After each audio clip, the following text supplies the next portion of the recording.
Testing, testing, testing. 1, 2, 3. Microphone. Mic check. Mic check. Talk to my people. One a day, one a day, one a day. Give me a signal. Give me a signal.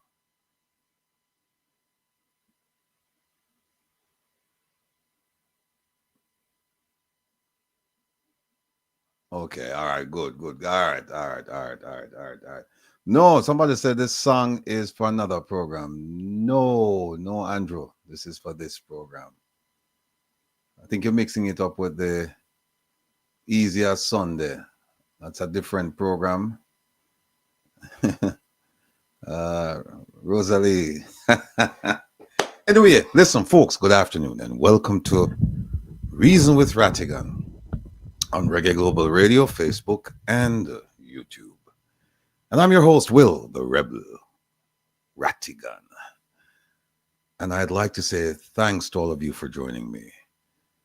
Today we have if you've looked at the promo, you see we have about, 11 things we have to talk about. So please forgive me. I'm not going to go in the chat today. Me just say big up all around in the chat. Big up on yourself. Thanks for being here. Come Reason with Rattigan. That's the program on Wednesday nights. It continues to grow. And I thank you immensely for your support and encouragement. Dr. Ben will be with us. He wasn't there but this week he wasn't with us, but he will return next Wednesday. And he will be joined by Lady English. Lady English, I hope you're listening, all right? So Lady English into oils and aromatherapy and a whole bunch of things. So it's going to be a nice combination to have both of them next week, Wednesday. And of course, you can call in and ask any questions about anything. We're prepared. And in the off chance that we're not prepared, we will be prepared the following week. So to answer your question. So thanks again. We will continue the mission of educating our people because, as Malcolm X said, quote, education is a passport for the future. Education is a passport to the future, for tomorrow belongs to those who prepare for it today. Education is a passport to the future, for tomorrow belongs to those who prepare for it today. So we are prepared today because we want to move into the future. Bright future, not bleak. Not a bleak future. Kevin's still there with me. Oh no, Kevin not there yet. All right. By the way, please check out our website, ojldf.net, and drop us a line regarding your impressions. We can only improve. No, content-rich Jamaica continues to provide us with unimaginable and sometimes unbelievable stories. Hold on. Okay. Big up Kevin and the Reggae Global Radio family for granting us the extra time last week. You remember they gave us 2 hours. And believe me, we needed every minute of the 2 hours. It was great. Big up to all our guests last week, particularly Carla, Rose, Jeanette, Sharon, and Hugh. Big up on yourself. By the way, Hugh have a big party, I think, tonight, Kevin. I think he have a big party at Melbourne Cricket Club. If you're in Jamaica and you can make it out there, we'll support him. By the way, he put up a challenge, because all of a sudden, everybody a DJ. Him say my DJ, and he make me talk to some people and show me some videos. And him no good, him go on with things. So him say, "More come around one Sunday and take we on." But not clash way. We just play music for the people because we don't believe in the clash thing. We just play. And of course, people, that when we play, you get a chance to come in and participate. So you tell us some of the songs that you like, because the songs that you like may not necessarily be the songs that we're playing. So open. Well, not open. We've extended the invitation for you to join us and become a part of the event. We have a very ambitious schedule planned for today, and we don't have the luxury of time, or I should say extra time. Nevertheless, we aim to deal with as many issues as we can. And today's topics, for those of you who didn't get the promo, we're going to be talking about the $3 trillion Some people say, yeah, some people say missing, some say unaccounted for. And what we're saying is that a third one, possibly stolen. And we have a presentation we're going to show you. And we want you to make up your minds about this thing, about whether it's missing, unaccounted for, or stolen. You see the difference. We're also going to be looking at the Prime Minister's outcry that, or outburst, that he's been targeted by the Integrity Commission. If you notice, Kevin, it never said unfairly. Him just say, I'm being targeted. A big difference, people. And when you come around here, when you come around here, that's what we deal with. We deal with differences. We get down into it and we show you. Because sometimes what you have a distinction without a difference, meaning that there's a difference, but it don't make a difference. If you understand what I mean. Pretty much like how the missing and unaccounted for, distinction without a difference, because at the end of the day, the money gone. Like I said, context matters. Yeah, it's missing until it's found, right? It's missing until it's found. And if you never find it, then what is that? It's accounted, unaccounted. Well, we'll get to it.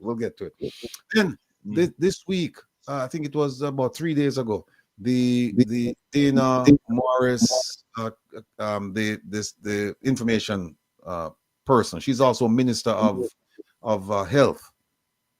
She came out at the post cabinet briefing and she said 3%, 3.6% unemployment. And we're asking, is this reality or is it trickery?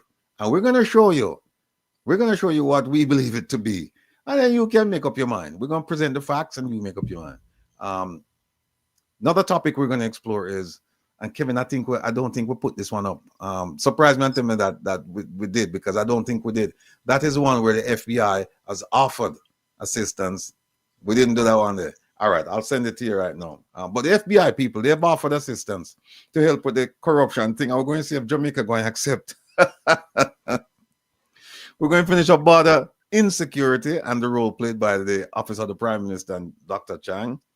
We're also going to be talking about the Rio Cobre agreement, and we call that wickedness revealed. Let me get this to Kevin. Hold on 1 second. I think that FBI thing will be rather interesting, no? Because if they accept the FBI's help, no, why wouldn't they accept your help before? Yeah. Well, you know the thing, go, Kevin. You know it go.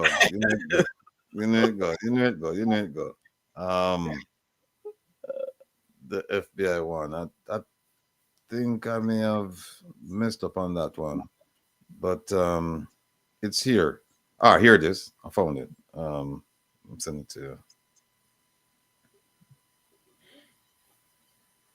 All right, just send it off to you. So, yeah, the Rio Cobre wickedness revealed. We're also going to be talking about the Dalrymple-Philibert case. And the question is, prison or privilege? Privilege meaning she not certain status, and therefore she will never face prison. We are asked, what should she face? Should it be or prison? And also, we're going to be looking to see whether or not this could be the turning point in our fight against corruption. Looks like it's going to be, but we shall see. We have Dr. Rosalia Hamilton coming on later on to talk about economic stability. The Prime Minister made a speech recently where he's pivoting and from macroeconomics to stability. He's saying that right now, so there are some things that he's going to be able to do. The question is where, when, how, and we're going to be looking at the start. We also have with us, or we will also have with us tonight, Dr. Cassette Jameson, a dear friend of mine. She's a kidney disease specialist, or a kidney specialist, and we will be looking at identification and treatment of the disease. Yeah, that's it, Kevin. We'll also have. I keep saying we'll also, because we have quite a few people coming on. We'll also have Maria, Daisy Magazine, our sis. She will be coming on to express her viewpoint about Jamaica and the diaspora. And finally, we'll be talking about Anti-Corruption Day. how can our prime minister face the world? What do you want me to write as a Kevin? How can our prime minister face the world? Well, So is it just me or everything just went blank? yeah, no, everything. Yeah, we can't hear you now. Yeah, everything went. All right. You see it? I was just checking if it was just me, you know. Yeah, no. There is no. Yeah, I'm not seeing a picture on this side. All right. I could say, Can you folks see us? Because I can't see yeah, it. they can still see you and Okay. me. Okay. Really? Yeah. So people, he is coming right back. Um, doom, doom, doom. Oh, but with all the things We I'm work magic around here. We work magic around here. Oh, all the see. things I'm gonna do, Kev. Uh, it's all right. Them can come back. Okay, all right, cool. Oh, by the way, while Kevin is working his magic, the consul general in New York, not the one in Miami. The one in Miami is a hardworking, you know, decent. Well, not the one in New York is indecent, but the one in. Let me just stop at hardworking. The one in Careful, careful. yeah, the one in yeah. Let me correct myself. The one in the CG in Miami. Outstanding representative for the government of Jamaica. And let me just say, both of them are decent. Let me just make sure Kevin said, be careful. Let me just say, both of them are decent people, but one of them is just hardworking and very personable. And that is the one down in Miami. The one in New York, uh, remember, there are some issues there. And we've been told, uh, coming out of Port Royal Street, that's the Ministry of Foreign Affairs and Foreign Trade headquarters, we have we're getting information out of that building that she's supposed to be leaving or she's thinking about leaving. And all we can say is, may God go with you. But don't go too far, because we would like the investigators to talk to you about the prime minister's finances overseas. We don't know if he has any, but if he does, you would be probably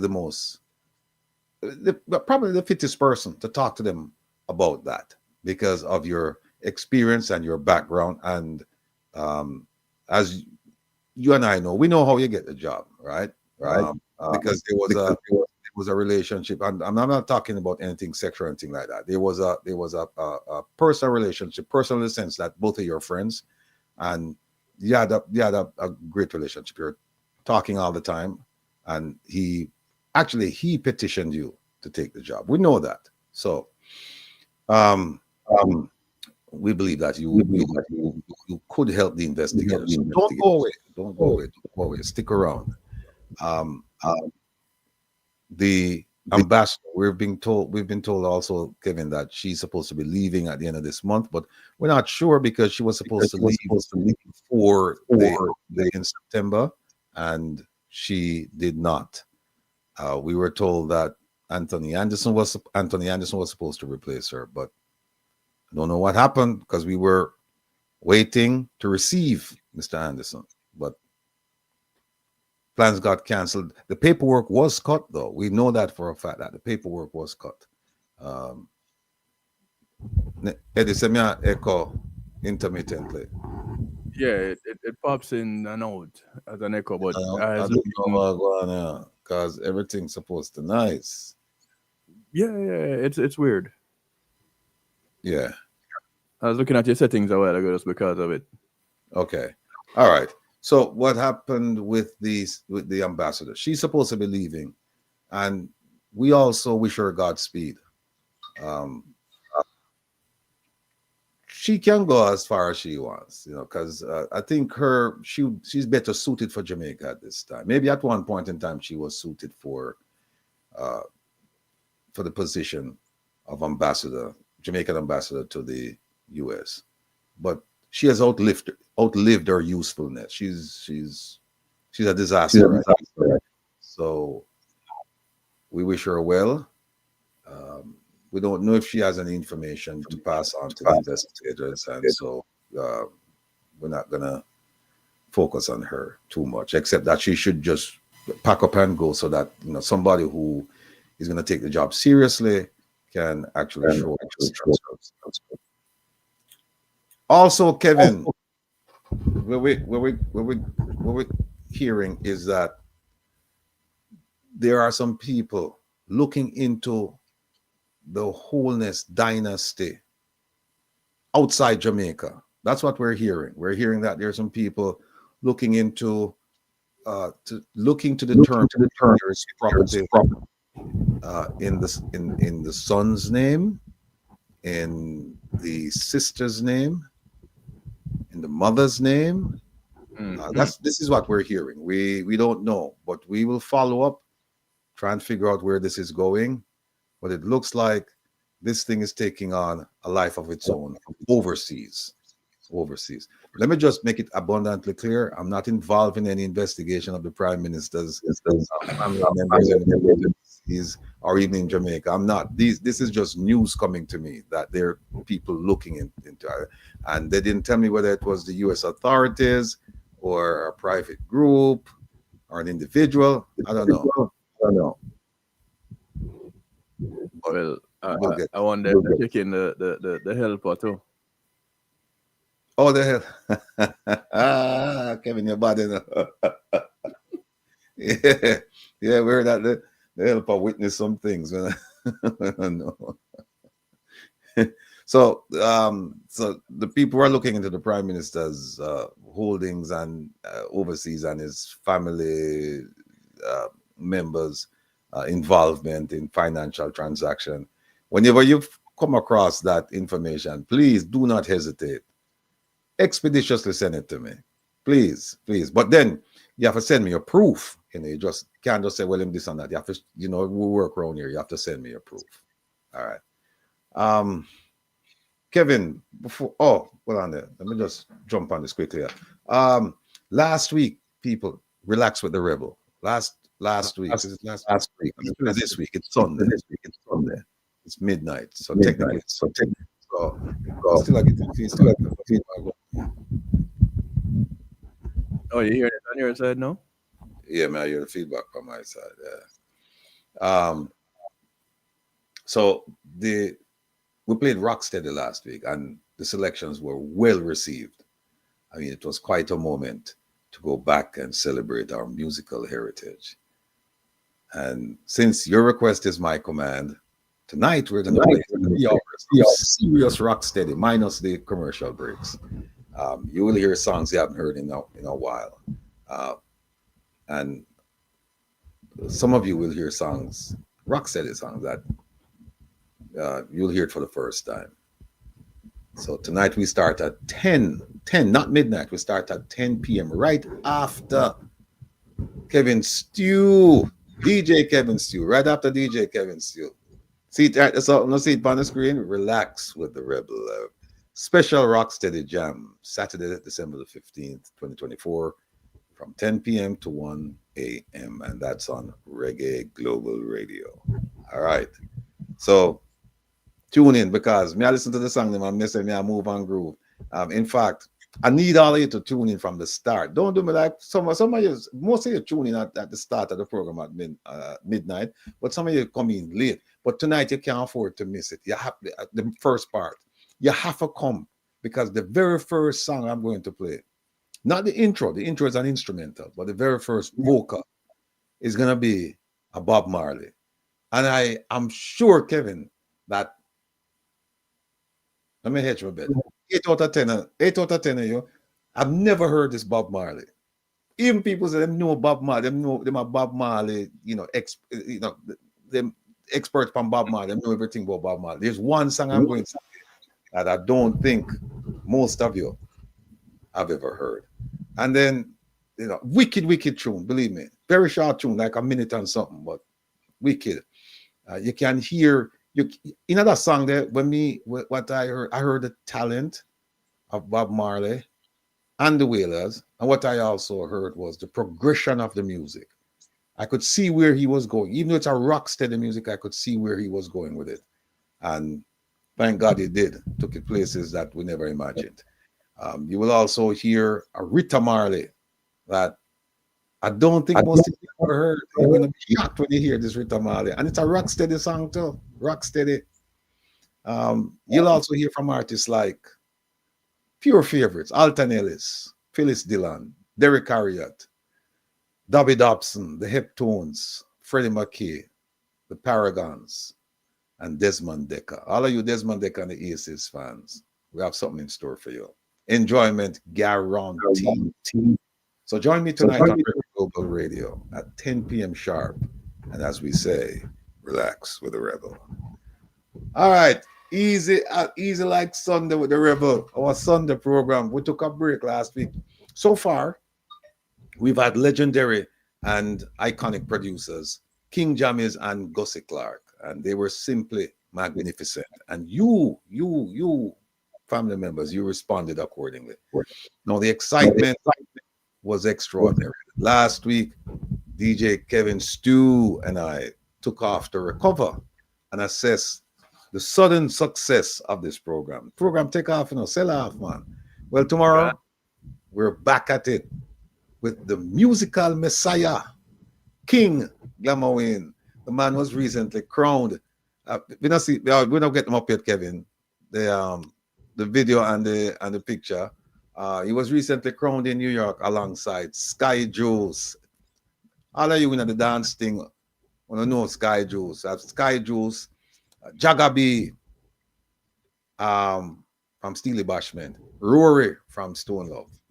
And as most of you who know Glamawin, you know that him used to spin for Gemini. So all four of them were recognized in New York. I think it was last week for their contribution to global expansion of reggae music. In fact, Kevin, just fling up some things and fling up a video. Let me show you the video with the crown in a New York.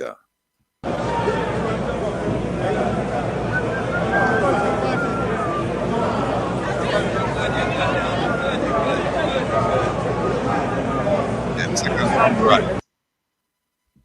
And you have the picture, Kevin, and the other video. There's another picture and another video.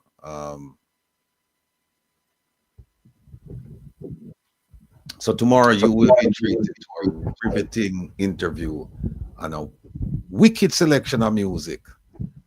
Okay, all right. All right, see which part the thing is that.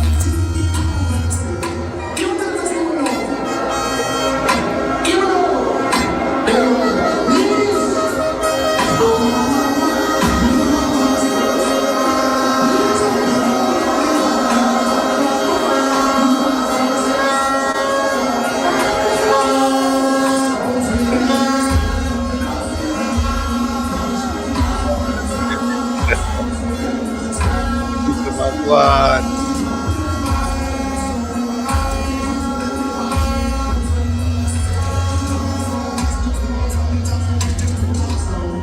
All right. People Magwan, Kevin. I'll bring it back here. So the flyer. Yeah. Easy like Sunday with the Rebel. This coming Sunday, December 15th. Tomorrow, 2024, from 2 to 4.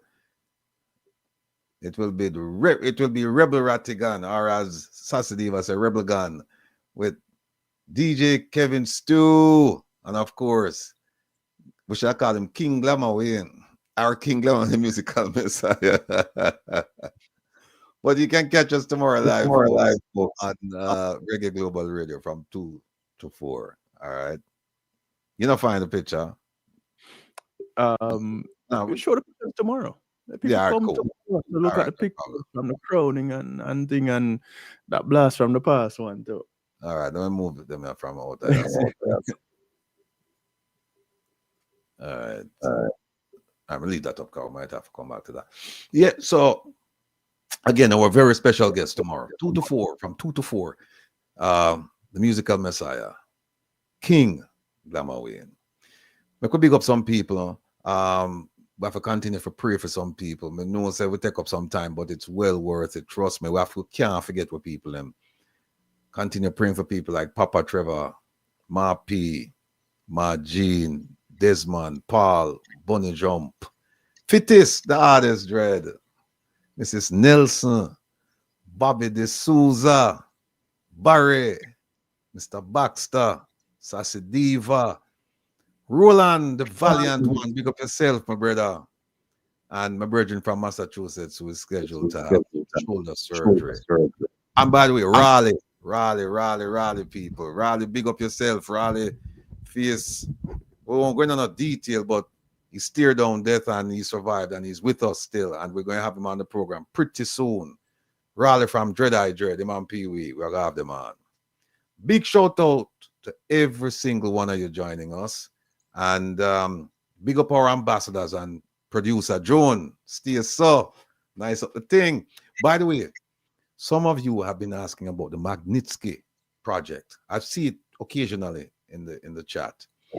Well, a group of us will meet in New York. We're planning to meet in New York next month. We're hoping that we're able to do it. And one of the purposes of the meeting is to strategize regarding the launching of this initiative, the Magnitsky initiative, because we're very serious about it. We have information. I'm still waiting for 2 people to provide me with some additional information.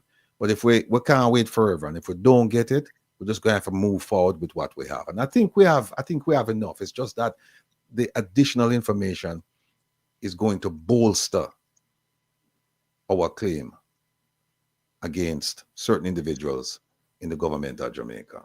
So we'll keep you posted. All right, Kevin, what going on in your world? What, but then, of another successful week where we had a really interesting and enlightening broadcast on Wednesday in Real Talk on the night after DJ Kevin Stew. Looking forward to the Saturday Stew tonight. To shake a leg or a toe or a foot. It's up to you. And Monday's live broadcast of the night shift to DJ Kevin Stew may very well be the last live broadcast of the year. So, but the rebroadcast will air. And then coming the 6th of January, we'll be starting the new year fresh again. Yes, sir. Other programming will still continue. Regular programming will still continue. You'll get something at the time. And the Saturday Stew will still bubble. And of course, will be easy like Sunday. When that is on, you get a notification. And then come January, the new schedule, or actually the proper schedule, starts for that program. Good. So stay tuned. You stay and keep involved. You see something, you hear something, you get your supporting evidence and you pass it on. We talk about it. Things don't die here. Things get explored. Things get investigated.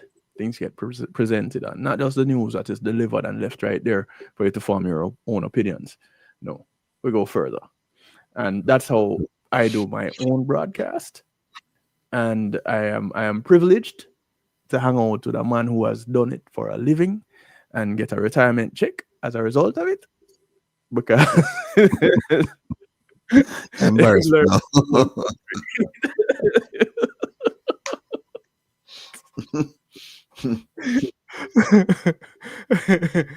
That's all right, man.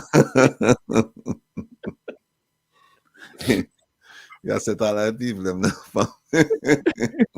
No, but when you do something for a living, and then in your quote unquote retirement days, you continue to do it. It's only experience talking at this point. And since you never stop learning, and since in your line of business, you still have to maintain a certain level of training. Because once in, you're always in, pretty much. Yes.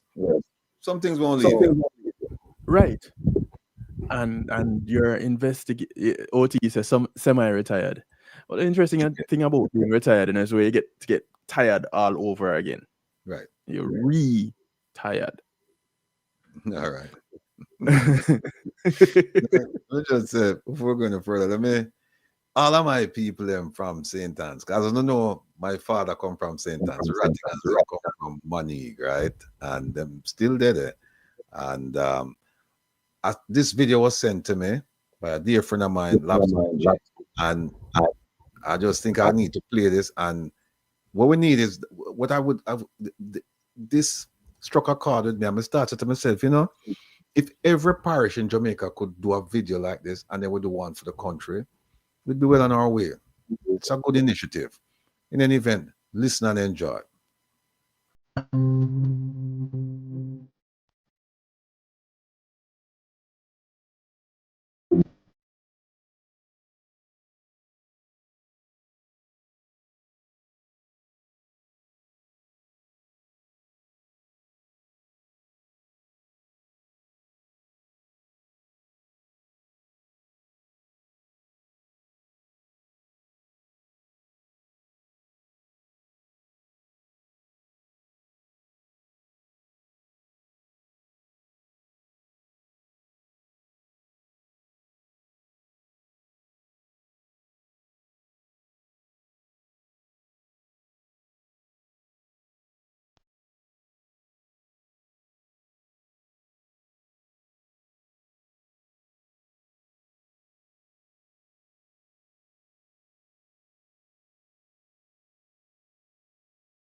Wicked, wicked, wicked, wicked, wicked, wicked. Now you know what?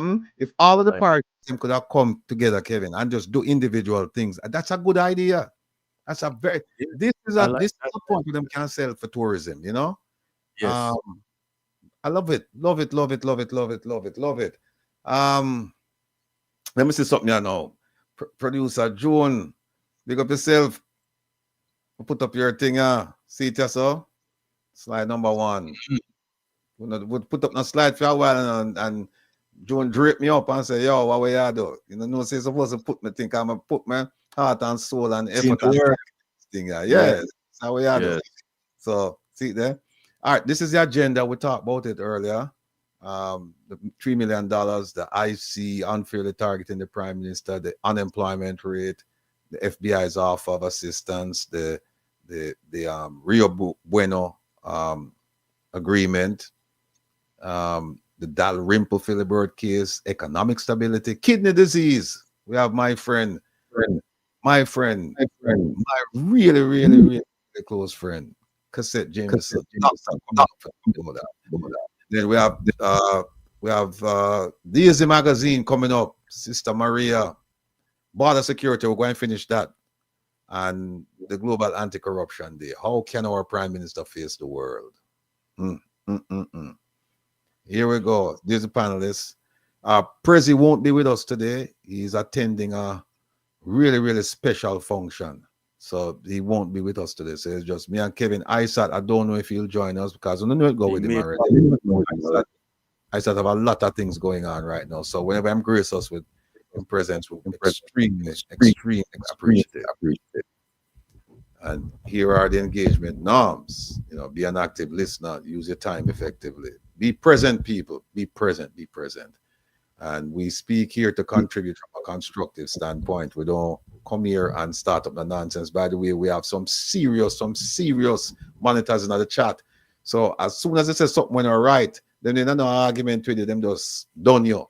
The other day I was on a program. I think it was Wednesday night, and somebody come in. I mean, I met the monitors, but somebody come in, Kevin, and say something where unsavory. It's just downright nasty.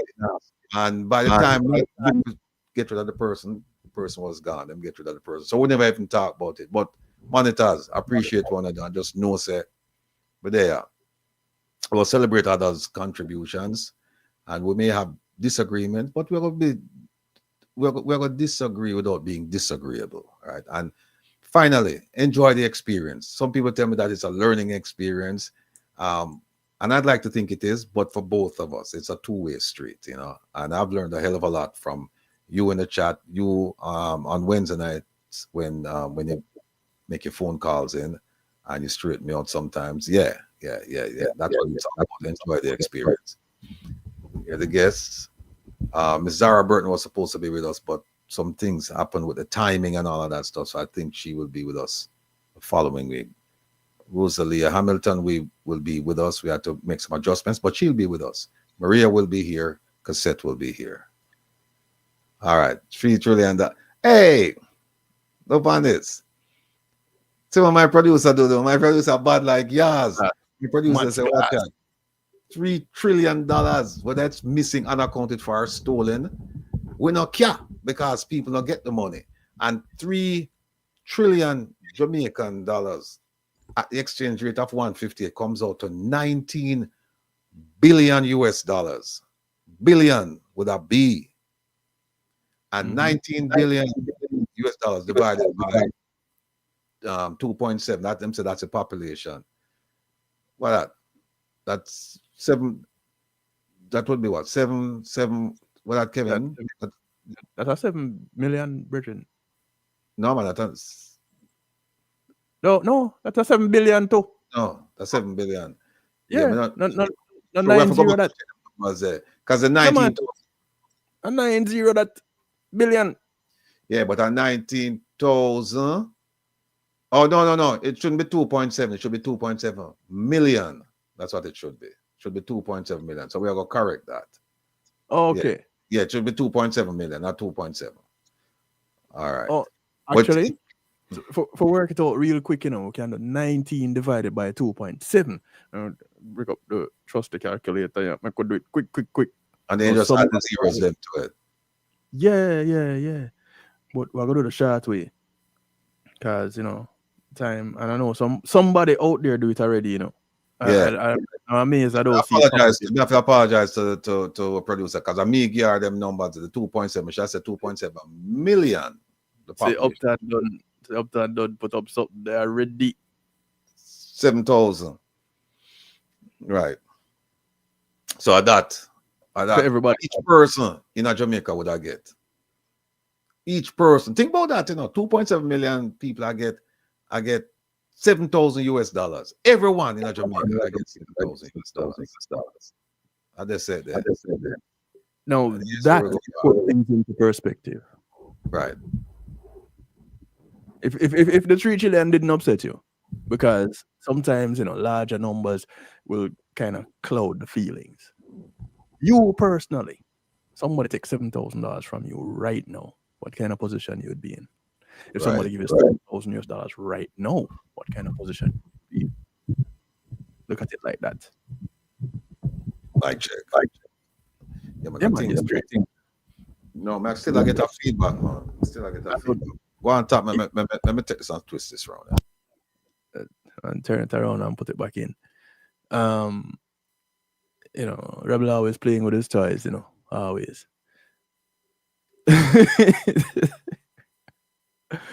But yeah, when you put things into perspective like that, it changes how exactly it hits. And so here it is now, we're drilling down and looking into it and diving a little bit deeper. Yes, Janet. I don't know what I did, but yes, Janet. When people call me out like that, is a one that should never use my whole name. As we wait on the rebel to come back to Yeah. us. Mic To check. read man, come back and shout after we, man. Hey. Yeah, man. So the proverb there. Two blind men cannot lead each other. See there? See him so. See him so. The Sextian Punk said $7,037.03 for each person in a Jamaica. For the money we're unaccounted for, are missing, are stolen. And we're gonna point that out later on. All right. Let me see what else producer for you. All right, I'm gonna leave that. I'm gonna leave that. I mean, like I wanted. I'm gonna leave that. I'm gonna leave that till when certain things happen. No, hear what me I know, Kevin. Hold on. Is that last proverb? Yeah. You remember I asked the question about education in Jamaica and keeping the people them dumb down. Put up the last proverb again for me, now, please. Okay, sure, no problem. The last one is there. It is. Yeah. A wise man fills his brain before emptying his mouth. So if we don't have a proper education system in Jamaica, because we know the wisdom come with acquiring knowledge. Yes, some of it is street knowledge, some of it is book knowledge. But if you have a firm foundation, which is started in school, so you can read and write at minimum, then you have opened up your mind to absorb more. If that is taken away, what kind of wisdom people going to be approaching things with? Right. Go on, back to you, Rebel. Yeah, man. Paulette MacArthur said she loved the song. Her mom's family and her mom said it's from Monig, St. Anne. Maybe we're related enough, Paulette, because that's my roots there. Monig as well. All right. Kevin, here's what I want to do. Last week we started the still I get a feedback. Don't know why. Still I get it. Your monitor on over there? Yeah, man. It fire? Yeah. It turn up loud? No. Okay. Let's see it go. Yeah. All right. The border. We started last week with border. Let me show you something, folks. We didn't finish it because we had a very, very important guest at the time, Jeanette. She came on, so we had to just move. Now, here we go.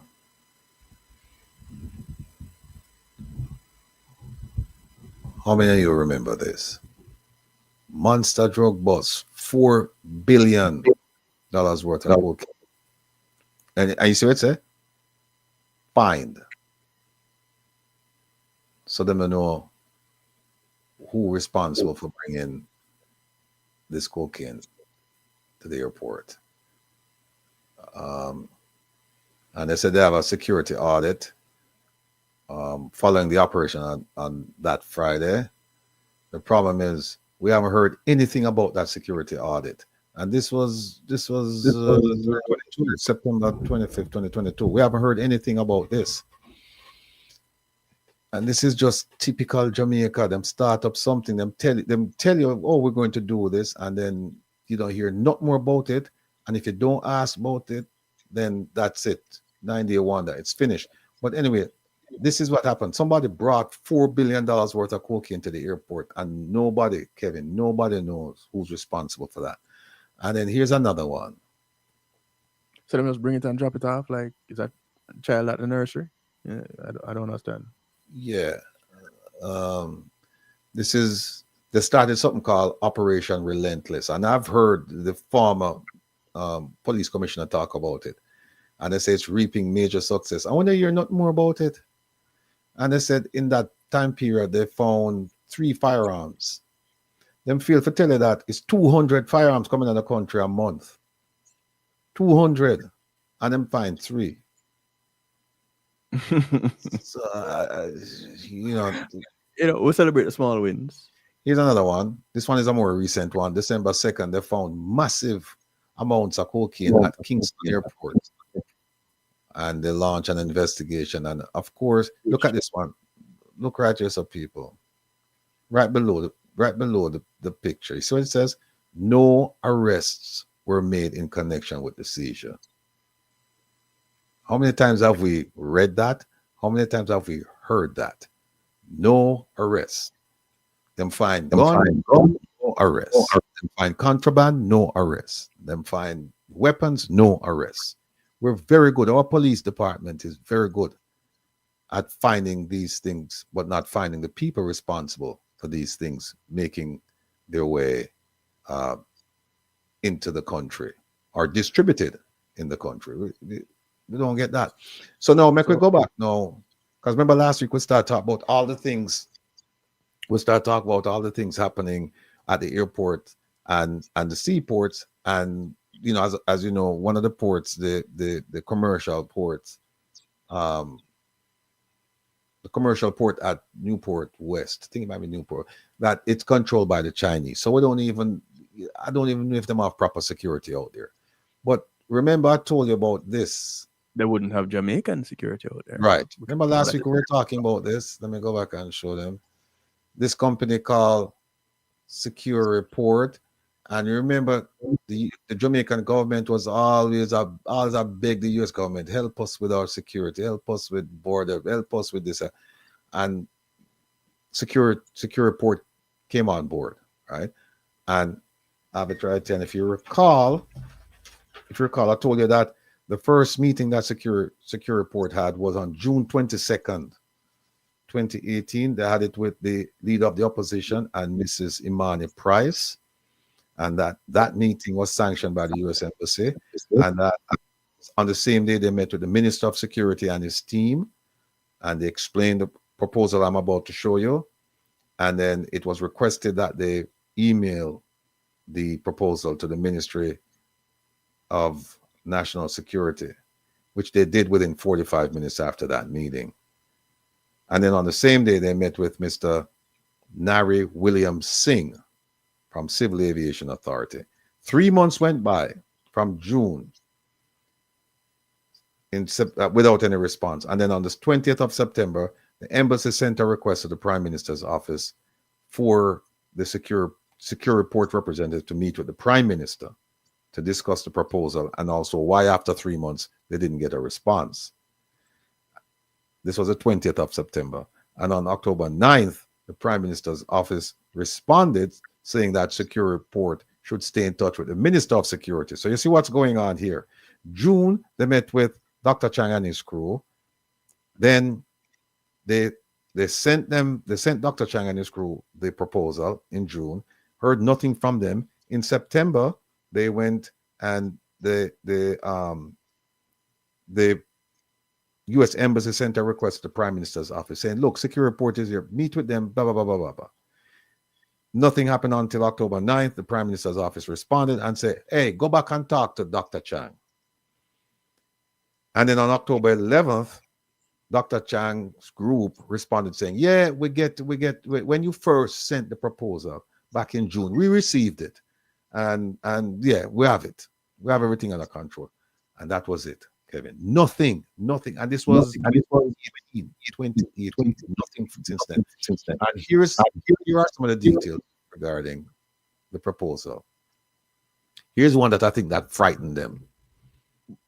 The highlighted area closest to the top, where it says the Secure Port system allows data to be cross-checked against watch lists compiled by local and international security agencies with which its government clients maintain relations, such as, and here's who they may all get information from and cross-check with, Interpol, Europol, the United Nations Office on Drugs and Crime, the CIA, and our MI6, that's out of the UK.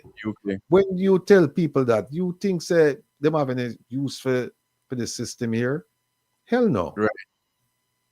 You know, Rebel, a couple of things before you get too deep into this with the find and it links to other finds from the past. This find here, no arrests. Police take it, right? So police find it, they take it and carry it to wherever. How much of the drugs and guns from those finds are still wherever they took it in police custody? That's That, question one. that, Uh, mhm. and question two is one that you had asked from very early out, and somebody just asked it again. Who them think they address to? Right. Mhm.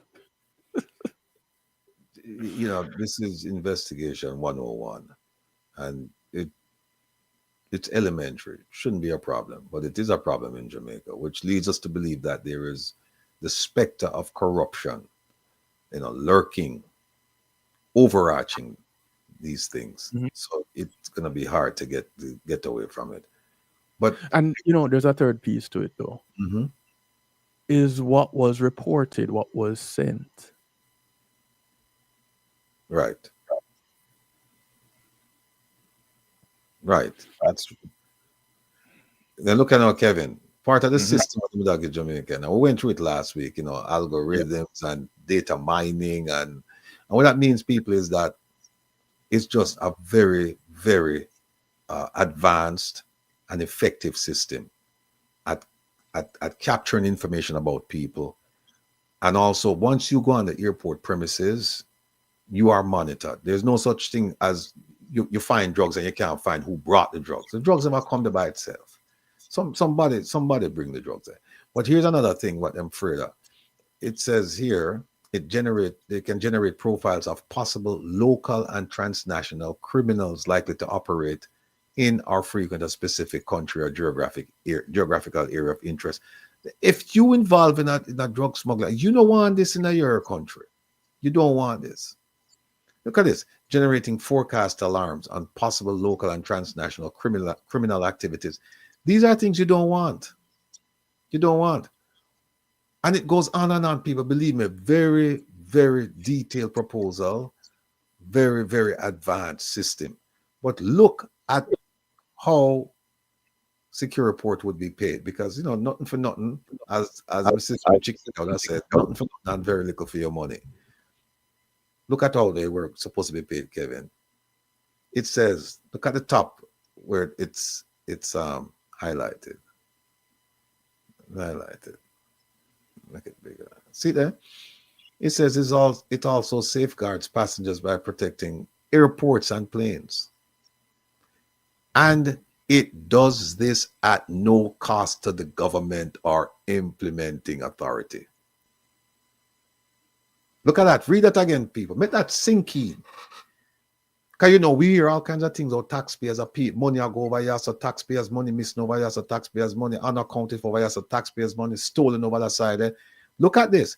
It says, Secure Report says, we will provide all of this state-of-the-art advanced system, the training, the hardware, the software, everything, the information. We will provide it. And Jamaican government, it won't cost you a dime. And it does this at no cost to the government or implementing authority. Here's how they make their money, because nothing for nothing and very little for your money. Them say Secure Report receives its fee through a security surcharge levied on all departing and arriving international air passengers. So, without paying money, most of the tourists, them. Thanks, Kev. There it is. No cost to the government.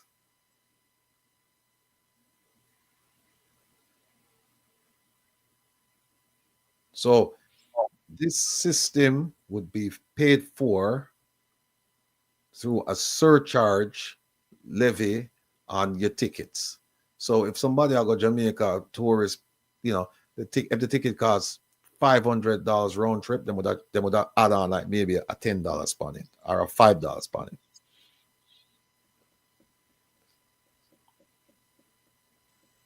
Sam, you're right. You're right. If if you're a corrupt politician and I come to you and I say, look, I want to install the system in your, and I'm not saying that Mr. Chang is corrupt, although he's mentioned in WikiLeaks as having an affiliation with criminals, I think criminals and criminal activity. But if you're a corrupt politician, there's no way you'd want this in your country. Because when them tell you that, listen, we're going to cross-check and reference information from CIA, from this, from that, from Interpol, Europol, UN organization on drugs, and you don't want that in your place, and that they can do profiling, and no. This is and also an early warning system. You don't want this. You cannot have this in your country, even if it's free. Even if it's free. Now we could go down and see some of the things that they do here. Fingerprints, iris, facial recognition. They do travel document authentication, cross checks. They look travelers' names, biographical info, all of this stuff. Algorithm, our favorite, of one of our former finance minister's favorite words. They do the closed circuit TV. They do all of this stuff. There it is. And here it is. They have global workforce of 15,000 employees. And their systems, plural, have been implemented in the US, South America, Europe, the Middle East, and Africa. And they have designed and integrated security installation for Fortune 500 companies, government institutions, and airports, including biometric control system for JFK, Frankfurt International Airport in Germany. They spelled the Frankfurt wrong. And another airport in Chile. And there it is. I mean, we don't really have to go. See this stuff. See all of this. Look, the scans, but them are talk about and all of that. See what them use them there now. Them use them in a JFK, LaGuardia. Them use them at Newark, Massachusetts, at the Port Authority. Look at all. Look on all of these people. Look on this. Guinea-Bissau, Liberia, Mali, Senegal, Sierra Leone, South Sudan, Chile, Saudi Arabia. Them put stuff in the state hospitals in New York, libraries. The state of Florida, them have it for control for the admittance and release from the jail system for prisoners. DEA, American Express use them, MasterCard use them. Canada use them too. Argentina use them. Brazil use them. Uruguay use them. But Jamaica said, no. We don't have no use soon. One of these days, people, because you know, Dr. Cassette Jameson is here with us. And we don't really want, because this thing, when you're digging at this thing, you can really understand and you will really come to the realization that there's absolutely no reason why the Jamaican government shouldn't take this thing for free. If you really want to clamp down at the airports and also at the ports. And remember, Jamaica must say 17 airports, I must say 18 ports. And these people are saying, yeah, you can use our system. And not only that, they said, we will train you. We will train you. We will provide the hardware. We will provide the software. We will build out this thing for you. And after a certain time, once we get you up to speed, and we'll leave you and make you continue run the thing. And Jamaica said, no, Papa, we don't have nothing to deal with, no. You know, my watch list. Jamaica not gonna want this because the watch list is tied into the Interpol watch list. Them don't want this. And look at this. All processing and checks. Look at them. All processing and checks take place in real time in less than 1 minute. The wanted person database. This would be a big selling point for even the tourist board, because now they can really tout, hey, Jamaica is one of the safest places, safest destinations, because here are these things preventing crime from coming into the country. Yeah. Where them say them can process 15,000 passengers per day per gate. Jamaica said no. You know, me, I'll stop right there, so because this is just a portion of the services that they were going to provide, you know, for free. This is just a portion. You What get did the it answer. cost OT, Jamaica in the long run? OT zero. It would have cost them nothing because the secure $3.99. report would have collected their funds from a levy on airline tickets. So is when you buy a ticket for go Jamaica, they would add a $5 to it, and the Jamaican government wouldn't pay anything. But Dr. Jameson, you ready for it? She look ready. Dr. Jameson, she has, you know, you see her, but oh yeah, she ready. All right. Yeah, let me just remove these people because we have a whole heap of things we want to talk about today, you know. And if you want to come back, folks, if you want me to come back to this at a later stage, whether today or some other point in time, I'm perfectly willing to do it. And I'm perfectly willing to share the document with you as well. So you can have a copy of it and you can read it, hold it, whatever, for yourself to see that. And I make this thing up. And then you can also, if you live in Jamaica, you can also ask your politicians, why is it that Rattigan tell me about the secure report proposal that this company came to Jamaica to secure our ports and our airports, and it's free, zero. I want to turn it down. Why not turn it down? But you don't even have to ask why. You can just demand that it be implemented. These people work for us. True. So why are we not making demands of them as they come and plead to us to put them in these positions? Come on, people. Okay.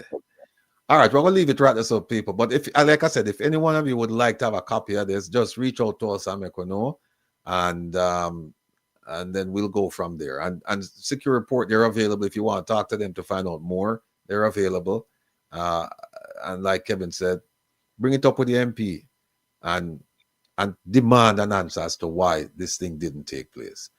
All right, we'll leave this up, folks. I'm gonna bring on a very dear friend of mine, known her for decades. She's just an amazing, amazing physician, and she's also an amazing, amazing cook. So, and she would tell us, "I'm going to and them off our food." She said the last time. She said, "When I come, them have to make sure them make me touch a pot in the Kevin, and them have another pot." So, folks, she was with us over a year ago when we first started. She took some time out of her busy schedule to come on and talk about, you know, kidney disease. That's her specialty, and that's a concern in our community. And I asked her if she'd be willing to come back and do it, and she said, "Sure, no problem. Just tell me when."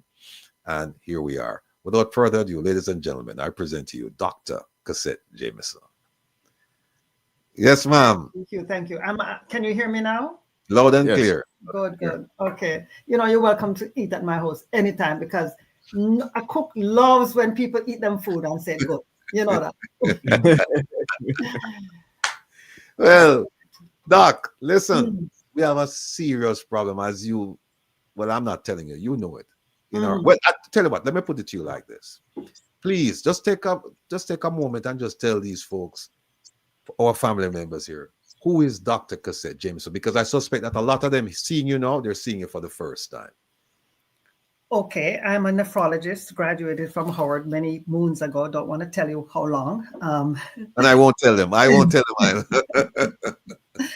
But my specialty is kidney diseases. So nephrologist is the term.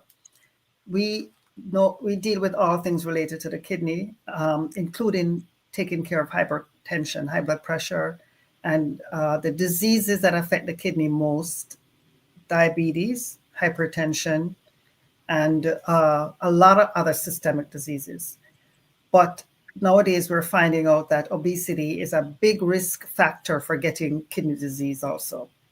The kidneys and the heart is very closely linked because the kidney gets 25% of the blood flow from the heart. So you can imagine if people go into heart failure, if they have a heart attack or anything like that, then the kidneys can become damaged easily. So a lot of times patients may present with some systemic illness that may cause them to get into shock if they have an infection, a sepsis in the blood, if they have strokes.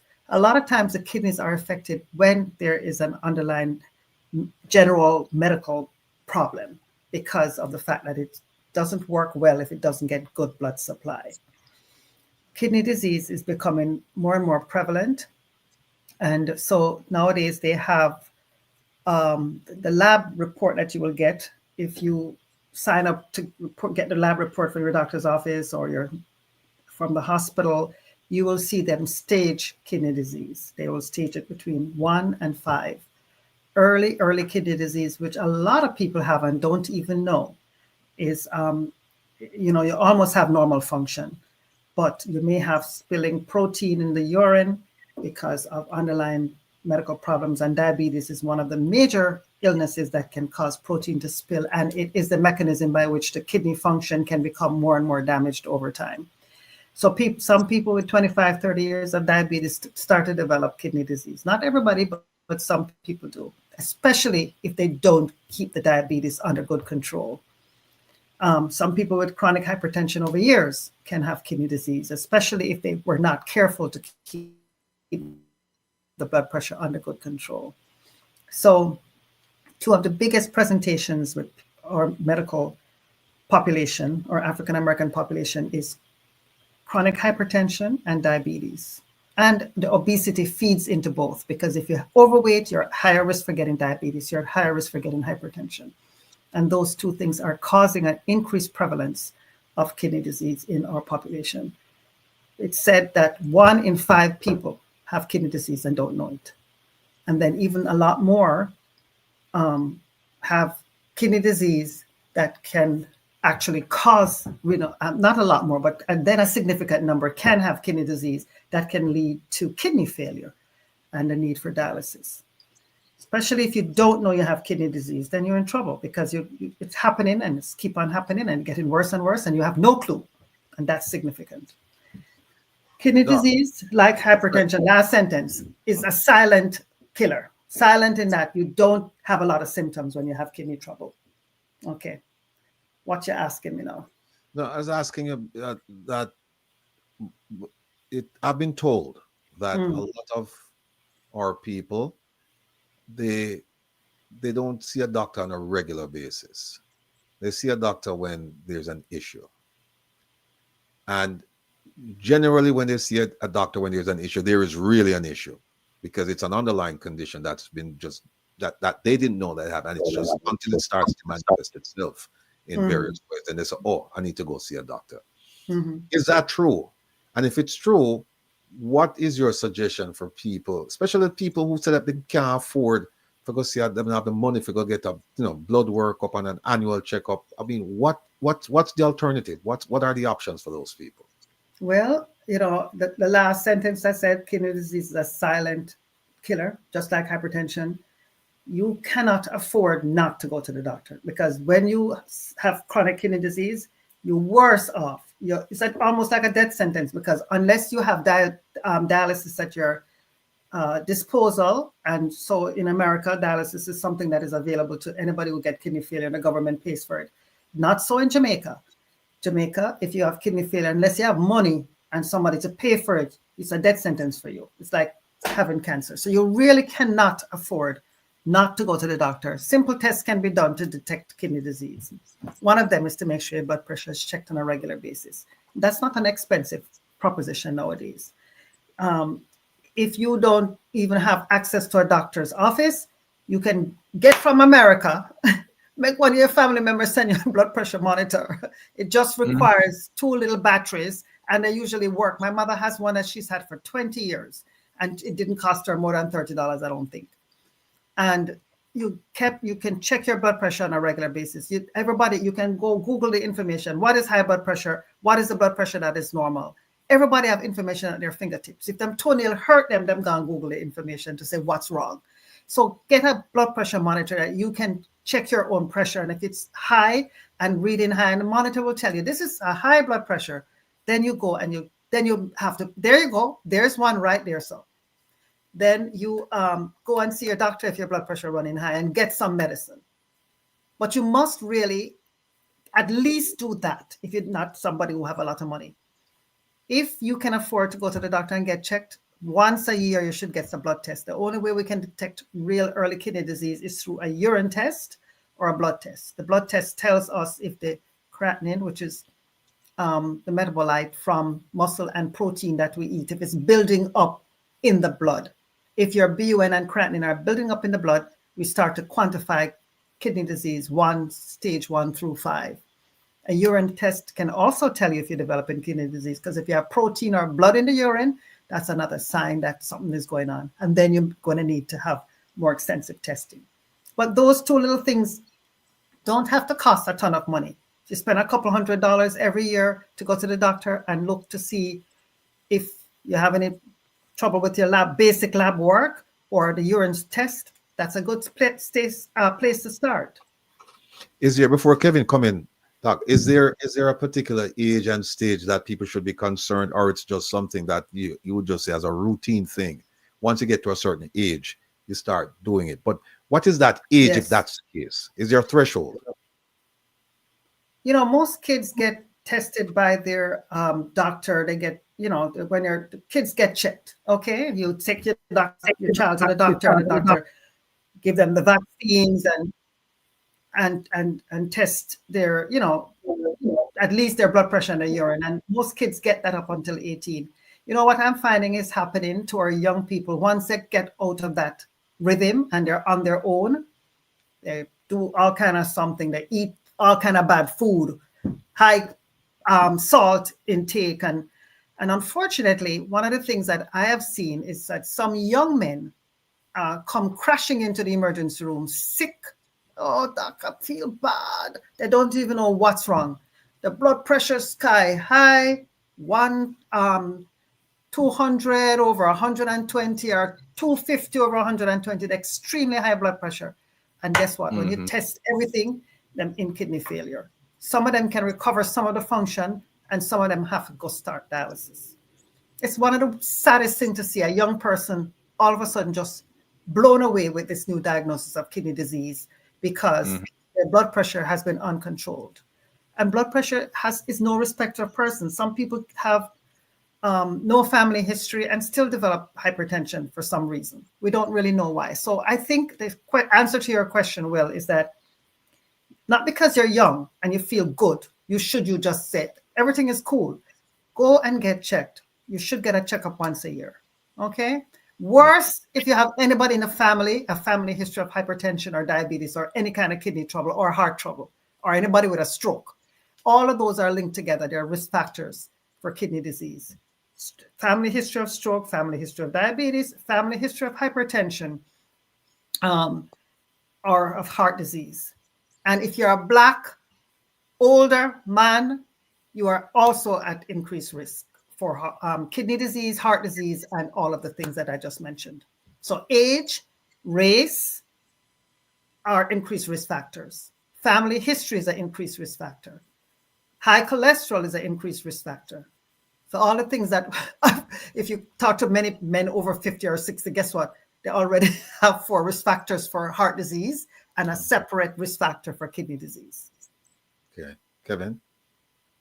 And I guess you'd put lifestyle in that. Welcome, Doctor. Yes, thank you. Definitely. Lifestyle is part of it because most of us have, we love with food, we like it salt and pepper, and, it must have plenty oil upon it, But the gravy there,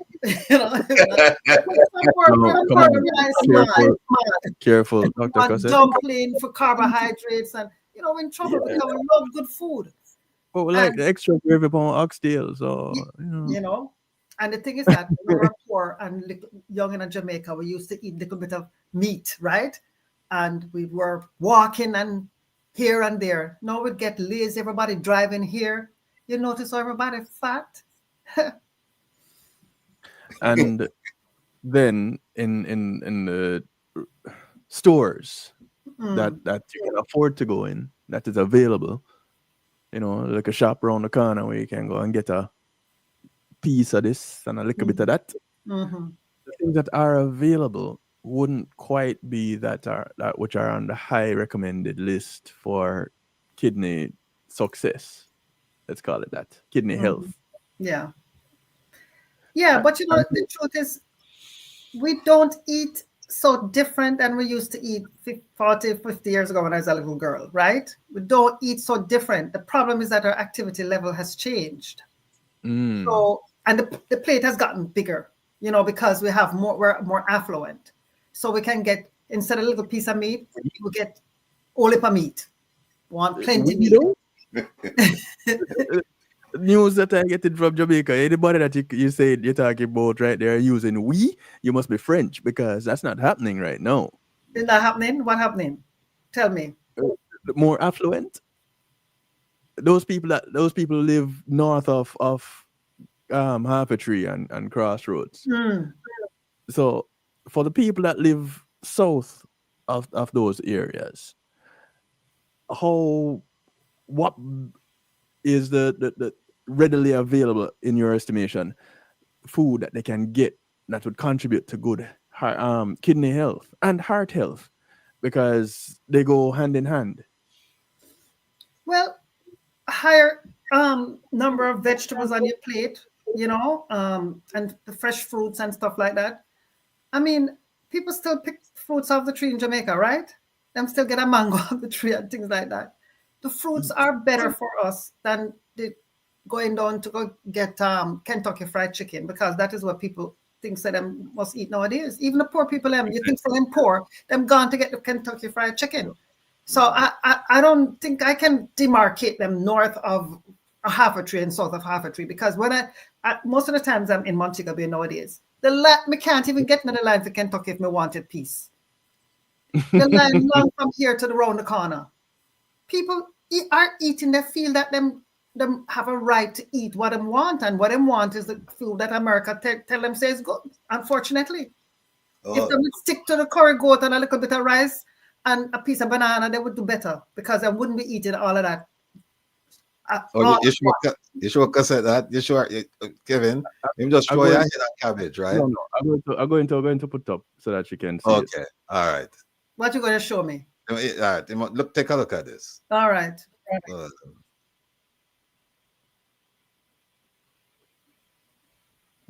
Lord have mercy. That is what I'm selling the cabbage for. The cabbage that's the most common vegetable when you go get a plate of food. All right. So what is the problem? So tell me what the problem is. How does the person that can't afford this look? They need to go to the market and get a better piece of cabbage too.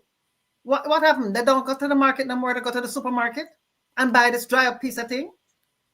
When I go to Jamaica, I go market, you know, and I see some beautiful piece of food. So you're saying the people in Kingston don't go to market no more, them go grocery store, go pay 2 or 3 times the amount of money for the foolishness. That's what you're telling me.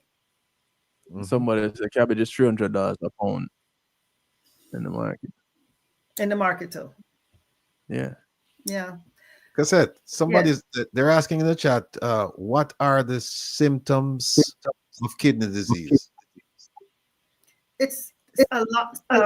So as I said before, a lot of times kidney disease is asymptomatic. They don't have symptoms. You get symptoms when it's gone by the morning, can't come good at evening. You know, and it's like it's so silent. Your blood pressure is up. You don't really feel it. You are building up poisons in the system, and you don't feel it. You only feel it. You start to feel sick when it's really significant, where your urea nitrogen and your creatinine are very elevated. These are the breakdown products that are poisonous to the blood. And when that becomes very high, then you feel nauseated. You may start to lose weight. You may lose your appetite. Those are signs of real significant kidney disease.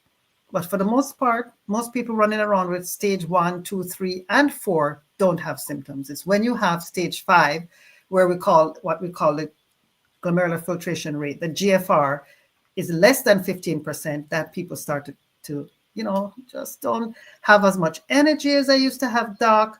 You know, I don't feel like I can walk up the block the way I used to, feel tired all the time. And his wife will say, sit down in another chair, and as soon as the TV starts, him just fall asleep, you know? So that sort of low energy, poor appetite, even some weight loss because of the poor appetite, are usual signs of significant severe stage 5 chronic kidney disease.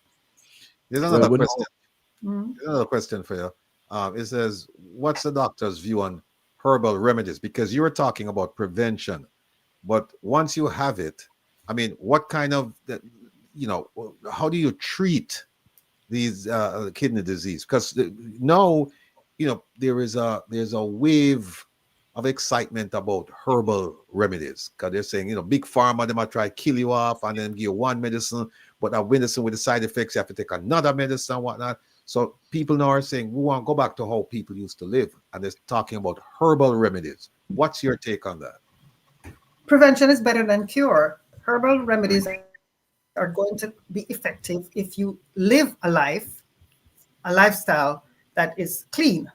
Okay, that means that you exercise, you eat more vegetables than meat and carbohydrates, and you're drinking water, and you're not drinking all the other things that are not good for you, and you're not having excess salt in your diet. So yeah, you can drink the Cersei tea, and you can drink moringa or whatever, but those things can be effective. And what lifestyle in general needs to have, food is medicine. So healthy food and exercise and clean living are going to be more effective than trying, after you develop the problem, to go to herbal medicine, because those things can't reverse chronic kidney disease. Chronic kidney disease causes scar tissue in the kidneys. So it's not that you can't stop it and from progressing. You can, if you, for example, you have lost half your function and you want to change your lifestyle, and you start to say, okay, I'm going to exercise, I'm going to eat properly. Then we can increase cinnamon and cardamom and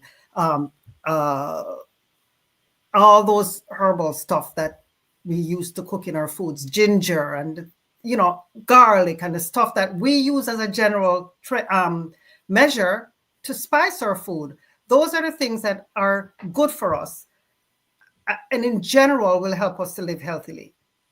You can't do a whole lot if you've been living bad all your life and then you're down to stage 5. You have to start early to prevent it. To eat well, exercise, drink good water, that sort of thing. But one quick question before Kevin come in, like I said. No, we're talking about all the good things that you need to do in order to prevent this from happening, right? But when you look at the economy of Jamaica, and when you look at the spending power, and when you look at the dollar, and when you are the weakness of the dollar, and then when you look at all the other factors, the minimum wage and all that, people simply are a sizable portion of the population cannot afford to eat and live as we are discussing. So if somebody came up to you in Montego Bay and said, look, Doc, boy, I work minimum wage, I can't, I have no money, I can't do this, I can't do that, I can't see a doctor as I would love to. What would be your suggestion to that person if them just cannot afford to eat that way?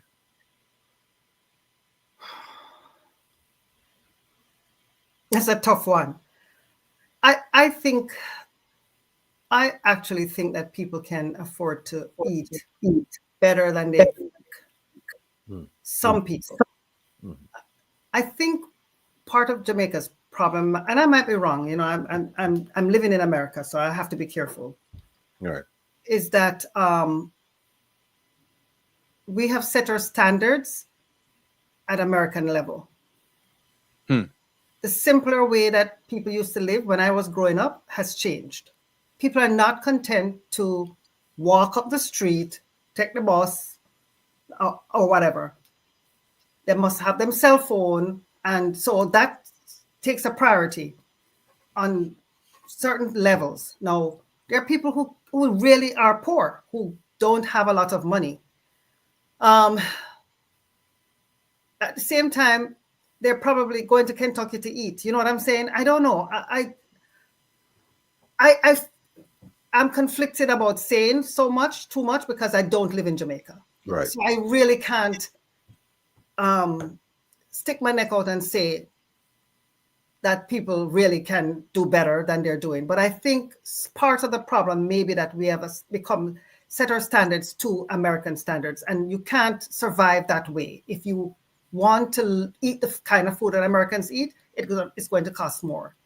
And so it may be that we have to eat simpler. We used to, when I was growing up, sometimes you eat a pot of rice with a little piece of pigtail and it would suffice. But people don't feel good about that now. That's, it's so sad, because when the chicken back that used to season the food and was nice in the soup, you can't even get that now. It's expensive. You know what I mean? So, we're in a dilemma. It's a difficult situation. And what you're saying is true. There are people who can't afford, with the little money they make, to live the way they want to live. And I really don't know what the answer is. So you tell me, what you think? I think them should have done a whole bunch of things. And I hope you tune into the rest of the program, because we're going to talk about some of those things with as far as the economist, as far as minimum wage. But it's going to take a sea change, because as I just said, the way we used to eat and we grew accustomed to it, that's not the way the current population. And Jamaica is a very young population, by the way. Yeah. That's not the way they're eating. As I said, they've set the standards now to the American diet has permeated the country. So now it's burgers, it's fried chicken, it's this, it's all the stuff. All the stuff that's not good for them. And so they're going to develop the North American illnesses that they don't have the healthcare arena to handle. You know what I'm saying? Mm-hmm. So Kevin, it's a big problem. The challenge that I see, I've said this before, I don't live in Jamaica anymore. I left 21 years ago. But even then, things was getting a bit hairy. Now, when people can't get things, and you say there's a lot of talk of fast food and processed foods, and that's because we don't grow like we used to in Jamaica. And a part of that too has to do with a bit of a climate shift. The rainy seasons have been wreaking havoc on the farms. The dry seasons are unpredictable. And so that's the other part of it. And it's more uncontrollable. But what then would be the controllables? And somebody had asked this question earlier. What would you recommend as a kidney detox? So the recommended controllables, you said it, I got from what you said earlier, would be to keep moving, to sum it up. Keep getting the exercise going, getting the water intake. But then there's that struggle too, because we still have water problems in Jamaica. The distribution of water in the land of wood and water is few and far between, coming like light, or I get locked off for no apparent reason. And it's everywhere. So what then for the people of Jamaica? Because talking like how you would normally present to patients that you would see, or even if you're invited to a school, yes, this is the US and people can go about starting to make a lifestyle change. Talking to the people of Jamaica who are struggling just to make ends meet, what would be that lifestyle change that could be within the average person's budget, do you think? And remember the detox.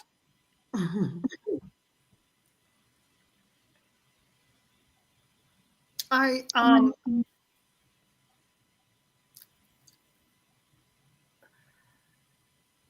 don't know that there is a formula for detoxing the kidney per se. I think you have to adapt to some of the simple things that we talked about, and you have to change. You have to start eating less processed food, just like you mentioned, drinking more water, get away from the sugars and the sodas, and use water and some of the ginger Sorrel is a good drink without the sugar, without so much sugar. These things that we grew up with, that I grew up with as food that I like, even now, are better for us than the things that we can buy in the package. So the vegetables, the stuff on the farm, if you can get it. If you have environmental challenges and you can't buy it, the people in the cities, Kingston and Montego Bay in the heart of the city, may have challenges getting the food that, I talk about going to the market to get. When you drive in Jamaica, you see people on the side of the road, or you see the fruits them sometimes hanging off the tree, and people will pick them off and eat them and stuff like that. But you're telling me that these things are not easy to get to anymore, and people live in little apartments or ghetto or whatever, and they don't have access to those kind of healthy foods that we grew up with. There is really no formula. There are lots of things you can Google online as to what would be a healthier way to eat and how you can fix certain foods. You can Google kidney friendly foods, and a lot of them are stuff that you can buy in the market, even in the grocery store, that are good for you, and things that we ate that we didn't know why we're drinking. You can buy a pack of tea, mint tea, Cersei tea, moringa tea, and all of that. You can buy a pack of tea like that instead of the sodas and the drinks that people want. And you can draw tea. Tea is always good for you, in my estimation. And it's funny because we never know that these things were good for us, and we just grew up drinking them, and before you know it, you're healthier than the person who's drinking the sodas and stuff like that. And people, water, because water is in soda, don't mean that you must drink soda for water. No, you have to drink water, and you can boil a ginger tea, drink ginger and water, good for you, That is, to me, so going back to the basics, that those are, to me, good substitutes than the things that we think we want that America presents to us that looks good. All that glitters is not gold. Somebody was asking me about life after a diagnosis of kidney disease. And they're talking about dialysis and a kidney transplant. Now, I know you have a tremendous amount of experience in that area.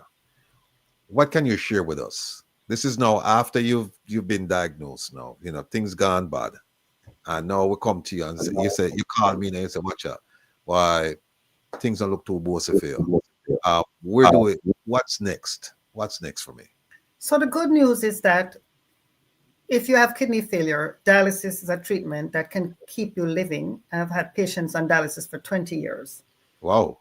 It's not that it's a perfect life, but it allows you to live, right? It's like somebody give you a diagnosis of cancer, and most cancers, you don't live long. But fortunately, in America, if you can have access to dialysis, you can live a fairly good life. And if you get a transplantation, I've had people who have had transplants 25, 30 years ago, and they're still doing well and have good kidneys.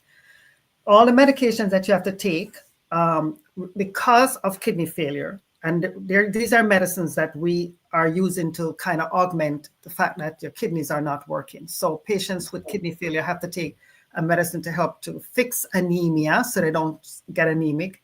They have to take medicines to help to lower certain other substances in the body that the dialysis machine doesn't remove, like phosphorus. So they have to take tablets. They have chronic constipation. And there's some other problems associated with kidney failure, not with dialysis. I'm not talking, dialysis doesn't cause these problems. It's the kidney failure that will make you feel low energy and have to take some medicines. And the dialysis machine takes the poisons out of your body and also takes water out. So the side effect can be, sometimes you feel dragged out when finish the dialysis treatment until you eat, you might feel a little tired, or you might feel dehydrated. And so you might get a little constipated. So those are side effects of the treatment that is keeping you alive. But the dialysis itself is a wonderful alternative, because otherwise, if you didn't have it, you would die, right? And transplantation is a treatment, another treatment like dialysis for kidney failure. It's not a cure. Remember, after you have a transplant, you have to take medications all the time for the rest of your life that will suppress your own immune system so that you don't reject this foreign kidney that is in your body. Even if it's a family member's kidney, it's seen as foreign and your body will attack it. And if you don't take medications to alter and suppress your own immune system, then you can die, you will reject the kidney. So one of the risks with people who have kidney transplants is that they are at increased risk for sometimes infections that are weird, and also at risk for cancers because their immune system is suppressed. And so they have to be on surveillance regularly to make sure that, we don't overdo in terms of the immune suppression, and check their bodies to make sure they're not developing cancers and other chronic infections like TB and stuff like that. So you always are under the care of a doctor. You're always going to be taking medications for the rest of your life. So as much as is possible, take care of what the Lord gave you, so you don't have to get somebody else's and have to live with that, because that is a treatment, but it's not a cure for kidney failure.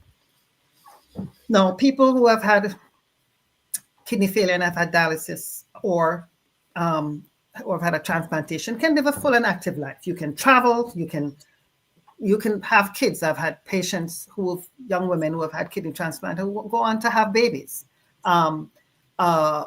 You can, even on dialysis, travel with your dialysis machine, and you can go to wherever you want to go. One of my patients the other day, 70-year-old, went to Africa. It was a challenge, and I didn't want her to stay as long. She came back intact with a little complication at the end. But you can do stuff. So that's something that I would encourage you, not to feel that the rest of your life is over. You just need to be under the care of somebody who knows how to help you to achieve your best life, despite kidney failure. Fasting, Doc. Recommended? Especially if you have obese problems, or if you have hypertension or diabetes. Yes, I think intermittent fasting is a good thing. Your body needs a period of rest from food. And so if you can not have anything in your body for at least 12 hours, some of us eat round the clock, then it's a good thing. Some people can fast longer than that, and that's okay too. What is the project for me? I said, look down the road, 5 years, whatever. Where do you see the research going in terms of developing, like, maybe a pill that somebody could take, and then whatever kidney issues they have, it's resolved? Not going to happen. And not going to happen in 5 years anyway. And because the problems that cause kidney disease are myriad, and they're not, they're usually systemic. So hypertension is systemic. It's not just attacking the kidney. It's attacking all vessels in the body, because it's a vascular problem. And it's going to affect your heart, your brain, as well as the kidney, and your peripheral vasculature. So people who have chronic hypertension have other problems like the neuropathies and stuff like that. It's even more significant with diabetics, because diabetics have the nerve endings affected. The small vessels are affected in diabetes, the larger vessels in hypertension. And so you have vascular disease with diabetes. And so even people lose limbs, as you know, with diabetics, because even though the blood flow might be going to the legs, the tissue, the small vessels are blocked up. And so the problem is that the tissue won't get perfused. And that's how they will hurt. And the nerves are damaged, and they will hurt themselves. They'll step on a nail. They don't even know they step on a nail.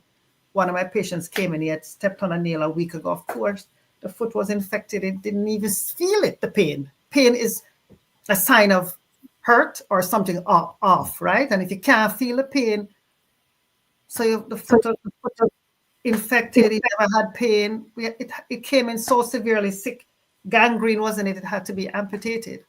You know, this happens a lot to diabetics. Something happens and they don't feel it, and so they don't know. So the question was, what did you say about a medicine or something that would... No, I'm saying, yeah, if you think that future, research is going in that area where they'll be able to develop a pill or a treatment regimen where you won't have to go through all of this. No. A silver bullet, if you will. What needs to happen is that people need to get healthier. They need to be educated as to how they can prevent these chronic illnesses from occurring with them. And the only way is to understand that your body is a gift from God. If you don't take care of it, it will fail you. And that's the bottom line.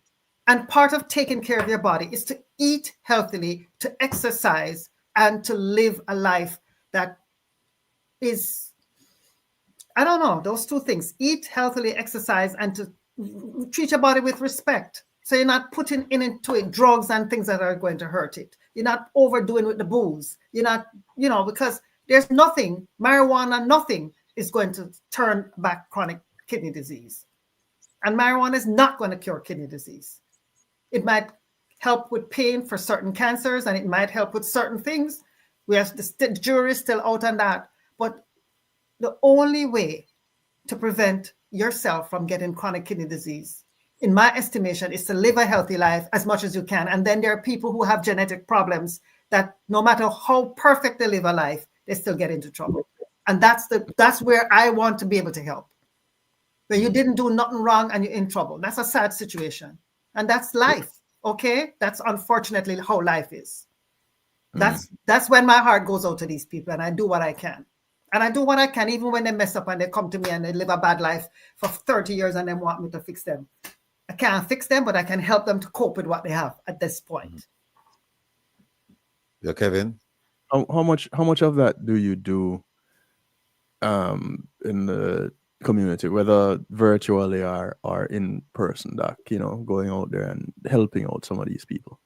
They come to my office, I help them every day. You're talking about, do I do like community work or education and stuff? Yes, if people invite me to talk about it, I do. I will go to a church and talk about kidney disease. But I tell you something, information is so prevalent on the internet now. People talk about these things all the time on this program or on TV. There's not that much, I don't see, like when I go to church to have a conversation or something like that, or I've gone on and done other radio programs like this. It's not like the prevalence of, or the majority of people are tuning into these things. People are not, they're only interested when I'm get sick. Yeah. Then I'm get afraid and I'm come to your office in tears. Yeah. They don't want to do the work that it takes to prevent the disease, unfortunately. That's what I see. People they want you to fix them with one pill, just like you said, Will. It ain't gonna happen. If you want to live healthy, you have to put something in it from the time you're young. You can't come to me at 60 years old when you beat up your body and you disrespect it all your life and tell me, But even then, we can walk hand in hand and we can work together. We can control that blood pressure, and I'm going to use medicines, but also I'm going to tell you this is the way you need to eat so that you can get your cholesterol down, so you can get your blood pressure down, so you can drop some weight. And I will use medicines to help you if you want to drop the weight too. But you have to be committed to doing the work. And I've seen lots of people who come in. I've had a few people that I've been able to turn around their kidney disease because early stages, like stage 3 or so, because they change their life completely and they drop 50 pounds and they change the way they eat. It can happen, but you have to be dedicated. It's funny you say that. You use the word work in there. And people, when they come to a doctor, they don't want to hear work. They want to hear cure. Yeah, but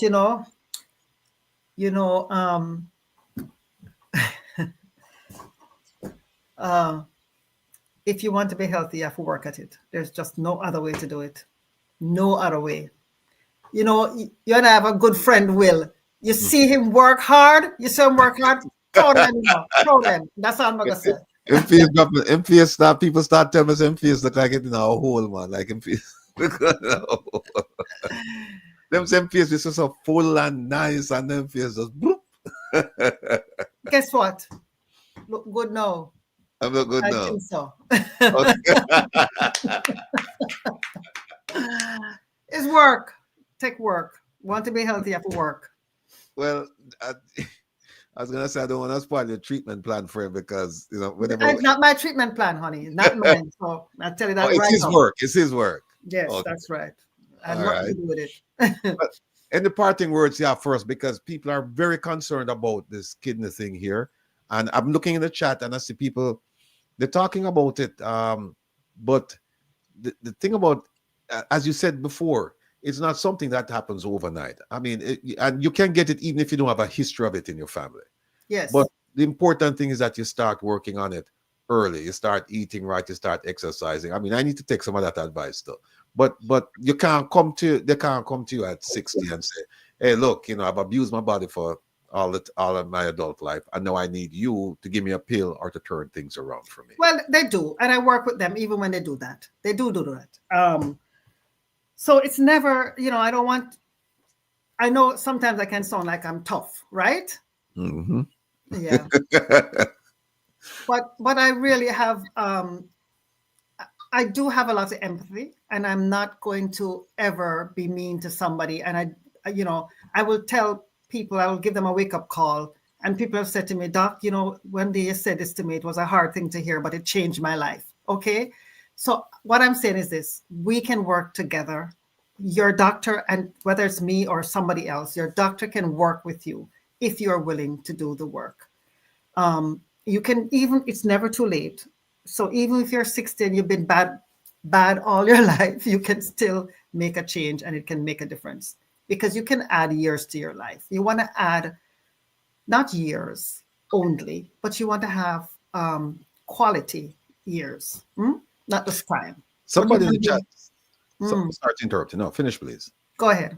All right. Somebody in the chat said, if you cook out in your yard, it's healthier. No, cooking in your yard is that. And if you still use the chicken, we have all of this chemicals in it, and then you use the dried out spices and all this stuff.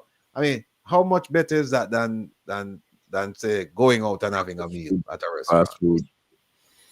Yeah, well, one good thing about cooking at home, I think people tend to pay more attention to how it's fixed. And if you're right, there's a lot of hormones and stuff in meats nowadays that are not necessarily good for us. So we do kind of have to pay attention to that. It's better if you can plant a little garden and reap some of the stuff. Even, you know, you can't reap everything or plant everything in your garden, but at least some urban spices, your thyme and your pimento and your, not pimento, but your thyme and your, you know, like onion.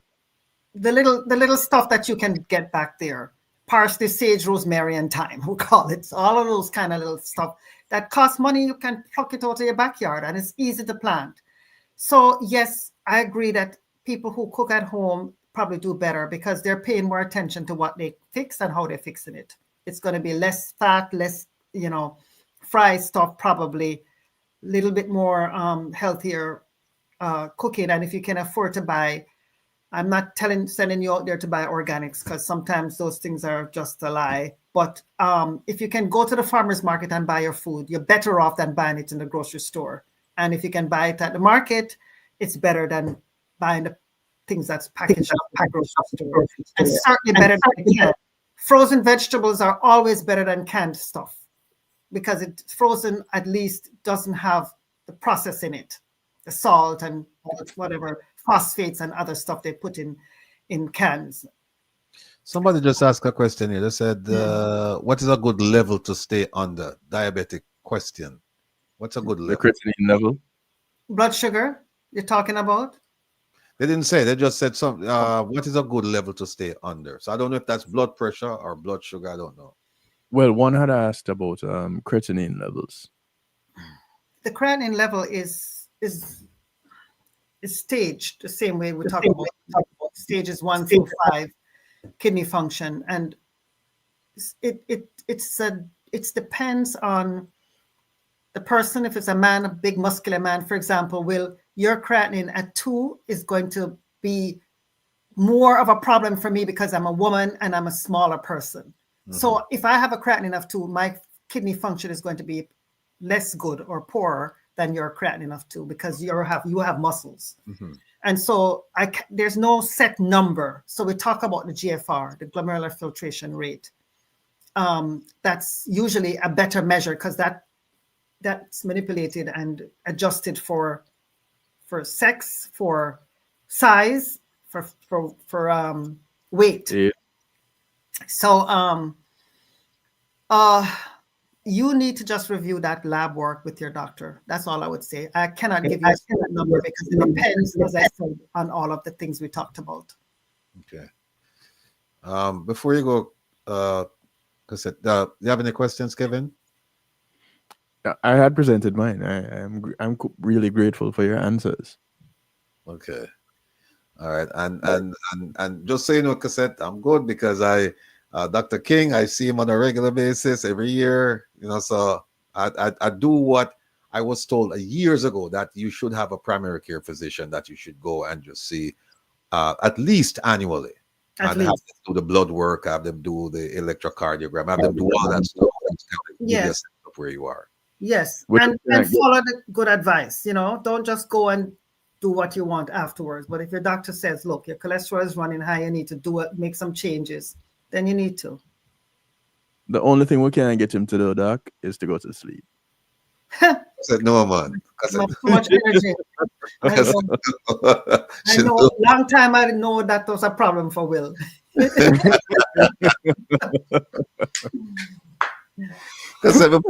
Before you go, any parting words for us? If you have kidney disease, it's not the end of the road. It's not it's not something that you need to just throw up your hands. Work with your doctor. It's never too late to make changes in your lifestyle. And you can turn things around. You might be surprised. So just go and get attention. Don't sit there and sorry moan. And, it's never too late to turn over a good leaf. So I want to encourage whoever may have a diagnosis of kidney disease. Don't stick your head in the sand and don't be afraid. It's better to face the demon and work with what you have. Mm. All right. Well, Kevin, you were saying something? No. I was just in agreement. With our final words. Yeah. Dr. Cassette Jameson, always a pleasure. Don't forget to invite me because this was a come up. This was a come, yes. Your yard on the cook good. We don't know use no like a flim flam meat and on the cook a whole heap of veggies. So I am here. Far away. You don't need no invite, Mr. Will. You don't need no invite. All right. Look, thank you so much. Say hello to that special someone for me and the rest of the family. I will. Hold on. One second before you run off. Somebody just asked a late question, asking if kidney health can lead to prostate issues. Oh, kidney ill health? Yes. Most of the times it's the other way around, that prostate issues can lead to kidney ill health in men, because if the prostate is too large, it can cause block up, like how you have a pipe block up. So yes. It's strangled the urine outflow, and then it can damage the kidney that way. We call that obstructive uropathy. So if you're having prostate problems, make sure that the pipe is working good and the flow is good. Mm-hmm. All right.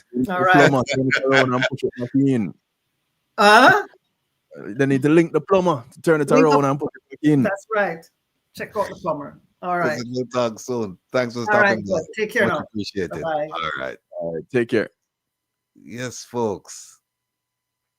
That was my dear friend, Dr. Cassette Jameson. Yeah, man. And me I go yard because them cook nice over there, Kevin. Yeah, man. Yeah, man. When you go there, so you have to eat, man. Them feed you right when you go to the house there, Yeah, you not worry about food because them cook enough, huh? And them cook good and healthy. Eh? Good and healthy.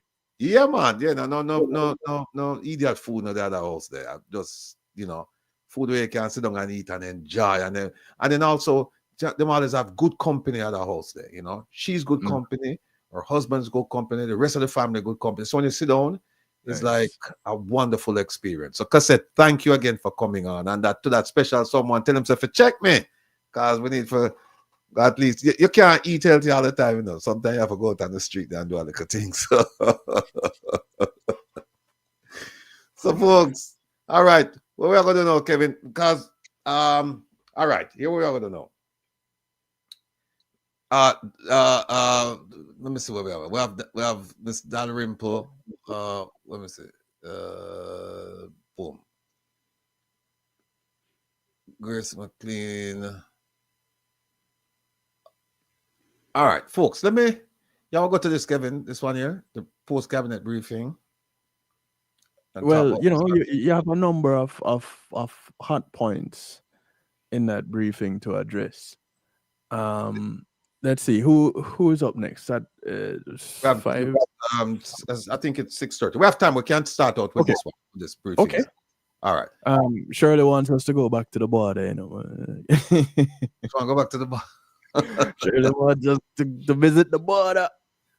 All right. Hold on a second. I understand, Shirley.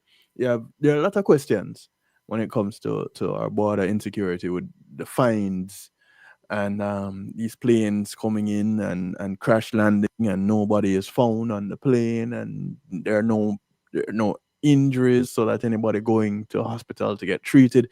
People just disappear, thin air, just like that. Right. But leave a big old plane wherever it stopped. The remote control plane. All right, I tell you what, Shirley. The border thing, if you don't mind, with please indulge me, Shirley. Love you to death. Just please indulge me. Let me just, because I pull it up right now, but the border thing is so involved, especially with secure report, that if we get into it right now and start, getting granular with it, nitty gritty, we're going to be here for quite some time. And we have some other things that will come up. I just want to show you some things so Shirley, bear with me. We'll get to the border thing, all right? Some point. Just bear with me. Let me pull up about that, Kevin. What mid one though is which one is the person Real Corbury. Okay. People, what do I want to do? Come on, say the thing, Tell me, no want me to do the Real Corbury, I don't want me to do the unemployment, or you want me to do the $3 trillion one, or the Prime Minister say I'm unfairly attacked. We have where's it? Hold on, border insecurity, Real Corbury, DALRYMPLE-PHILIBERT. All right, let's do the DALRYMPLE-PHILIBERT. Get that out of the way. All right. Yeah. Where we at, Kevin? So she's with the IC. She's with the IT information. Oh, hold on a second. Is she at the PMIC? end? You find it? PMIC. Oh, PMIC. Oh, sorry. Yeah. And people, this is what we go through as we prepare on a every Saturday, well, up to Saturday.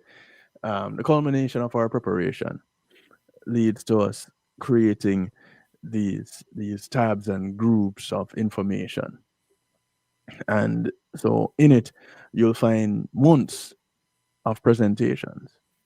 And at this point, go ahead.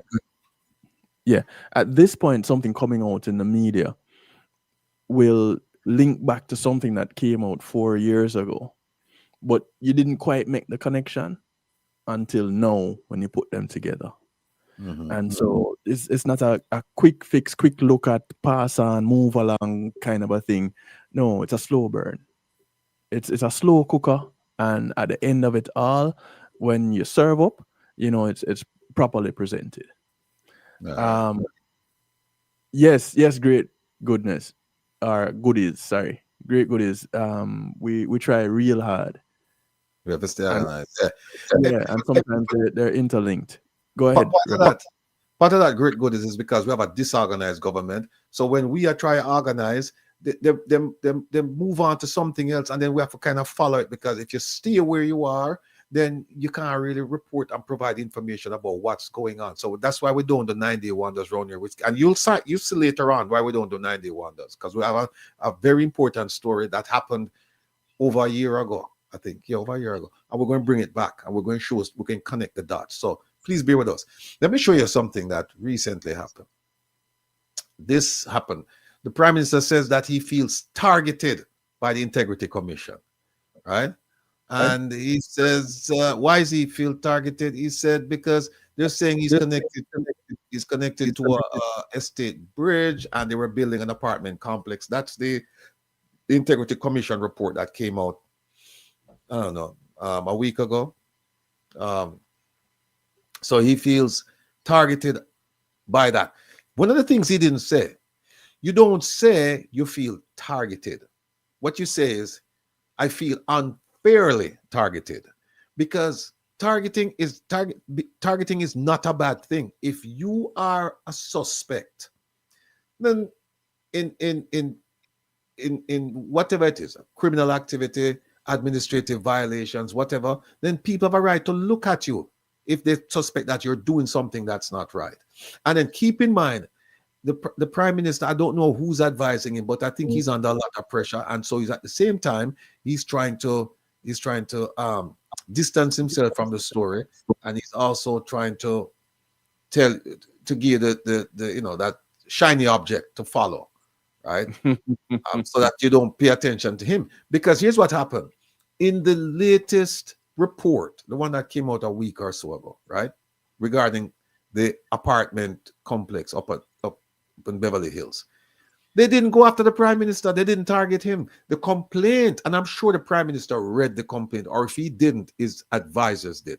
The complaint was that the Prime Minister, a piece of property that he owned and construction was going on, and that they were violating the permits issued for the type of building. And they also said that the Prime Minister was involved where they had two sets of blueprints. They gave one to KSAMC, and that one said one thing, and then they had another one that they gave to the contractor that said something else. That's the complaint. That's the Integrity Commission didn't say, this is what we're going to be looking at. A complaint came into them people. We need to understand this.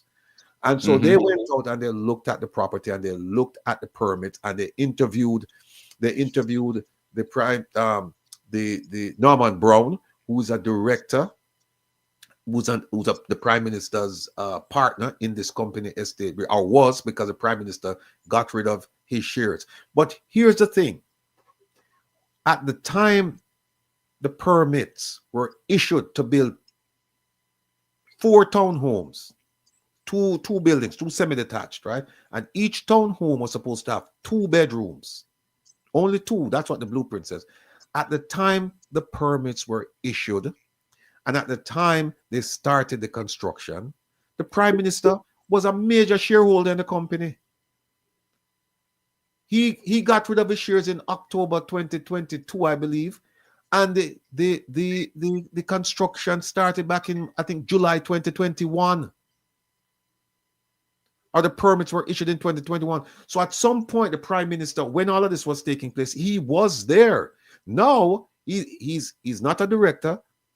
He doesn't own any shares, and so he can comfortably say, I have no connection to this property. His son, he gave some of his shares to his son, because we look at the dates and the amount of shares and the transfer. His son is a director in the company. Now, here's what the Integrity Commission did. The Integrity Commission interviewed the partner, Mr. Norman Brown. They tried to interview the Prime Minister's sister, who's also a director in the company, and they interviewed the contractor. Now, who they didn't interview, that, in my humble opinion, they should have interviewed. They should have interviewed the Prime Minister. Because at the time the permits were obtained, he was still a shareholder in Estate Bridge. And they could have asked him, what do you know about the permit and what do you know about the building? Just ask him. They didn't. They could have also interviewed his son. His son is 21 years old this year.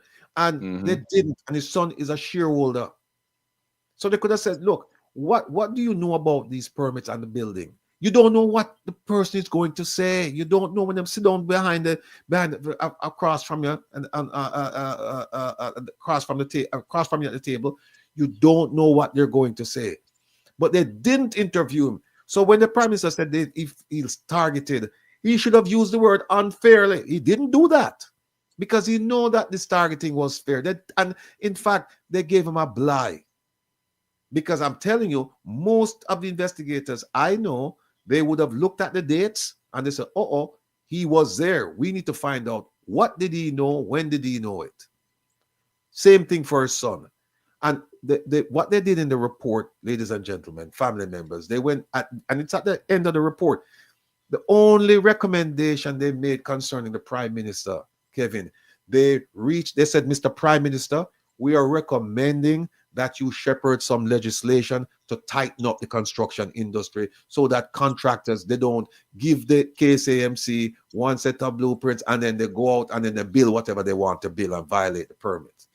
They said, we're asking you to help with the legislation. And it's not the first time they ask him. They ask him in the case where the Water Commission gentleman, where he was supposed to build 12 one-bedroom apartments. And what did he build? He built 6 2-bedrooms and 6 3-bedrooms. And in that case, the prime minister had nothing to do with it, except that NEPA, who gave out the permits, they work in the office of the prime. That agency is located in the office of the prime minister, right? But what did they do? They didn't go after NEPA and then go after the prime minister. They said, Mr. Prime Minister, please, we're asking you to create some legislation, help us to monitor this business so that we don't have this kind of foolishness going on. And then think about it. The prime minister himself now, saying he feels targeted. If he feels targeted, it's because of his own doing. Because him have NEPA, him have 19 agencies within his portfolio, including agencies that build or issue permits. I think HUD is one of them. Yeah, because Mr. Norman Brown, his friend, is in charge of HUD and he's in charge of another one. They do developments for the government. So if he feels targeted, a theme fault. There's also, look, a conflict of interest. This prime minister is involved in the construction industry now. If you go back and you look when he formed Estate Bridge, it said Estate Bridge was developed to rehabilitate or build homes. I think that's what it said in the Integrity Commission report. I think, yeah, Estate Bridge. And I him farm Estate Bridge. I him. Put yourself out there. Your wife, I get permits from the agencies that you have control over. You will get permits from agencies or municipalities that your party has control over, and you're involved in the building industry, and then you have a friend who's involved in the building industry, who's your partner, and he's working within your portfolio. Mr. Prime Minister, come on, man. You can't look, you can fool some people sometimes. Thank you, Kevin. You can fool some people sometimes, but you can't fool all the people all the time, Mr. Prime Minister. And the fooling I've done. By the way, Kevin just put up something I'm for sure the people let me know. People take a look at this. Kevin this is the Prime Minister's declaration when he was running as a candidate in the general election in 1997. See him there?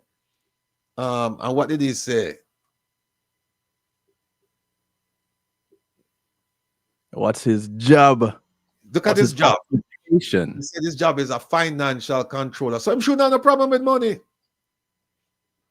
And look, we have to check out the address there, Kevin. That 98 Hope Road, apartment number 5. We have to check that. All our Kingstonians, who knows 98 Hope Road?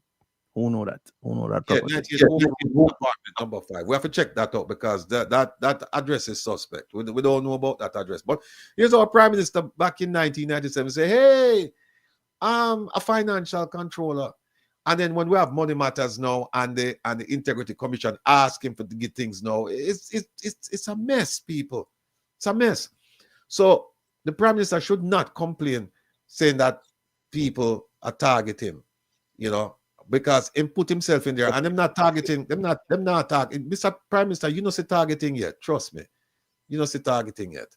You just talk about it, but you don't know what it feel like to be targeted.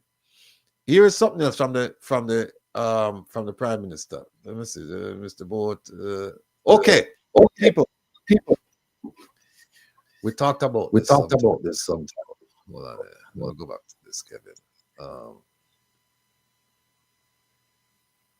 All right, here we go. I'll put up that one here. Now, the Prime Minister is happy with the preliminary court ruling in this case, the most recent case involving the permits. No, sorry. This is the one involving the referral from the Integrity Commission to FID and to tax administrator and administration and all of that. And remember, he filed with the court. He filed and asked the court for 28 things. And the court only granted 3. And the 3 that the court granted, the Integrity Commission said, give them, judge. We're not going to object. Give them. And when I look at what the judge actually ruled and said, okay, fine, I'll give to him, I think the judge was saying, I'm going to send the fool a little bit further. Because now he's gone down the road now when he can't make no turn. Him can't back up and him can't do no U-turn, nothing. Because the things that we ask for, they're going to be ruled against statutorily. The law said the law is against the position that he is taking. Now, here is, let me see if I can get there.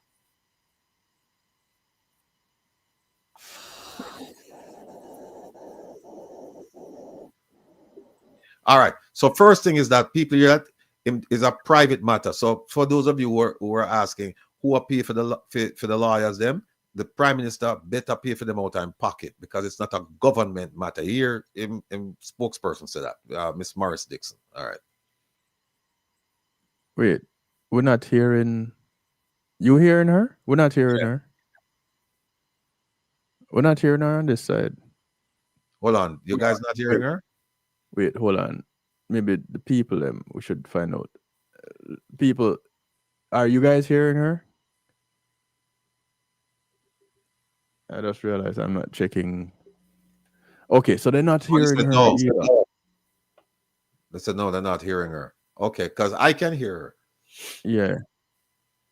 All right. Let me just summarize what she's saying. She's saying that the Prime Minister is happy with the ruling. And he's happy because there's a process and he followed the process in terms of the judicial process. And it's a good day when people can go to court and so on and so forth. Well, you can't be happy. You ask for 28 things and you get 3. You cannot be happy. And then you turn around and you file an appeal immediately. And the judge said, no appeal. See you in court this January 7th. So I'm not happy. So I'm not happy. I'm happy with the court ruling in the IC case. I'm not happy with the IC. But how did we get to the point where we can say the Prime Minister is not happy with the Integrity Commission? Let's walk down memory lane. Take a look at this, folks. This is Anti-Corruption Day. It's December 9th every year. It's a global initiative, right? All over the world. So this one is a 2020. Now, I could see what our illustrious Prime Minister said. Because you seem just seem happy with the ruling. You know, seem happy with the IC, I'm happy with the ruling. But in 2020, here's what he said. We'll fly through them, huh? Him say, I extend warm greetings to the Integrity Commission. You believe that, Kevin? I extend, start out, you know, I extend warm greetings to the Integrity Commission. Then he goes on to say the Jamaica government stands firmly in support of anti-corruption measures. And Kevin and I had a laugh this morning because you remember Minister Juliet Cuthbert Flynn. She said that the government investigate anti-corruption, which is foolishness. Or somebody investigate anti-corruption. You don't investigate anti-corruption. You investigate corruption, right? That's the anti-corruption movement. No, so she made a boo-boo there. Now here's what the Prime Minister said, and you know, you don't expect her to make that boo-boo because she's a junior minister in the Ministry of National Security. They're responsible for protect us, right? So you don't expect that. You expect that from some other ministry. But here's what the Prime Minister said. And Kevin had such a laugh that Kevin said, no, me have to put in a different color. So as we go through these documents, folks, the different colors you say are Kevin idea, because Kevin said them things that stand out so much. Because me say, me all right with the yellow, you know. Kevin said, no, we can't use the yellow. We have to use a different color. Look what the Prime Minister said. And I mean, you have to be, when you're a Prime Minister, you have to be careful with your words. You have to be precise with your words. You can't afford to just talk loose. You can't do that. And especially since you have a whole, especially when you're right, Kevin. This is not even a speech again, you know, on the fly. This is something when he wrote this. See where I'm writer. And supposed to have proofreaders. And supposed to have proofreaders. Him said, indeed, Jamaica has embraced the fight against corruption by improving systematic weaknesses that have allowed corruption. How can you improve systematic weakness in the system? It's simple. Make them weaker. That didn't want to say, but that's what him say. You know. No, if you want to say that you can say it's not what he wanted to say, but evidence shows that is what has happened. So, True. Is it that he didn't want to say that, or was he just saying that, hey, this is what we did, and put it right there, hide it in plain sight? Yeah, it might be the Freudian slip, you know. Him really want that's him really want though, and him write it, but him come back now and probably say, no, that's not what I meant, but that's what's written there. It says we are fighting against corruption because we are going to improve systematic weakness, and you don't improve, improve systematic weakness that allow corruption. No, you improve the weakness, but because all you do is tear it down. But that's what him said, and look what him said. The government to the point is him say. No, the government is now at a point in our history where independent, investigative, and oversight bodies can execute their functions without interference. Meaning that no, MOCA and MOCA, not in the com, but MOCA and the IC and the FID, all of them can do their job and them have no interference from government, right? Then he goes on to say, this administration is committed to ridding our society of corruption. You cannot rid the society of corruption. That's nonsense, as is evidenced by the passage of the Integrity Commission Act. So you pass a law, and that's supposed to rid you of corruption. So you're going to legislate your way out of the problem. You can't do that because people are people. Corruption is a mainstay. It will be here. You can control the level of corruption. But when you say you get rid of corruption, no, sir.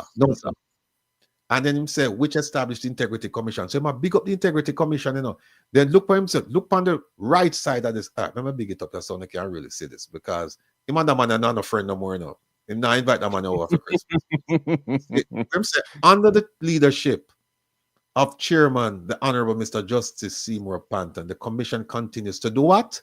Distinguish itself, operating without fear or favor. That's before them shot the brother. Them shot one of the commissioner.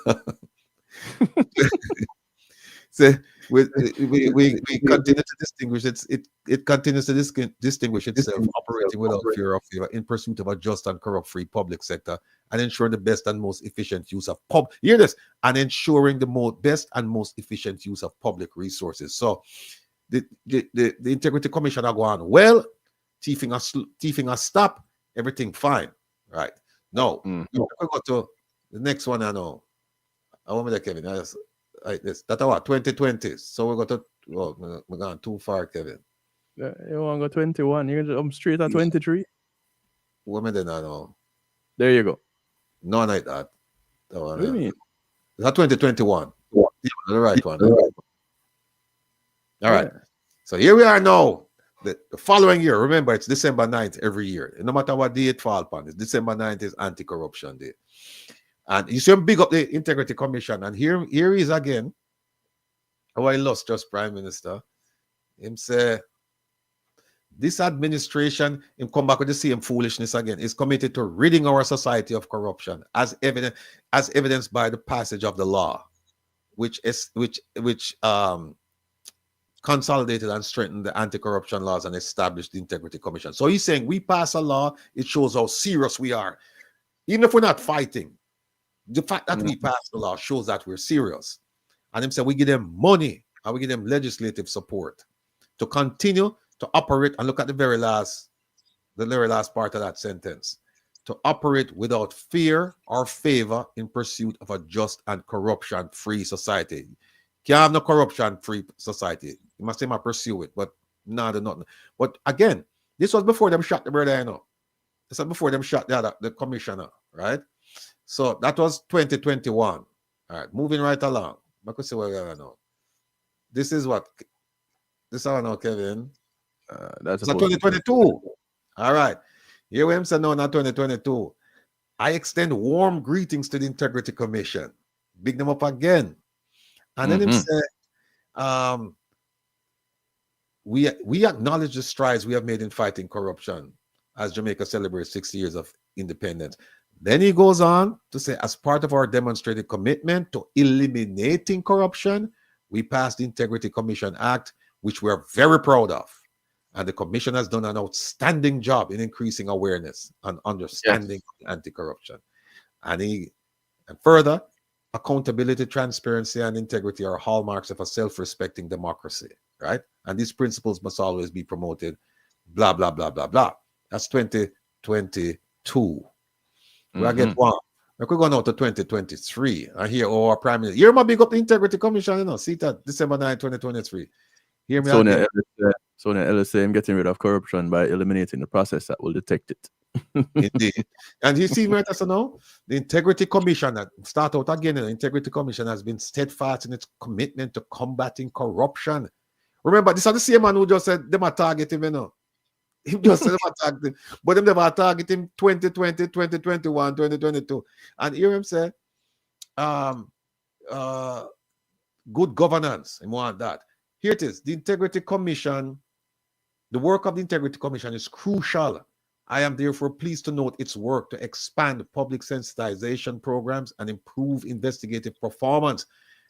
I also commend the Commission's effort to strengthen awareness and compliance in public bodies. Compliance in public bodies. Anima go on, anima go on, anima go on. As we collectively strive for a corruption-free society, I urge the Integrity Commission to continue its work across Jamaica. You urge them. I don't know why you urge them if the mother them work. You're supposed to support them. You know, urge you something is like say, you know, do something increase. Yeah. But so that's 2023. Now they ready to feed people. Him just the one who come out December 9th, you know. 5 days ago. I'm just the one who come out. And you see, I'm big up the Integrity Commission 2020, 2021, 2022, 2023. Make we see if more big them up now in 2024. And Mr. Prime Minister, don't get mad at me. Kevin set up them things. Kevin, see there? 2024. And we're going to go through this one. And we're going to show you some foolishness for some people talk. See me now, no? And me name not for read this, I can't tell you no.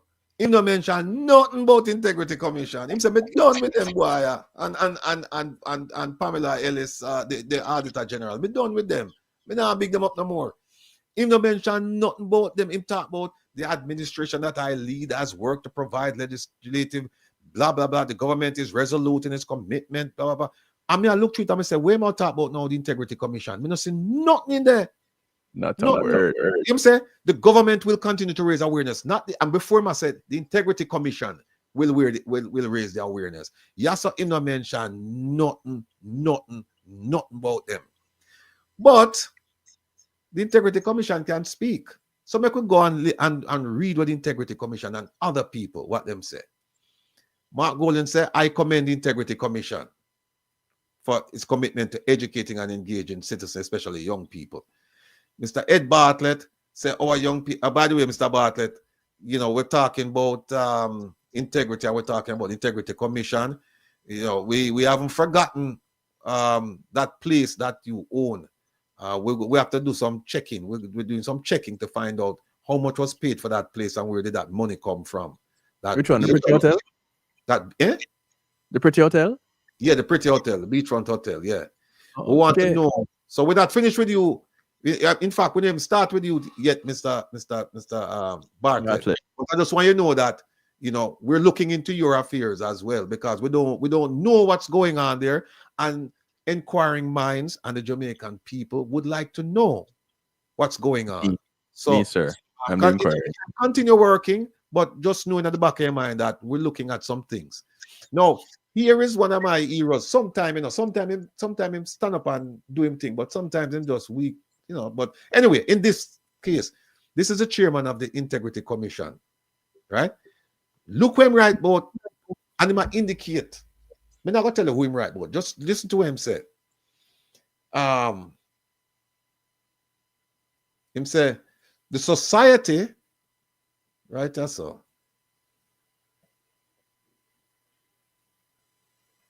The society is faced with an unfortunate situation in that there are mature adults who, instead of throwing their weight behind the efforts of the Integrity Commission to lessen corruption, are trying to dismantle the organization. No, me know Kevin, I know my brethren, them will live behind me and say, I talk about, Them can't dismantle Integrity Commission. It's not the people in my Waterhouse I talk about. It's not the people in my Maxfield Avenue I talk about. It's not the people in my jungle I talk about. Rallington Town, Raytown, Rima, Dunkirk, Kalalobed, Seaview. I don't know none of them people I talk about. Someone know who I talk about. I try to dismantle the organization. Must be somebody with power. Must be somebody with power and influence. Then here the man go on and say, him said, these persons, the persons trying to dismantle the organization, some of whom hold responsible positions. When you hear that term, responsible position, it's not about as if you have responsibility for your family. That's not what I talk about. He might talk about position of influence in the society. He said, these people are using the so-called social media to threaten, abuse, and libel persons involved with the work of the commission. Mr. Pantan, you should have put inside there so that them shot one of the commissioner. You should have put that inside there. Them not just threaten. Them a harm. Them shot the man. Mm-hmm. So Mr. Pantan, you don't know why you hold back. You should have, you said them threaten and them abuse and libel persons. And they say, well, the shooting, you regard that as abuse. But you come out and say them shot one of my compadre, man. Look here, him said they spread falsehoods as regards the actions and activities of the commission. Such behavior does not help in the effort to unite young people against corruption or to shape a future with integrity. And this and that. And at the end, him say, please give us your support. Right? We don't know who I ask the support for. Now, here is a lady we're going to spend some time with today. This lady here, the Honorable Dana Morris Dixon. She went on to say, I am proud of the administration. She also proud of the Integrity Commission. But she said that the government passed the Integrity Commission Act and government have funded it and have strengthened this and I do this and I do that. And I encourage you to speak out against corruption and embrace that. That we are do. Hold on there. Big that up. People, that we are do around here. See it right there, sir? She said, I encourage you to speak out against corruption and embrace your role as stewards of change. That is what we are doing. So don't cry and bawl when time we start call out things and point out people. Don't do that. Change for the better. That's what you're supposed to do. So that is what she said. No, people, me show us something. See real big money, I know. See real big money, I know. The man who said, when them shot one of them commissioners, him say, and them ask him, what go on? Him say, go ask the government, right? Mr. Greg Christie. See me right, I say no.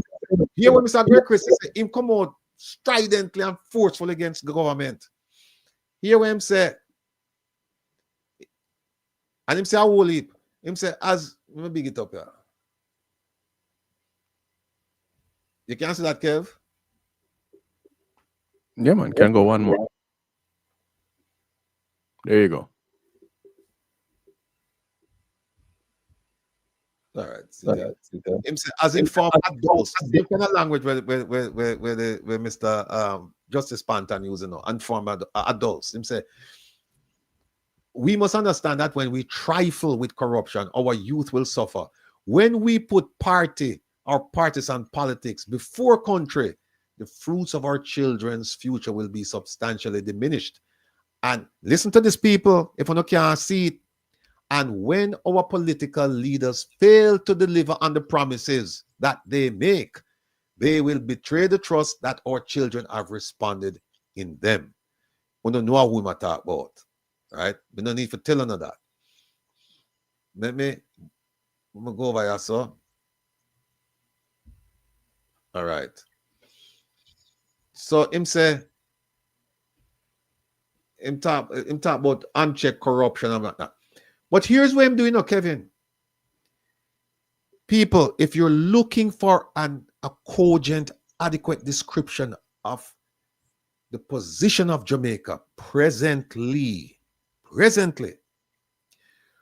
read the next paragraph written by Mr. Greg Christie, the executive director of the Integrity Commission, because it is a very specific and detailed description of Jamaica as she exists today with the issues.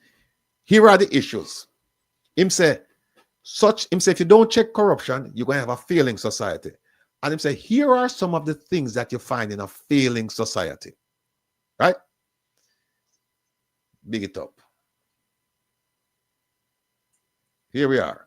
Look, him say, unethical leadership. Jamaica, that. Poor public governance and accountability standards. Jamaica, that. 3 trillion unaccounted for. Wastage and theft of public resources and public money.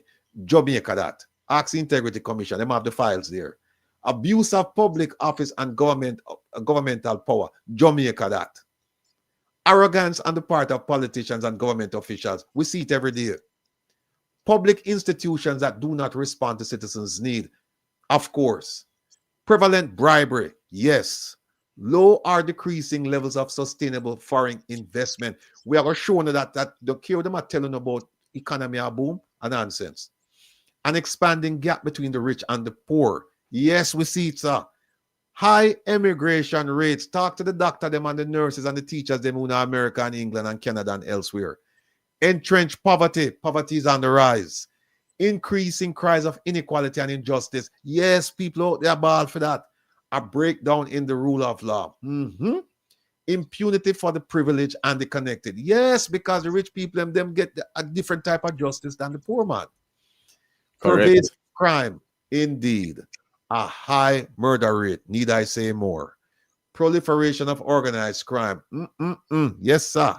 Substandard healthcare and educational facilities. Talk to the American government and the Canadian government and the UK government about substandard healthcare, and then talk to the people of Jamaica, because them put it in a for them travel advisory. Educational facilities, we know about that, and we are going to show you something today. A lack of affordable housing. Yeah. Jobs that do not pay a living wage. Minimum wage 15,000. A translator, 80 something dollars a week, 80 something US dollars a week. Decrepit roads and infrastructure. Carpet. Inadequate or poor social services and public utilities. Pick one. All of them are the same. A cost of living that is adversely disproportionate to the means of the majority. A cabbage for $2,000. A feeling of insecurity and stress among the broader populace. Yes, me hear it every day. And a shroud of hopelessness and despair that hangs over the society. This is Jamaica described in this one paragraph. This is sad to say, but it's true. And so it's full. The people who don't want to disagree with me, who cannot disagree with me. When me say things that say are true, man. When me say Greg Christie say are true. See me right so? Him says Jamaica as a signatory and state party to the UN Convention Against Corruption. Its leaders, and we need to file something against the Prime Minister over there, so. Him say its leaders are therefore presented with a fitting opportunity to pause, reflect, and consider what more needs to be done at this juncture to guard against the threat that corruption poses to our fair isle, its citizens, and our future. Mr. Christie, if you were here, so I'd shake off your hand, because what you just said there is absolutely true. Then we have one of the director. We have another one over FID acting. Then we have the Mocha General here. The Mocha General said, we believe in equipping young Jamaicans with the knowledge, tools, and support. All right. What them there, sir? Mr. Colonel Desmond Edwards, where are the knowledge, tools, and support that you said you believe in equipping them with? Where have you given any of that to any of them? Oh, I forgot. You're a military man. You don't understand law enforcement. Okay. All right. Leave you alone. Then we move on to the Commissioner of Police. That's law enforcement. Yeah, him look lost in space. It was lost enforcement. Oh, lost enforcement. Okay. Him a big up the Integrity Commission. And me know that the Prime Minister must say call him in and box him down when him see us. Him say, oh, you can't big them up. And so the JCF stands shoulder to shoulder with the commission and commence their tireless work. No, that no go. And we strive to instill values of honesty, fairness, and respect for the rule of law. Then why you not go lock up some of the people them then in a parliament if you believe in that? I believe his words are true. They stand shoulder to shoulder. They're just not facing the same direction. Oh, I see what you mean. Well, that being the case, yes. Commissioner of Police, Dr. Kevin Blake, we're not impressed, sir. Not impressed with you one bit. You're clueless. And so we're going to move on. Then we go to Mr. Philip Ramson. Him commend the Integrity Commission. Just one thing, though, Mr. Ramson. You have a word over here now. Instill. IN-STILL. Sir, that is not a word. So I don't know how this escape you and your people, because you're president of Jamaica Chamber of Commerce. Maybe you need, chamber used to mean something different in Jamaica when I was growing up. Maybe, yeah, Mr. Philip Ramson. But continue supporting commending the Integrity Commission, but do something. Now, here's a gentleman from PSOJ, Mr. Metro Siaga. Him look shy. Mr. Metro Siaga, may I invite you to come over here, come talk to you, Please come talk to us, sir, because you play an important role in Jamaica. And here he's talking about the corruption index, perceptions index, and the score. And he said the score is stagnant for 22 years, basically he's saying that, look, no matter who you put in power, we're still corrupt. But he said something here which I found quite interesting, and that's why I want him to come over here. He said the PSOG has launched the National Values and Attitudes Advancement Committee. And we would like to hear more about that.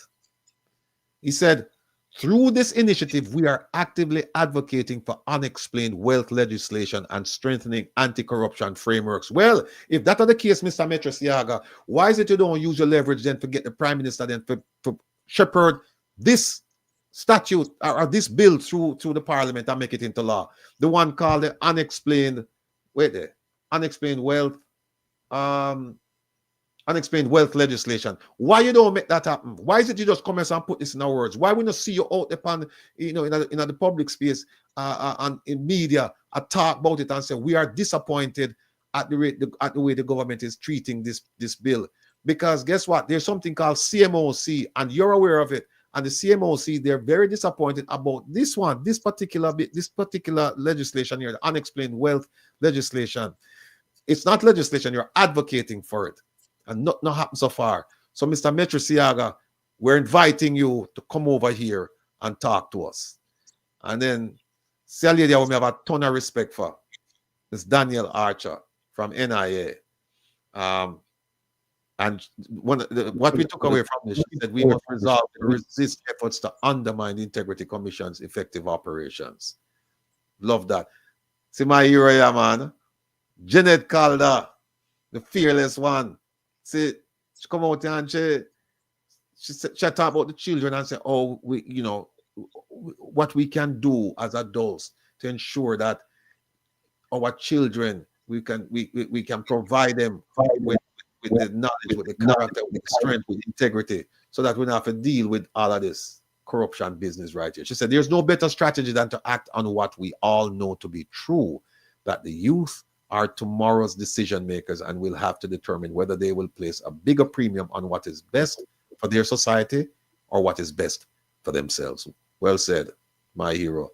This is the Jamaican for Justice lady supporting the commission. Is it General Secretary, Jamaica Council of Churches, Reverend Newton Dixon. Sir, you need to come out and talk some more. You need to come out and talk some more. Him said, we support the mandate of upholding the rule of law and the promotion of justice and truth, which the Integrity Commission is tasked to accomplish. The prayer breakfast now works, sir. Prayer breakfast. All we see is pastors that get fat when them go there and eat them food there. We need them to come out and chew the fat with the people. Explain to the people what's going on. Take a stand against corruption. We need to do more than that. Here's another one, Mr. Dashan Hendricks. Dashan, I never met you, but here's what you wrote. As journalists, we have a pivotal role in this endeavor. That's true. Our duty is to shine a light on corruption. True. Hold power to account. True. And empower citizens with the truth. True. But we're not doing it. We're not doing it. I'm afraid. Truth be told, we're not doing it, sir. And we invite you to come over here to come explain. And then we have this young lady here and then that and that and that. So, let me move this off of the thing here. So Prime Minister, I know say, Kevin are the one who encouraged me to do it. Kevin said, put up all of them from 2020 to 2024. Because them things say, when I look and see what go on. But now, here's what we are going to do now. Here it is. How this work now, Kevin? Let me see. You know, I'll try to find out first. Hold on there. Wait, let me check. So, the line on the mixing board for the computer, is it open? Yeah, man. Me not touch nothing, brother. Okay. Because I don't see why it would not play. This thing is no, it's working. No, it's working. It's working in your ear. Oh, you can't hear her? No. Well, tell me if people can't hear that. No, if I'm not hearing it, they're not hearing it because I weren't hearing it earlier. So let me just check something real quick. Just give me a minute. Okay. We can't go to the real Corby while you do that. Yeah. Well, as long as you're not showing anything. You mean no? I'm going to show something, but it's not a video. It's just. All right, show it real quick so that I can do this. Yeah. We have more things about it than just Prime Minister, you know. I don't know who's advising him, but they don't like him. They really don't like him. Well, we have a way of being blindly led by people in power. And so we would just go ahead and basically suck up to them, not dispute anything for the sake of trying to not rock the boat.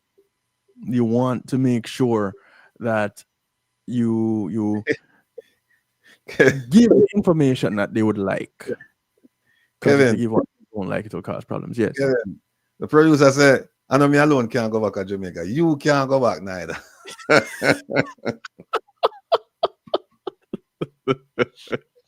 say you can't go back. Hey, listen, Jordan. Hey, Jordan. All right. So tell me if you want me to do this real corporate thing, or you want to fix this thing with this thing. Let me go ahead and fix this. Go ahead and you can. All right, you can. Here's what. No, we heard the story the other day about the real Cobra and the poisoning of the river, and I just wanted to know that this is something that has been ongoing for quite some time. And my heart goes out to the people who live in that area, the St. Catherine and even parts of Kingston. Feel bad for them because you have been screwed. You've been screwed over by the companies that are polluting the river, and now you have been screwed over by your government. Make we start.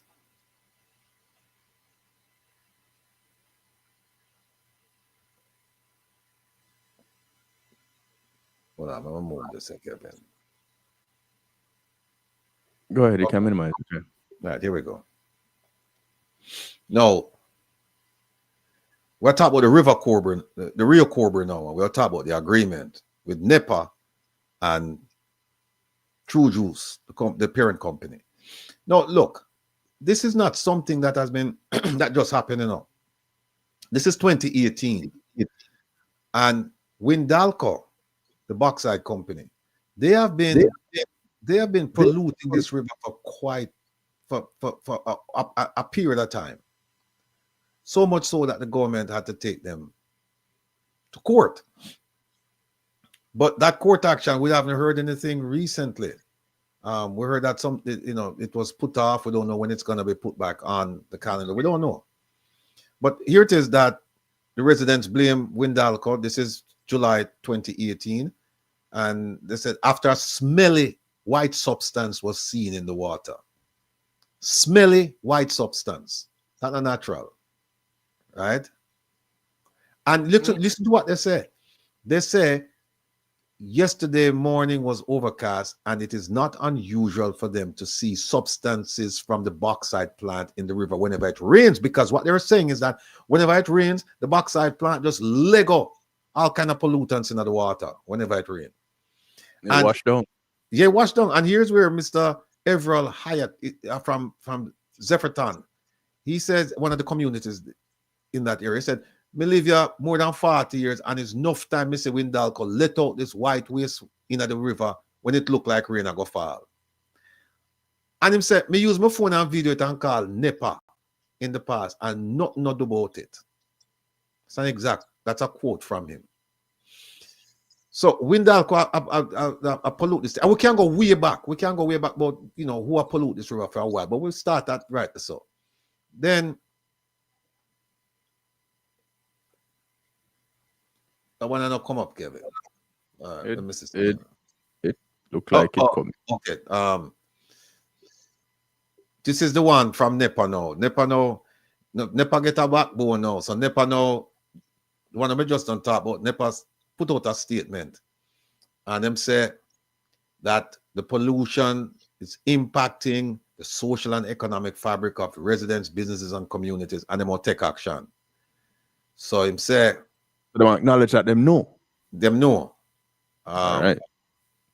So him said about ask the company to take corrective action, all that stuff. And him said it even affect the government, because the government and the government's investment, because the government own they might build some facilities there. And them said it says even for the government, as major government facilities and investments owned by the National Water Commission and the National Irrigation Commission operate along the river. So them build facilities along the river. And them said when Windalco pollute the river, it causes problems not only for the citizens but also for the government as well. And look at this. Them say the findings are that Windalco in losing control of its processes. Now, see, people, languages are. Look, my first language, is Patois. That's my first language. Mm-hmm. But we develop a little proficiency with English. But I dream and I think in a Patois, and the psychologists them say, if whatever language you dream, are your mother tongue that. Well, if that's my mother tongue, this must be my father tongue, because we develop a little proficiency with English. And when we look at the language, sometimes the way people express themselves in writing or verbally, it tells me a lot. Look at this. In losing control of its processes. When I say that it wasn't intentionally done, That's what I must say. And remember the residents say, anytime it look like it will rain, the man them let go the white substance in the water. What a coincidence. Every time it will rain, it just we lose control of our processes whenever it will rain. And it go on, look what them say. That losing control caused the release of thousands of liters of harmful trade effluent.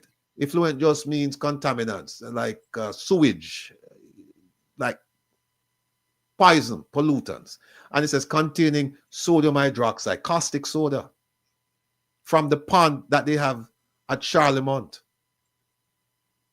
more commonly known as the Red Mud Lake. This is what I'm going to do. And him say, you see, Windalco will be held responsible, accountable, and prosecuted, the company. And them go on and them talk, them are going to cite them for non-compliant. Oh, look on this. Over the past 5 years, the company has been actively regulated. So 5 years, over the last 5 years, the man do it. And said this includes being cited for non-compliance and served several regulatory instruments, namely summons, enforcement notices, warning letters, and site warning notices. What this I tell you is that when Alco say it's cheaper for us to pay all of them like fines that we are getting, and we can continue the business because of big dollars we are talking about. So we can just pollute this, and you find we'll get a little money, and you go sit on one side, and we just go and do what we have to do. Because for you, Jamaican government, you just an annoyance. That's all you are. You come to us and you want to find me and think. You know, see, we are make big money. We are sell backside. We are bother with far. And we are do it when the rain fall. Right? So we not really put people in, because people now use the river when the rain fall. So, and that's what the good gentleman say. Him say, notice whenever it talk about rain, them like the white thing in it. And again, they have been prosecuted for 2 earlier pollution incidents. So this is something that is a regular feature. And them said it is presently before the St. Catherine Parish Court, and them are wait for the decision. And them come on, we are resolute and unwavering in our requirements for the company to come into full compliance or face legal consequences. Big talk, big bark, no bite. And then them take with them on them say they want to take some money out of the. When you mine, like our Windalco, you have to put up something called an environmental performance bond.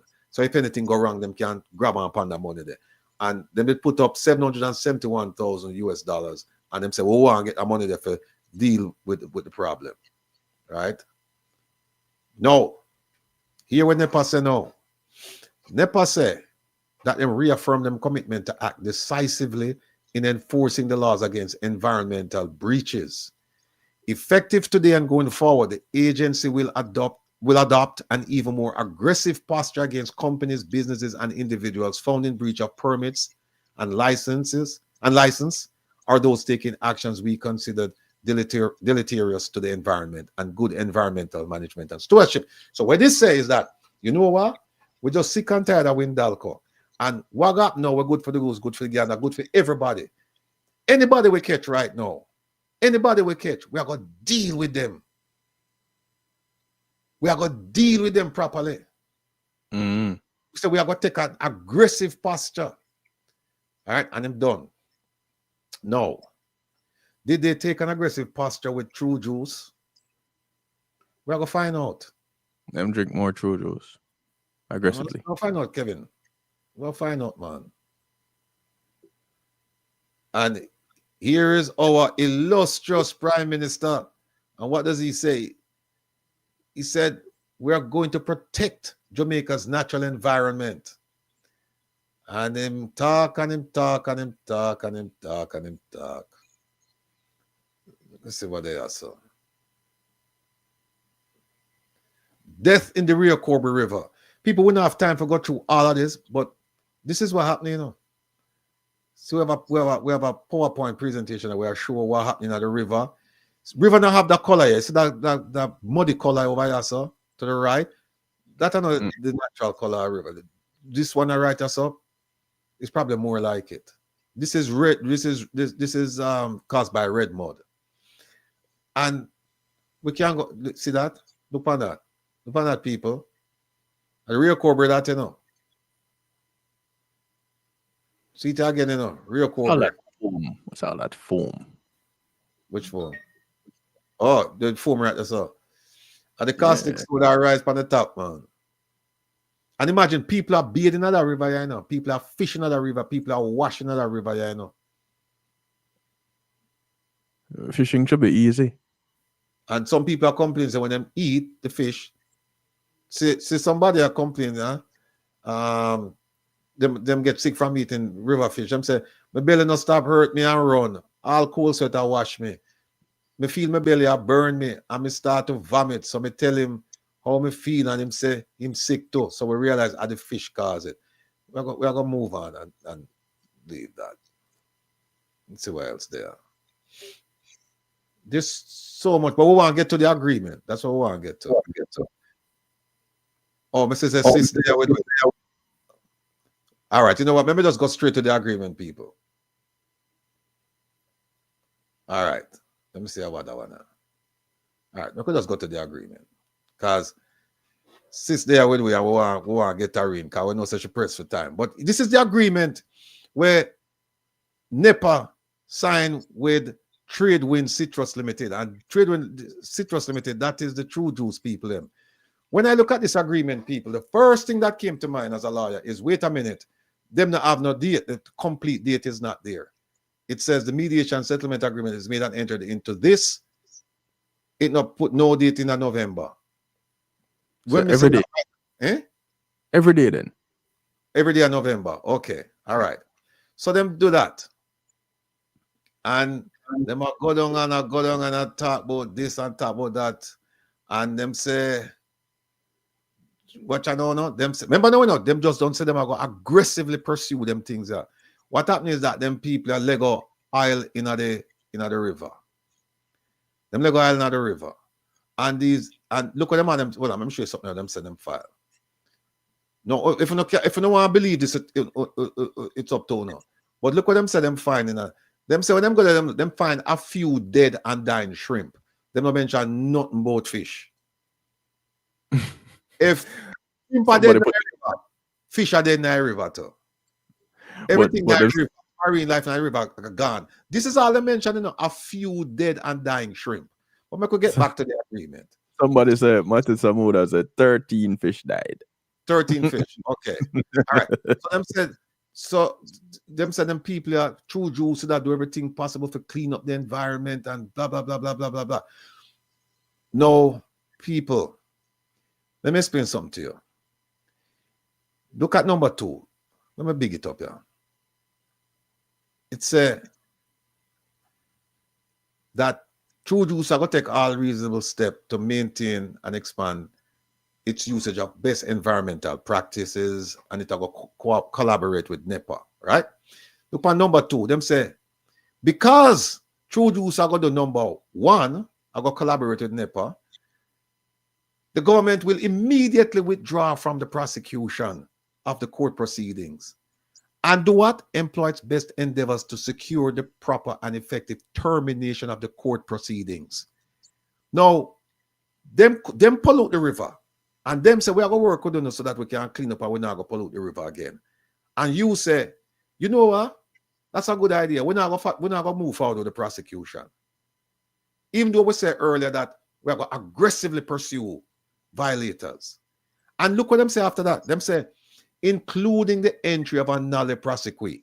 No, that's a legal term. What that means is that they are going to suspend the action, not dismiss the action. A nolle prosequi just say we're going to dismiss it, and it can be not dismiss it, we suspend it, and it could be suspended for a number of reasons, including the fact that you don't have enough evidence.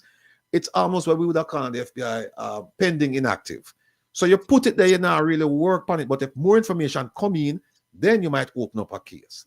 So it's likewise with this. Them said, nolle prosequi say, we not have enough, or for whatever the reason is, we're not going to dismiss the case. We're just going to suspend the case. And if something happens later on, we are going to move forward, right? Okay. Look what them say after that.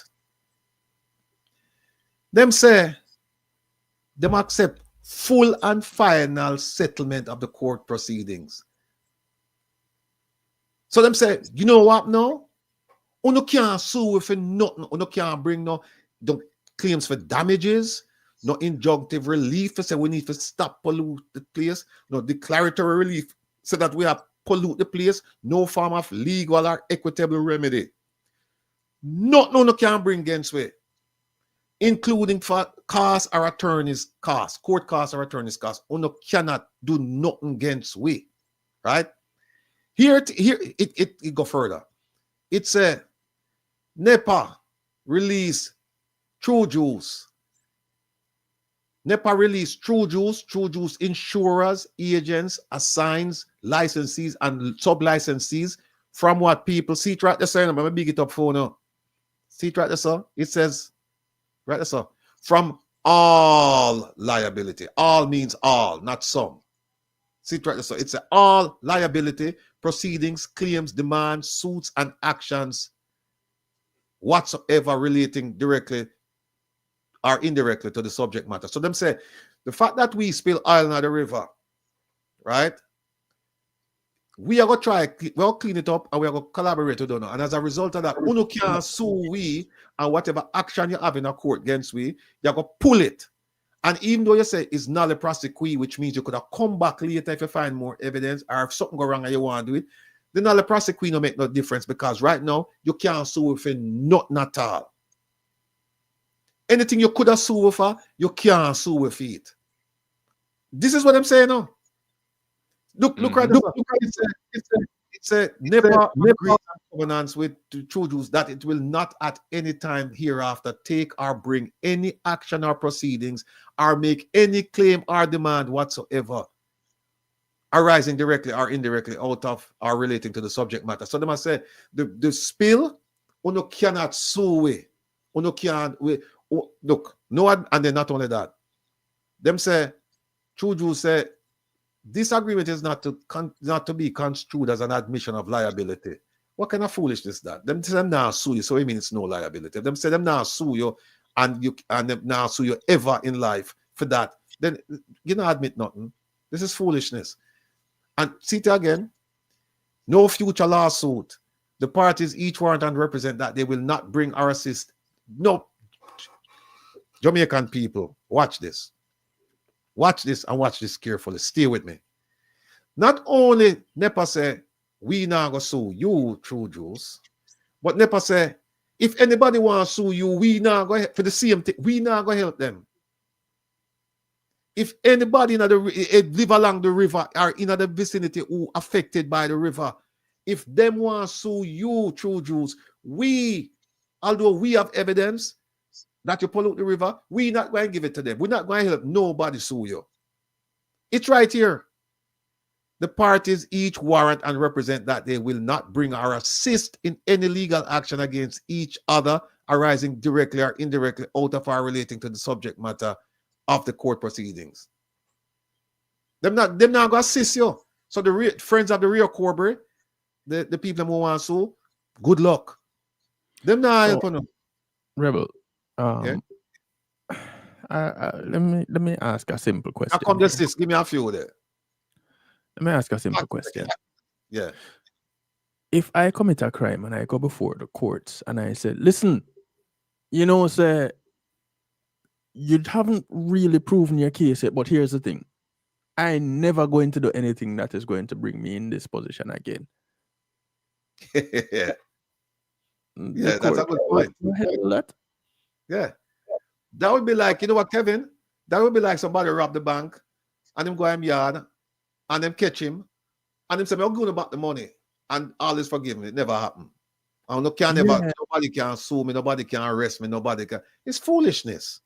This is a complete sellout. It's a complete sellout. Then look at now. Them say the parties each agree to maintain in strict confidence the existence of this settlement, and so that the NEPA may make such disclosures to the DPP insofar as it is necessary to give effect to Clause 2. But nobody else now get it. That's why when they went to court and the court said, the judge said, where's the agreement? Them say you can't see it because it's a confidential agreement. So if you go sit on one side, you can't see this agreement. Them tell the judge that. And then them said no publicity concerning this settlement agreement. Well, it's a good thing you're not giving it any publicity. And them say this contains the entire agreement between the parties. Like that. And them said this agreement is executed voluntarily and with full intent of releasing all claims. Right? And look here now, people. Look what it say. Both parties, the government and true Jews, they were represented in the negotiation and preparation of the settlement agreement by attorneys at law of their own choice. and relied upon the advice of their respective attorneys at law concerning the legal consequences of this settlement. The government lawyer selling out people. Who were these attorneys? We are going to find out. Look and see, Kevin. It said the terms of the settlement have been completely read by and explained to the parties by their respective attorneys at law. So we want to know who was the NEPA lawyer. We want to know who are the NEPA lawyer. And look what I'm saying. Them said they understand the terms and consequences of this agreement and the releases it contains. So they were fully aware of what they were doing. Next part, next provision. They are fully aware of the legal and binding effect of this settlement, and the person signing on their behalf have the authority to bind the parties. No. And see some signature, yeah. Another thing in Jamaica, what I need for though. You see what I'm saying? In the presence of, we don't need to have the name written out and then the signature, because we don't know who for signature is. You need to have the person's name written out. The stamp belong to the signature? I don't know if the stamp belongs to the signature, but only one stamp there. Only this. Kimberly SR. Right as a director, they're supposed to have underneath it. You write out the person's name. So we see how. Right as a signature there. So this look like Peter something. I don't know about that. Then look on the director. That's Peter McConnell, director, and then the signature over the yeah. And Anthony, so Anthony's signature this, right? So who for signature this one? We don't see no name right so. What's Keisha signature that? I mean Kimberly, sorry. Then who for one over here, so? Yeah, pressure me now, Rebel. Because I two different signatures. So Kimberly signed it to them, and there's Kimberly involved in a forgery. But let me just move this. People, we'll come back to this another time. But the point of me I try and make to you is this. You have been sold out. You were screwed by True Jews, and then you were sold out by your government, our government, who said to True Jews, when you don't have to worry about nothing, nobody's going to sue no, and we join in. Because we have the evidence and we not give nobody. So everything good. And the only thing we have to do, we agree that we not collaborate with we and we do the cleanup. That is not enough. Because previously them just said we are going to vigorously and aggressively pursue action against violators who pollute the river. Yes, until they strike an agreement. What was that? Until they strike an agreement. Yeah, Kevin, my heart go to them people, you know. My heart go to them people. Think about the people who use this river. Yeah. This river is represents the livelihood of so many people, you know. The life and livelihood. Here's the thing though. That may matter to someone like you and I, but it will not matter to the individual whose pocket is getting fatter based on dealings. It will not matter because the same people that they have slighted is going back to buy their product. Hold on, Kevin. Let me come back because sis have to leave. Me just say our message. Hold on there. Ladies and gentlemen, without further ado, I bring to you Dr. Rosalie Hamilton. She said just call her Rosalie, but you know, you gotta respect his due. So here she is. Doc. How you doing? Well, I was going to tell you something else, but you know, it's a family program. When you say how you do, so. You're looking good as usual. Greetings, welcome back. Yeah, man. Thank you. Thanks for having me. No, Doc won't have much time to spend with us, folks. But you know, she wrote a piece in the Gleaner, and I found it very, very interesting. I don't know how many of you actually read the piece. It's entitled "Economic Pivot to Ensure No One is Left Behind," and the Prime Minister was the one who made that speech. So, Doc, could you just tell us what prompted you to write this? First thing, because nobody wrote about this, you're the only person who wrote, I think, put it this way, your article is the only one I've seen. I'm not saying other people didn't write, but yours is the only one I've seen. Why?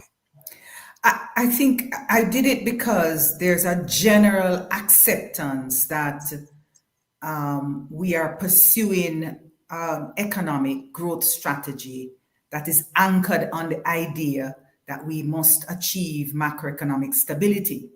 So most people don't necessarily understand that concept because it's really a very technical economic term.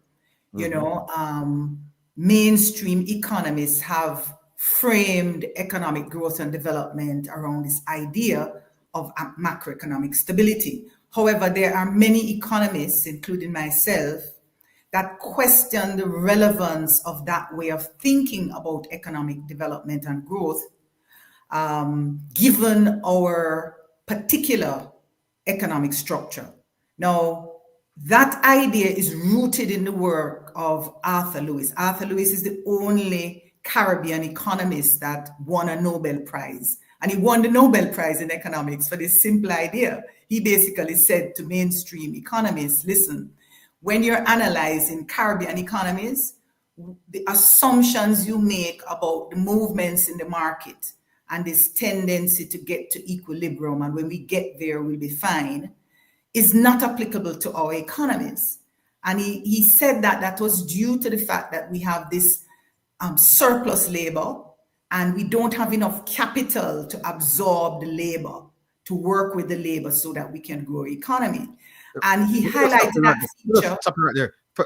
Explain to people when you say we don't have enough capital to absorb. Well, if you think about what capital is really, you can think about it as human capital, and there we're talking about intellectual capital, skills, and so on, right? So we have people, but if people are not trained and highly skilled and, you know, can create goods and services, then that's an important element of the concept of capital that we use. Now, economists tend to think about capital as goods and services that we produce in the production of other goods and services. And so our intellectual capital is used to produce goods and services, right? So we think about it. Well, everybody thinks about capital in terms of like cash or money. Right. That's also capital as well. But it's also physical infrastructure and so on, and other goods and services. You could even think about music as capital, because music is used in the production of entertainment products, right? So capital is a very powerful term, and in the context of what we call capitalism, capital accumulation is key, is very, very important. The more you can accumulate capital, the more you can create goods and services on self-reliance term. Very, very important. So the idea that we are organizing the society to achieve or pursuing a growth strategy in which stability is an important objective, I think misses this important lesson that Arthur Lewis told us many years ago, and many economists have accepted as important, that the structure of our economy is such that unless we tackle these distortions in the market, if you like, these problems we have in the market, which is that we don't have enough capital to use the labor that we have. If we don't solve that, we can't grow, we can't develop. And the Prime Minister himself came to that conclusion when he said, although we get to this macroeconomic stability, and I've challenged whether in fact we have, and I can explain that, he pointed out that the shortage of skills is a binding constraint to growth. Now that idea, again, is not a new idea. And so if we know it is a binding constraint to growth, then it suggests to me that we should have been focusing on that as much as we have been focusing on this idea of stability. Now, so there are issues having to do with stability, because if you think about stability, an economist frames it as the state that the economy gets to where markets are in equilibrium. There's no surplus, there's no shortages, everything pretty much demand equals supply. And that, you know, but it's a kind of fiction, because the real world is such that competition creates instability in these markets on a regular basis. Okay? And so if that's true, then our concern ought to be with what will it take for us to compete in an unstable world in which we are always in flux, There's never a state in which you get to perfection or equilibrium or balance, right? There's always going to be imbalance. And what will it take for us to be able to come out of these situations where there are imbalances and we have to adjust? And so that's one of the reasons I question this idea that we are in fact in balance. That's one. And then secondly, the idea is that I challenge the idea of whether that is what our focus ought to be. Now, having said all of that, that's very different from the concept of fiscal prudence. And many Jamaicans equate the two. They're two different, related but different concepts. And you could think about fiscal prudence as basically managing your money well and making sure that you earn enough money to pay your debts and cover your expenses, right? And so that's important. And to the extent that we've set up, regimes in place, rules, fiscal rules, we now have a new institution and so on, all of that is good. No quarrel there. But growth is not development. And we have seen that we've not been able to grow over many years. In fact, if you recall many years ago, over the years, across two administrations, you hear the rhetoric about we have gotten the economic fundamentals right and we're poised for growth. And many times you hear say, oh, we've had 10 successive quarters of growth and we're doing well and so on and so on. But when we look at it over the years, we look at the long-term trends, what we've seen typically is that we've really seen what we call anemic growth, right? We're not growing a lot. In fact, less than 1% if we track where we've been over the last 30, 40 years. Okay, so we're not growing the economy. And the question is whether we can grow the economy such that we achieve and we tackle in sustainable ways these fundamental problems. And the problems having to do with the shortage of skills that the Prime Minister points to very correctly. If you look at the data in our labor force, 77% of the labor force either have no skills, no training, to do the jobs that they're doing, or they're working at the lowest levels of skill sets required. That's skill sets 1 and 2. Now, to compete in the modern world, you need our labor force to be mainly at the skills 3 and 4 levels, right? So we have to do a lot more. And many of our skills have left the country, as you know. We have a high rate of tertiary educated migration and so on and so on, right? We also have problems of adequate certification of existing skills because, we're very skilled in our sports and music and so on, but we don't have a certification system.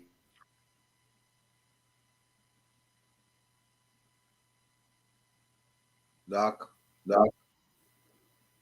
She got frozen. Oh dear. All right, let's see if we can get her reconnected. Did I lose you? Oh, you're back. I think For a moment. Right.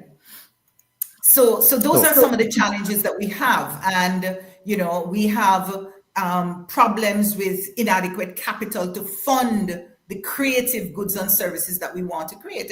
You ask any of the entertainers, you ask anybody who's doing anything out of the box and creative, risky. But by definition, that's what creativity is and innovation, right? And there's never enough capital to support that. So that's a problem. And so on. So there are many issues. I mean, we still see this persistent imbalance in our in the balance of trade. We are a highly import dependent economy. And so the more we rely on imports and we don't export enough to earn enough foreign exchange, foreign dollars to pay for the imports, the more we get indebted. And the more we get indebted, the more we're unable to address the needs and wants of society. So these are issues that we have to solve, and a lot of them is linked to this idea that we have to build and create enough capital to be able to generate the goods and services that we need. And so last point on this is that I suggest that we ought to be more preoccupied with some other measures like GDP per capita. Now, GDP per capita is not a perfect measure of living standards because, you can have a lot of rich people in the country, just a few of them, and the majority of us poor, and your average income looks good, right? But as bad as that measure is, it's one measure, and there are many other measures we can use that gives us some clue about our average living standard. And what we've seen is that our living standards have been pretty much stagnant for many years, and that our average GDP per capita is about $5,000 a year. We want to achieve first world status developed world status by 2030. That's our vision 2030. But those countries, their GDP per capita is averaging about $50,000 per annum. So per capita. So on an annual basis. So that's an issue. We have to pay attention, and therein lies the rub. Because with all the glowing discussions about the economy doing well, the average Jamaican doesn't feel it. And so if we were ensuring that growth and development that's taking place in our economy is affecting the lives of people and improving their living standards, all of us would feel it, right? And if we track that, I think that's a much more important measure than some of the measures that we're tracking, like debt to GDP and other kinds of ratios that give us some indication of what is happening in the economy, but is not necessarily addressing the fundamental issues that we need, not only to grow and develop the economy, but to ensure that the people in the society feel the economic growth and development. Kevin? So this idea of this stability that is clearly a myth, and versus what we've currently been doing, who stands to benefit? Well, the question of stability is slightly different than the who benefits from, because we can ask a question about who benefits at any point in the development of a society, right? Okay. So the idea, however, is that if we get to stability, equilibrium, all the forces, the markets benefit, the kind of implied assumption is that we're all better off, right? Right. This is what I'm saying. A lot of this idea of equilibrium and stability and balance in markets is anchored on an economic ideal, which is really a fiction. It really is just trying to capture the movements of society. And there's a lot of debate in economics that, that's not the way to think about economic dynamics. And there are many traditions in economics that have, in fact, it's fair to say that most economists that are not supporting this mainstream idea have been critical of this core idea, right? And where you're talking about Keynes have been critical of it. Keynes an economic points out that, in some markets you can have equilibrium, but you still have instability or imbalance in some markets, like a labor market. And, he went off and explained how you have to inject, government has to spend in order to, create goods and services and so on. So he has gone off, and many others. There are all kinds of economists. And the classical economists, for example, that, have laid some foundation ideas also reject this way of thinking about economics. So there is a discussion, and, all of us have different views, but I would want to say that the reason it's not challenged and you don't see and hear a lot of questions about it is that a lot of people accept that this is the way to go, and it may make sense for Western economies. And for one important reason, they have the capacity, they have the capital. And so one of the things that Keynes was saying is that the reason some of the markets, like the labor market, is in imbalance is because we're underutilizing capacity. Now, you can fully utilize capacity by spending more, and the Western economies have done that, and they've gotten out of their crisis. We don't and can't do it because we don't have enough capacity in terms of capital to be able to make that adjustment. And that's again why the focus has to be on building the capacity to create these goods and services, capital goods and services that can enable us to meet our needs and wants in society. So what then would be the ideal structure that we should be trying to implement to find that beneficial growth pattern?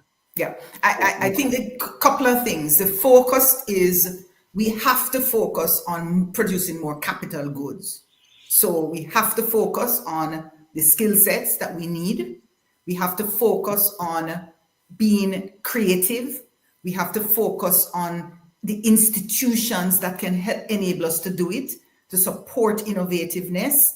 Education institution, of course, is key. But also other supporting institutions, including governance, right? And government. So we need to ensure that our institutions that will support this process of creating more capital goods and services are strengthened such that all of us in society can do more. Now, in strengthening these institutions, we have to look very carefully at the extent to which our inherited structure of government can enable us to do this. One of the things I'm currently doing is responding to the bill that's tabled in Parliament and trying to highlight this important fact that if we perpetuate the idea of central dominance, what it does is thwart the out-of-the-box thinking. It fosters compliance, and you keep by your mouth, you don't ruffle no feathers and thing because of this dominance, right? We know it in advocacy. Only brave people can advocate, because when you advocate, it's a very, very fearful kind of experience for some people, because there's a lot of intimidation. Absolutely. So when you constantly do that, you unintentionally perhaps thwart people's capacity to think outside the box, to be bold in their thinking, and to do things that are important for innovation and capital development. So that there is an important link, which I think most people miss, in the structure of government, and a highly centralized structure of government that's authoritative, and what is required to compete and create the kinds of capital goods and services that are important to enable us to make our way in a highly competitive global economy.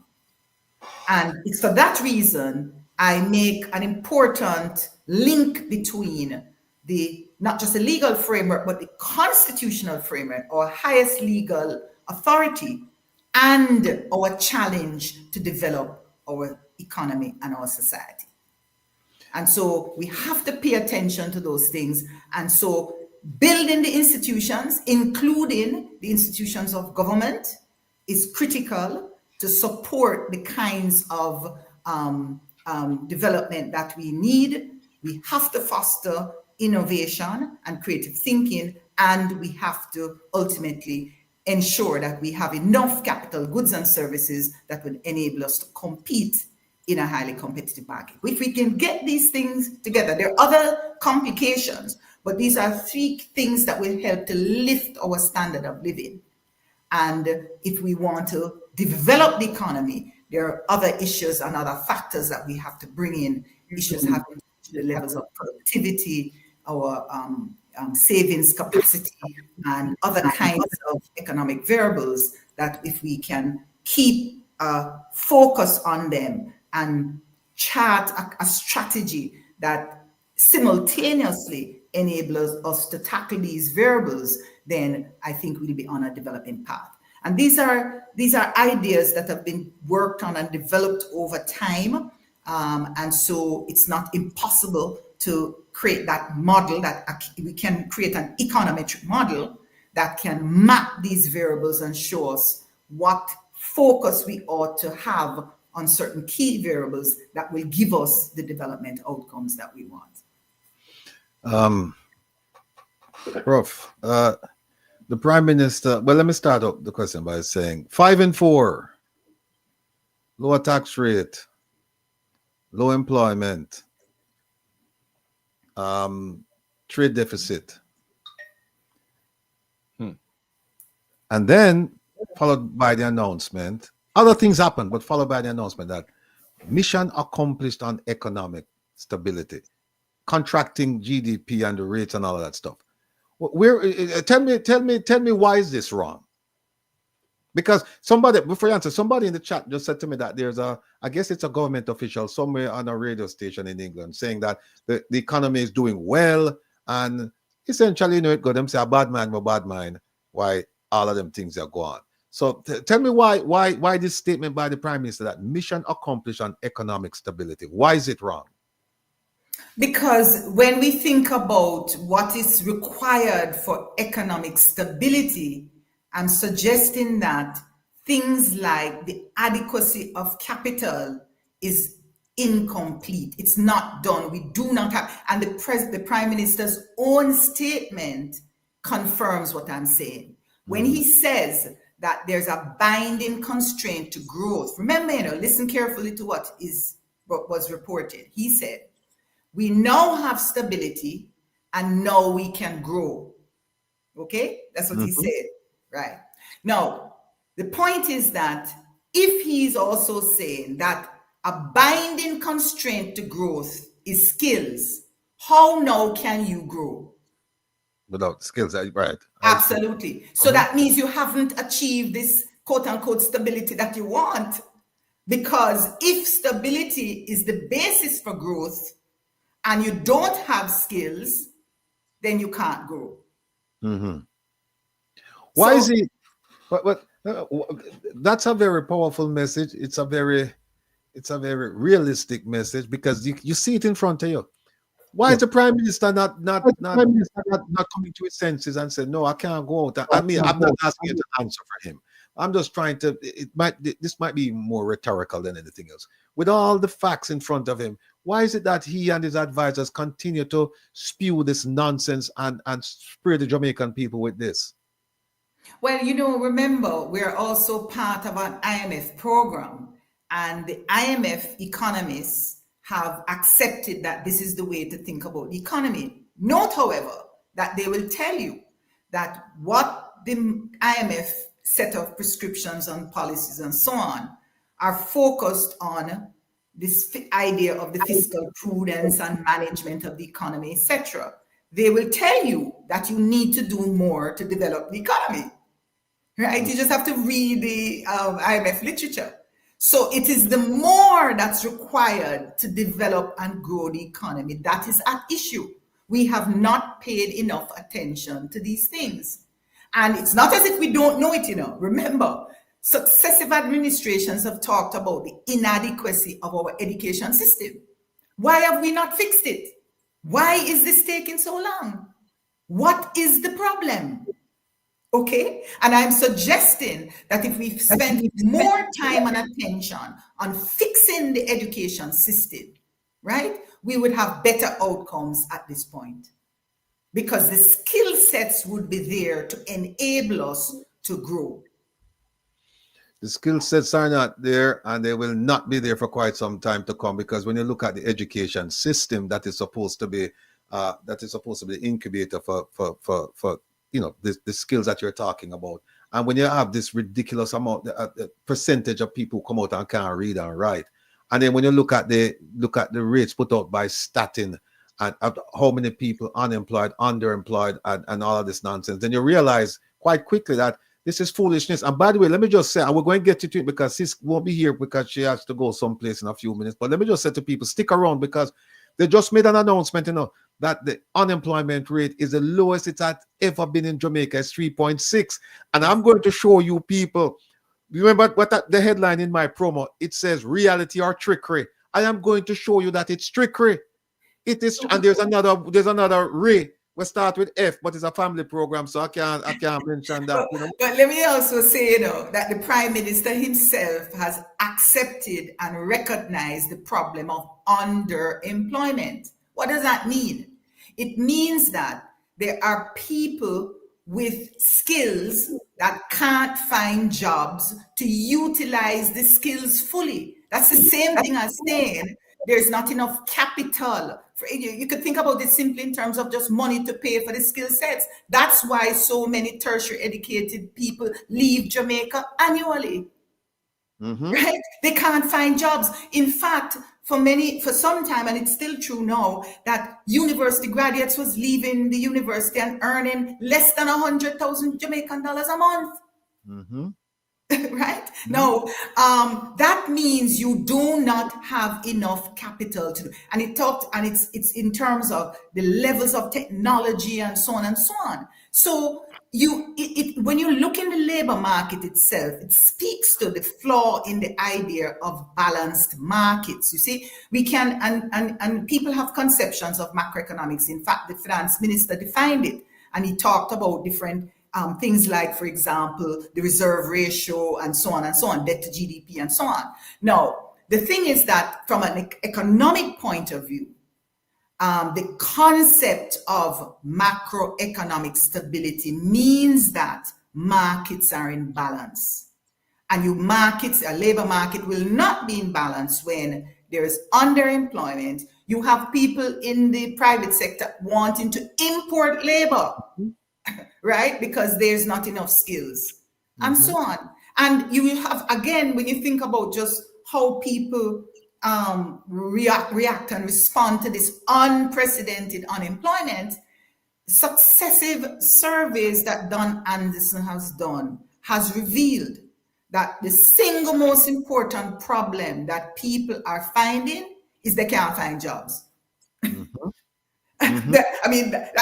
data is there in front of us. Now, if unemployment was so low and we've solved that problems, why are people saying it? Right? And so what it means is that a lot of people are in short-term jobs, part-time jobs, low-paying jobs, and they're switching in the market and therefore not satisfied that they have a job that can enable us that gives them a living wage and that satisfies their need. Sis, let me add one thing that you just mentioned to that, and that is all of my people who are listening far and wide. Remember this, and I'm going to show you in a few minutes that in order to be considered employed under the new statistical measure that they have, they just started it in January of this year. In order to be considered employed under this measure, you only have to work 1 hour out of the week that they use for that period, because they used to measure. They don't measure it every day right through the period for the quarter. They take 1 week out of the quarter, and they used to use the last week of every quarter to measure the employment rate. Now they move it to the beginning of the period, and under this shift that they've done, they say if during that 1 week, if you work 1 hour and you never work again for the rest of the quarter, you are considered employed. Make that sink in. Make that sink in your head. Right. Slow. Go ahead. The floor is yours. And I was just about to say, part of the challenge we have is that we're not properly measuring this idea of underemployment. And if it is such an important issue, then we ought to measure it so that we can track this problem of underemployment. It's not a new problem. We've had this problem plaguing us for decades, and I'm suggesting that we ought to give it as much focus as we have had on macroeconomic stability. You know what I'm saying, sis? They said that they're now tracking it based on the new metric regime that they employed since January. And I go and show the people them how they move people in and out of categories. And that's why them come down to 3.6. Because here's something that people don't know. For the last quarter of last year, ending in December, the results came out in January. You remember they were bragging that the unemployment rate is 4.2, it's the lowest it's ever been. It was 5.6 or something like that in the last quarter. And then what happened? They bring it over. Then when they use the new measures, and they were fumbling with it, and now them know if you use it now, sis. You know, it's like you have a tire, so you know if you make it work. But once you make it work and you get good at it, now guess what happened? The first period of this year, it went from 5% to 4. And now where it is, it's 3%. But I'm going to show them how them get 3%. People don't stick around. Sis, listen, the floor is yours. I don't want to impose on your time because you've been very generous and I don't want to tax your generosity. Yeah, all right. Thank you. The last point I want to make was that the good thing that I highlighted in the document, in the article, that the Prime Minister is pointing to the fact that, you know, it's important that we think about economic growth, not only by focusing on Kingston and Montego Bay. And he's absolutely right. And so he's pointing to the importance of local economic development in each parish. And I come back to a point I raised earlier, that you cannot get local development in parishes and communities across Jamaica through central government. So we have to think again about empowering people in communities and empowering the localities, the municipalities, such that giving them adequate capital budgets so that they can help to build capital with people in the communities. It's so important in this rapidly changing world that we're in that these decisions are made closer to the people, especially economic decisions that matters in a fast changing world. We're seeing all of these changes with, for example, you know, AI and opportunities to make money online and so on and so on. We have to be able to, you know, huddle as groups in communities, small networks, to be agile enough to adjust. And I suggest that we have to think again about perpetuating this cabinet approach to cabinet dominance in our centralized approach to government that is implied in the new constitution, the bill that is now tabled in Parliament. I think we need to think carefully about perpetuating that approach and encourage a more decentralized approach where we empower localities, communities, so as to achieve the very important local economic development that the Prime Minister wants to achieve. You know what, says before you go, he said that the mission accomplished on economic stability, and that this economic stability essentially was achieved by Kingston and Montego Bay. And now we have to build out the smaller communities. Now, as you said before, it can't be done by central government. So how it all get done?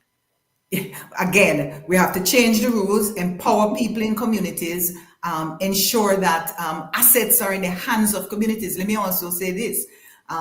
It's still true that government owns a lot of land. These lands can be in the hands of individuals and communities and will yield much better outcomes if it was under local control. These are highly centralized approaches. The outcomes are what we see and what we're reacting to. For example, limited access to beaches. Right? A lot of that comes out of centralized approaches to government.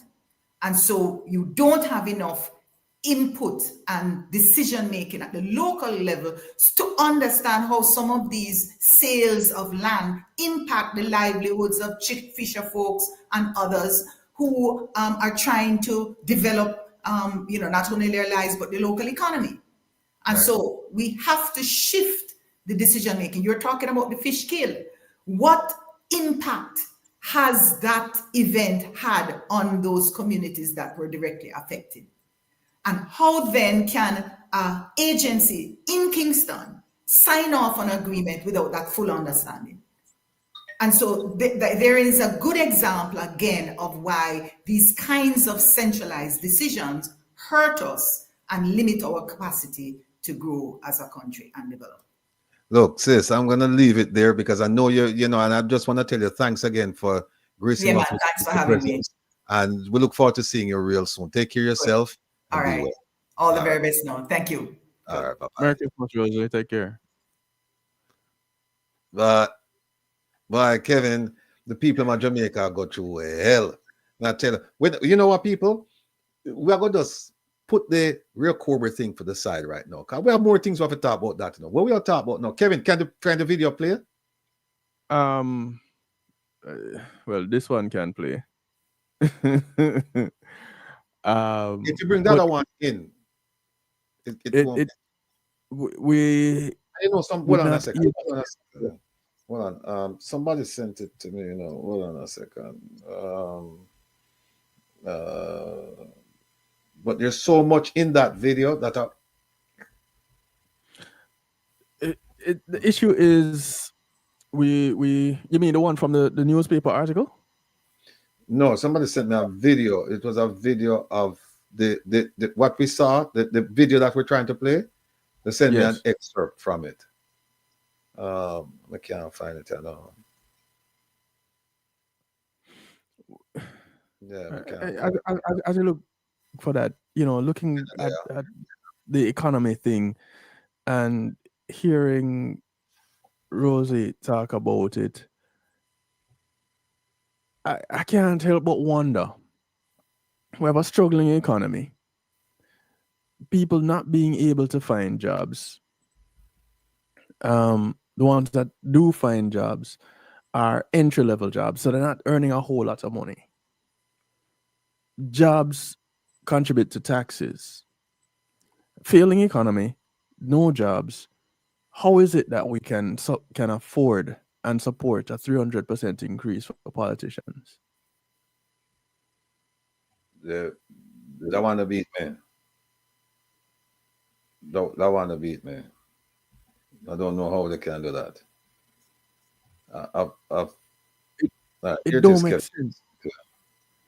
This one is more magic. Yeah, this is different, man. But it makes sense. All right, folks, it don't make sense. It can't make sense. So we don't know if we set to that. While you're working, much, let me put up that video, yeah, so people can see. A new word today: kleptocracy. It's a noun, and it means a government or state in which those in power exploit national resources and steal. A rule by thieves. Used in a sentence, it sounds like, you know you're living in a kleptocracy when new luxury cars fill government parking lots, but the roads remained full of potholes. Another example would be, kleptocracy isn't just theft. It's an entire system built to keep the rich richer and everyone else struggling to get by. Kleptocracy. You're welcome. Kleptocracy. You're welcome. That's it. John said. A wise man fills his brain before emptying his mouth. All right. We'll get to that. You know, send me the thing. Yeah, I did. I sent it to you. What's that? Yeah, man, I sent it to you. It's the last one. To me? Oh no, it's still downloading. Oh. It's slow. Let me see. And so here we have now that tells us something. The video you just played, going back to the question of the economy and the taxes and the raise and all that. Okay, so now we have an idea, but still, where is this money being taken from? Yeah, but I'll get Because you can't take something from nothing. You can't just pull it out of thin air. So Yeah. are we to assume that it is now being taken from government loans and grants and misappropriated? Yeah. You can say that. That's where it is, or that's where it's going. Oh, something. WhatsApp won't let me send it. There's something wrong here. All right, let me just jump in it anyway. All right. This lady, Dana, what's her name? Dana Morris.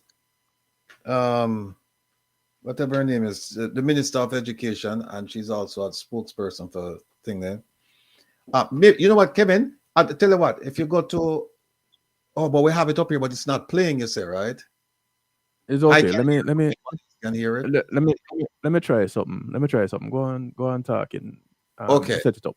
Let me try something. Folks, remember now, they said to you that unemployment rate was 4 point something last year, and it was the lowest it's been. It's the lowest it's ever been. Them tell you that. Them feed you that nonsense, right? And I'll find the thing here.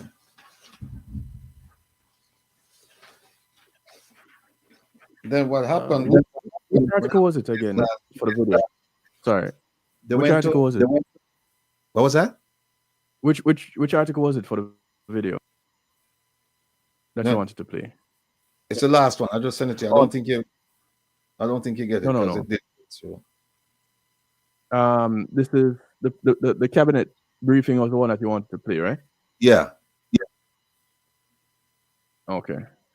So what happened, folks, is that they come out and they tell you that it was 4%. Then what they didn't tell you, they didn't make a big hoopla about it, is that unemployment went up, right?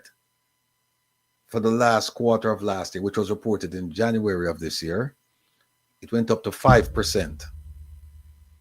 And then we see where the first quarter of this year, there's one quarter that they didn't do, but it went down to 4%. And now they tell you it is at 3.6%. No, I am not an economist. But the one thing I can do, Amadel, God bless you. And I can understand. And I know the questions them offer ask. And when people start telling me all kinds of foolishness, it not sit well with me. I make them talk and things like that. Well, there's a lady in the Prime Minister's office. See her there? You can't hear that, Kevin? I heard that just now, yeah. Kevin? Yeah, I heard that just now. Okay. All right. Let me do it. And this lady came out. She's not in his office. She's used to be in his office. Everybody can hear that? No, we weren't. Everybody can hear that? I wasn't hearing it just now. Let me see something. Hold on. Listen, nobody answer me. Maybe they can't hear me. No, they can't. We can't hear you. No, hold on a second.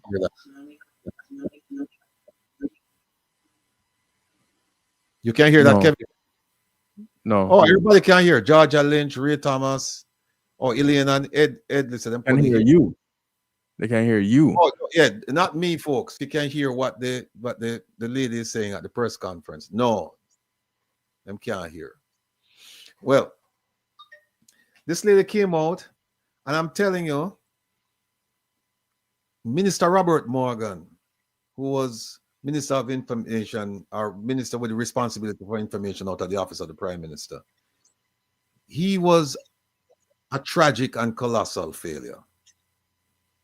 And we all knew. We were witnesses to it. And when they decided, the Prime Minister decided to remove him and to replace him, we thought that the Prime Minister would be putting someone there that at the very least was just slightly better than Minister Morgan. But Minister Morgan, wherever you are, sir, let me just tell you that you're sadly missed. Because you have been replaced by someone who has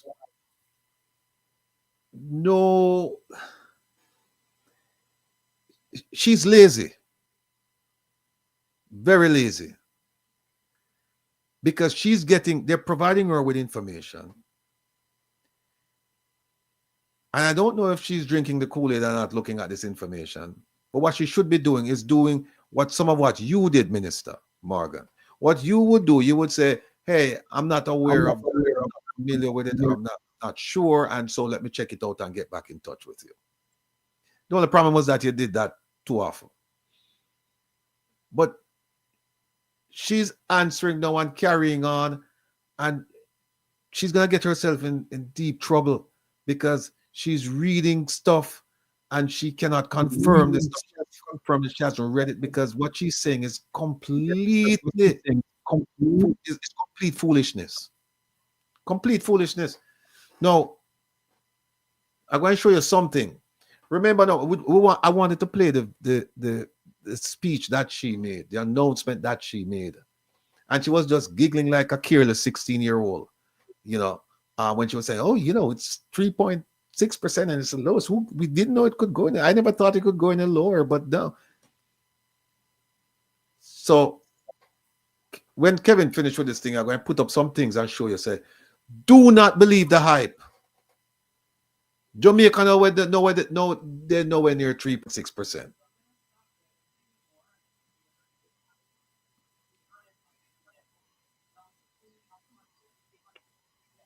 I'm hearing her. Yeah, it's not showing up here.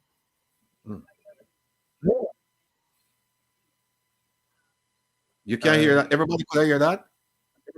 No. Glenn Samuels, No. yes, I can. That's not coming up. You heard the lady talking, Glenn?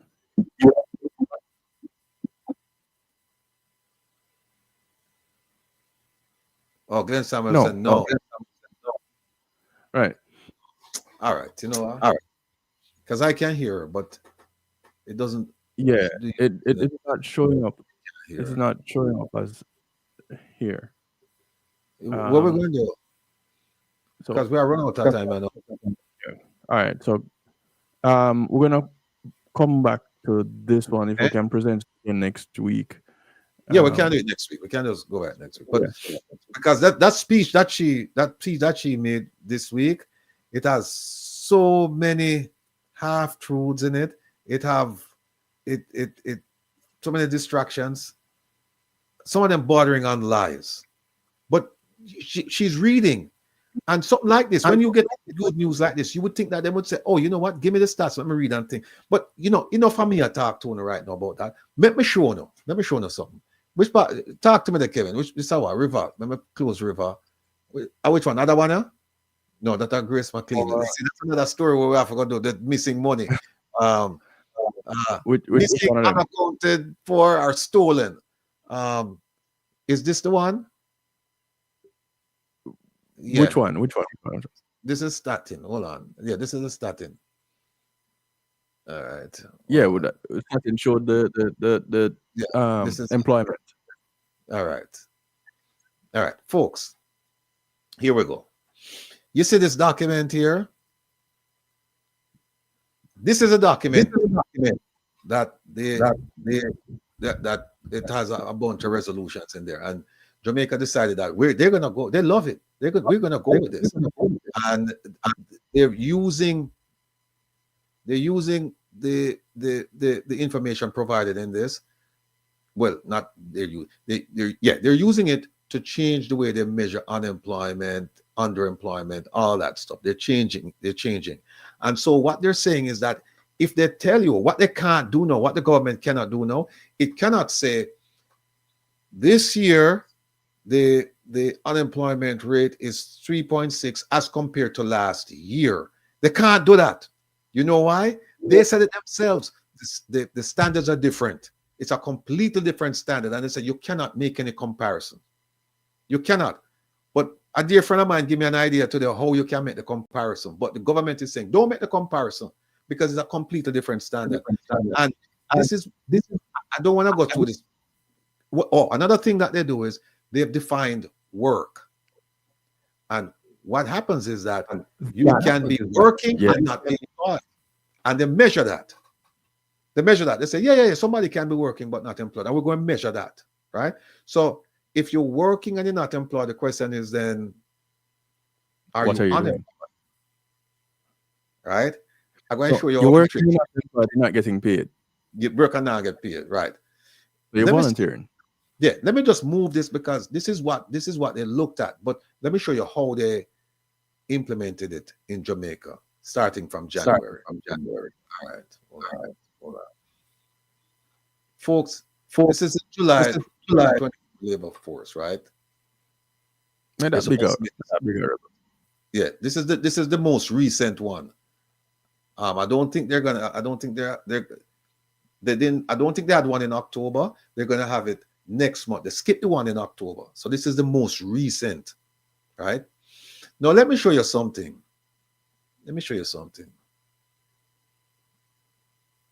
Take a look at the second highlighted area. You see what it says right there? The unemployment rate for July 2024. And when they say for July, they're talking about the quarter, was 3.6%. Right? That's for the quarter. That's not for the whole year. And so we need to keep that in mind when we talk about unemployment. This is not for the whole year. This is just for the quarter that ended in June. So this was for April through June.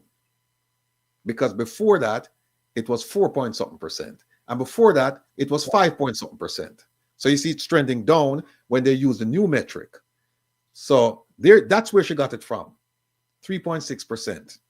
No, here's what they didn't tell you. They didn't tell you that they have 4 categories that they measure now with this new metric, right? 4 categories. They have LU1, LU2, LU3, LU4. LU1 is unemployment. What do they mean by unemployment? It means people who are actively looking for a job and cannot find a job, right? LU2 is for people who are underemployed and also unemployed. What do you mean by underemployed? You remember when they raised the minimum wage, a lot of the helpers them used to get what, 13,000, and then they must have moved to 15. I think that was it, but it moved to 15. And what happened is a lot of the employers decided that they couldn't pay the 15. So instead of having the helper at the house from Monday to Friday, they would say, look, we can't pay you the minimum wage for 5 days. So what we'll do is we'll continue paying you 13, but you only work 4 days. So the helper has 1 day off now, where she has to go try and make up that money. So that would be underemployed, meaning that she has the time to get another job, but she can't find another job. But she's also employed. That's LU2. Keep in mind, LU2, underemployed and unemployed, right? LU3 is for people who are looking for a job and can't find a job, and people who are not looking for a job for a lot of reasons, including the fact that they're discouraged. Like, for example, you offer somebody a job and the job is 15,000, but it's going to cost them 16,000 for the week to come to work, buy food, all of this stuff. So it wouldn't make sense. So them just give up, and they don't have any skills. So they only can get minimum wage job, right? So, and then they have people they call outside the labor force, right? And believe it or not, Jamaica, them says according to Statin, it's 2.7, 2.8 million people. And 694,000 people are outside the labor force. Think about that. 609. We're going to break it down and show now, right? So if you look right here, you see them say in July 2024, the total number of unemployed individuals was 52,600. So what they're saying is that from April to June, right? Because they do this report after the period ended in June. They're saying from April to June, 52,000 people in Jamaica not working, unemployed. And so them said, so the unemployment rate was 3.6. Now let me show you something. And then we will get back to who unemployed. Here is the thing. You see right here, I tell you, they call it labor underutilization.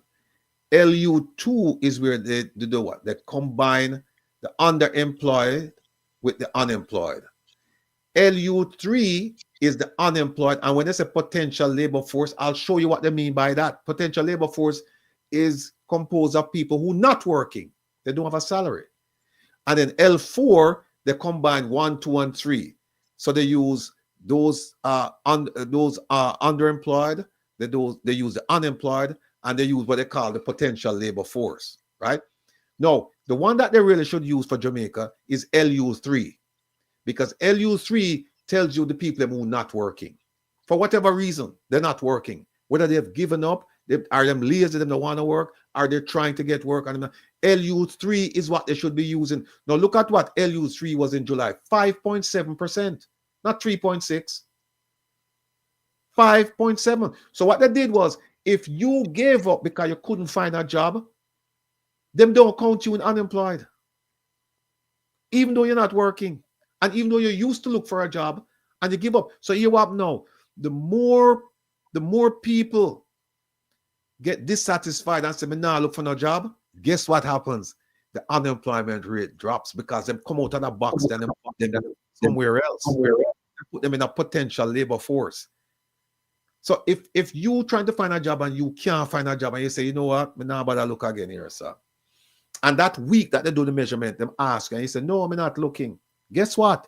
You're not considered unemployed. You're considered potential labor force, because you have the potential for work, but you're not working because you decide to give up.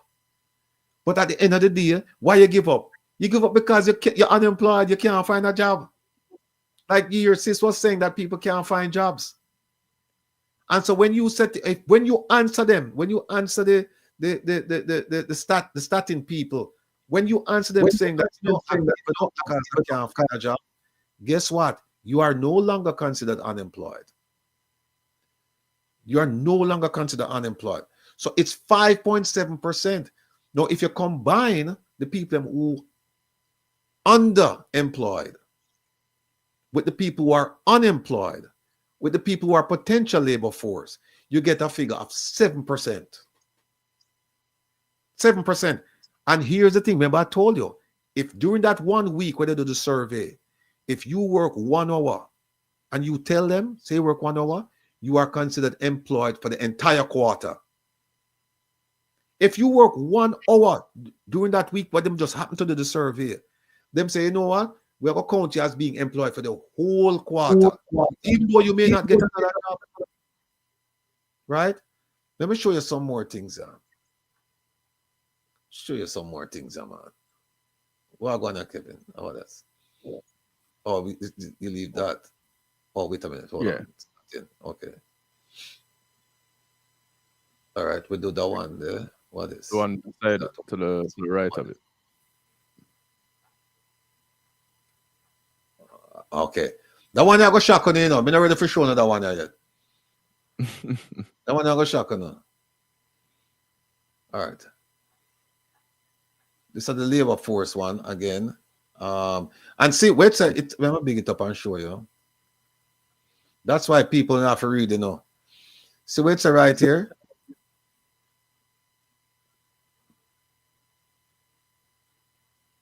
It says right here where it says the revision. Yeah, it says well, the microphone. I'll give you one more time. No, you're good. All right. It said that they're using recommendations from the 19th, 20th, and 21st International Conference on Labor Statisticians, right? So that is what them use now to change up how they measure unemployment, right? Now, I'll show you something, right? Look on what this right here. The new labor force series represents a significant break in the series and is not comparable with previous survey data. You cannot use what am I doing now and say, well, it's better or it's worse than last year or the year before or the year before, because they're using a different set of metrics. So them say you can't do. Now look at this.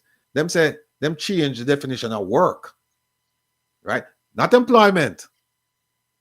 Them change the definition of work. So, and here's what them do. Here's what. So work include if you work for yourself, if you farm for yourself and feed your family, but you don't sell nothing. If you do volunteer work, you are considered working. Unpaid trainee work, you are working. So you're not unemployed, right? And you see what them called updated definitions, right? So, in other words, definition to meet the need. Right. And them said the reference week now is the first full week of the quarter rather than the last full week. And them change it now. So them say them report data now for people 15 and older, because before it used to be 14 and older. So them move it 15 and older. So them say also the unemployment rate is now based on a stricter definition. So requiring you to be jobless, available for work, and actively seeking employment. So if you're not if you're jobless, if you're available to work, but you're not actively seeking, you're not unemployed. You're just not working. Right. And we're gonna go through all of this, so them show you who I work from, who not work. But there's one thing here, Kevin. Is it this? Is it this? All right, let me could go back and talk about this one here, because sister that talk about, or the Prime Minister said that mission accomplished, and next week when we play the tape, you're going to hear this lady that talk all kind of foolish. Said the economy is doing well, right? We're going to show you something now, and this is from PIOJ, Planning Institute of Jamaica. Them are the ones who them collect statistics along with statin too, right? Them are the ones who, whenever you get a grant, a loan, or technical services, or whatever Jamaica get, everything go through them, right? So look at the date of this thing here.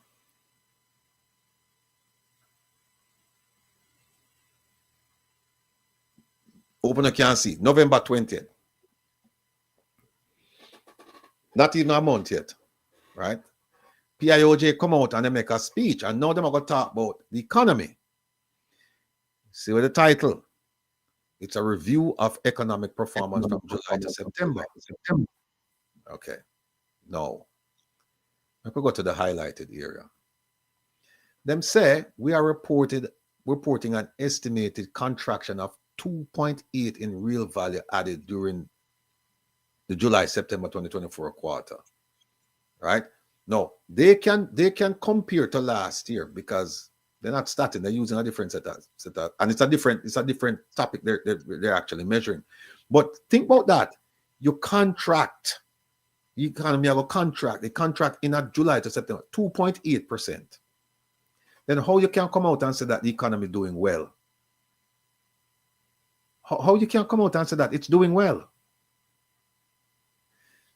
And hear them describe it, the downturn. See it right here, people. Not me, I make this up. See it right here. The second highlighted area, the downturn is due to an estimated contraction. And we're going to show you now what the contraction is all about. And you're going to be shocked. Because remember, them come out and I tell us that the economy is doing well, and tourism is doing well, and this is doing well, and blah, blah, blah. But we're not going to say no. Nothing going good at Jamaica. And this is PIOJ saying it, It's a government organization. And they said it last month, less than a month ago. All right? Now look on this. They might blame everything on the hurricane. All right. Look on this. The goods producing industry is estimated to have contracted by 6.5%. So if I used to produce goods in Jamaica, them say that industry contracted by 6.5%. Look at agriculture. Them say agriculture, forestry, and fishing contracted by 13.5%. Where's the good news in all of this? Contracted mean shrink people. It don't mean expansion. And where the government I tell you is that the economy are expand and people are work and everybody fine and at 3.6% unemployment. Now, we'll go down some more. Mining, bauxite and all of that, contracted by what? 15.2%. This is this year, This is not 5 years ago. Manufacturing, contracted by 2%. Pay close attention to the word contracted and the word expansion. Look if you see the word expansion. Look if anything we show you, you're gonna see only one. But now wait till you see it. But you see how much of them it a contract, it a shrink, it a shrink, the real value added a shrink. Now add nothing to the economy. Look on construction. Contracted by, I want to say contracted, I mean a contractor, mean it shrink 2.8%. Everything so far, everything so far contracted. Here's another one. Service industry contracted by 1.2%. Here's another one. Electricity and water supply industry contracted 5.8%. Them use the word downturn. 5.8%. Right? We'll keep going. Transport, storage, and communication 2.8%. And all of this them are compared to last year. Wholesale and retail, installation of machinery and equipment contracted by 1.4%. Here's the only one where you see the expansion and it's a grew. Finance and insurance services grew by 1%. And how did it grow? How did the finance and insurance services grow? Them tell you right this up. Them said this outturn was attributed to greater revenues earned at deposit-taking institutions from net interest income, fees, and commission. So when NCB start charge you administrative fees, and them start charging to take out money from your money, and all of them, that's how them grow. Them grow not because them produce anything or providing the services. Them grow from you. They might dig out your eye and not tear off your pocket. That's how them grow. Them tell you right that's so. From net interest income, fees, and commission. Look on hotels and restaurants. Contracted by 2.1%. Remember them say, oh, tourism is great. Blah, blah. Contracted by 2.1% for the period last year. And you see the stats for January. Contracted 2.1%. And for the first 9 months, because them claims it had do better, now the GDP decreased by 0.4%. It's supposed to increase. It's supposed to increase. Right? And them said the unemployment rate was 4.2. Right? Now look at the youth unemployment rate. 14.8%. Right? We're going to go back to the Vision 2030. You can't forget about that, you know. You can't forget about that. I'm going to show you something. Show you something. Look on that sentence right there. On that sentence. It said the performance to date suggests that the objective of achieving developed country status, which is Vision 2030, will likely not be achieved by 2030. You can't forget it. You can't forget it. Vision 2030, we don't need to talk about that around here. It's not going to happen. This is PIOJ looking at the statistics and coming out with a statement. So when the government saying that we're doing this for tell them to go to hell. It's not going to happen. And they know it's not going to happen. They know it's not going to happen. Vision 2030 done, man. I know them say them have to come up with some development agenda for the post 2020 period. Because them say it now going to happen. So if anything I got, it happen after 2030. And so them will continue to deal with stakeholders and blah, blah, blah, blah, blah. No, here what them do now, that's a long term, you know. Now them are go to short term because 2030, the 6 years are away, right? So now short term, you know, I say, okay, we could look and see what's going to happen in the short term, like a year from now, 2 years from now. I see them put it up there. short-term economic outlook, October to December 2024, and then look at calendar year 2024 and fiscal year 2024-2025. So them looking at all the way through 2026, because fiscal year 2024, no, sorry, fiscal year 2024 ends in March 31st, 2025. All right. Short term. No. Look at them, sir. So generally, the prospects are negative. And them give a whole bunch of reasons. Burial, other, storms, hurricane, hydrological, them use it mean water events. That them say. Right? Water, tropical depression, storm, hurricane, anything having to do with water are going to cause a problem. Now, here's the thing. We have been recording hurricanes in Jamaica from as far back as people have been recording hurricanes. We now hurricane belt. We know we're going to get hurricane. So when you come up with the excuse and say, well, because of hurricane, we're not, that's why you have something called a resilience plan. Not the one like where Dr. Nigel Clark put in where we are paying almost 10 million a year. We'll never trigger it. Because if you trigger it, that means that Jamaica mash up. Jamaica have to mash up for you to trigger it. And the money we might get from that will never be able to rebuild Jamaica. So I give away money. So that is what they might blame. They might blame burial. All right. Now, hear them say now, all of the industries in the short term are going to grow, right? Except agriculture, construction, hotel and restaurants, and them say other services. We have to go look for where other services, where that mean, right? But I'm blame everything upon water. Now look you know.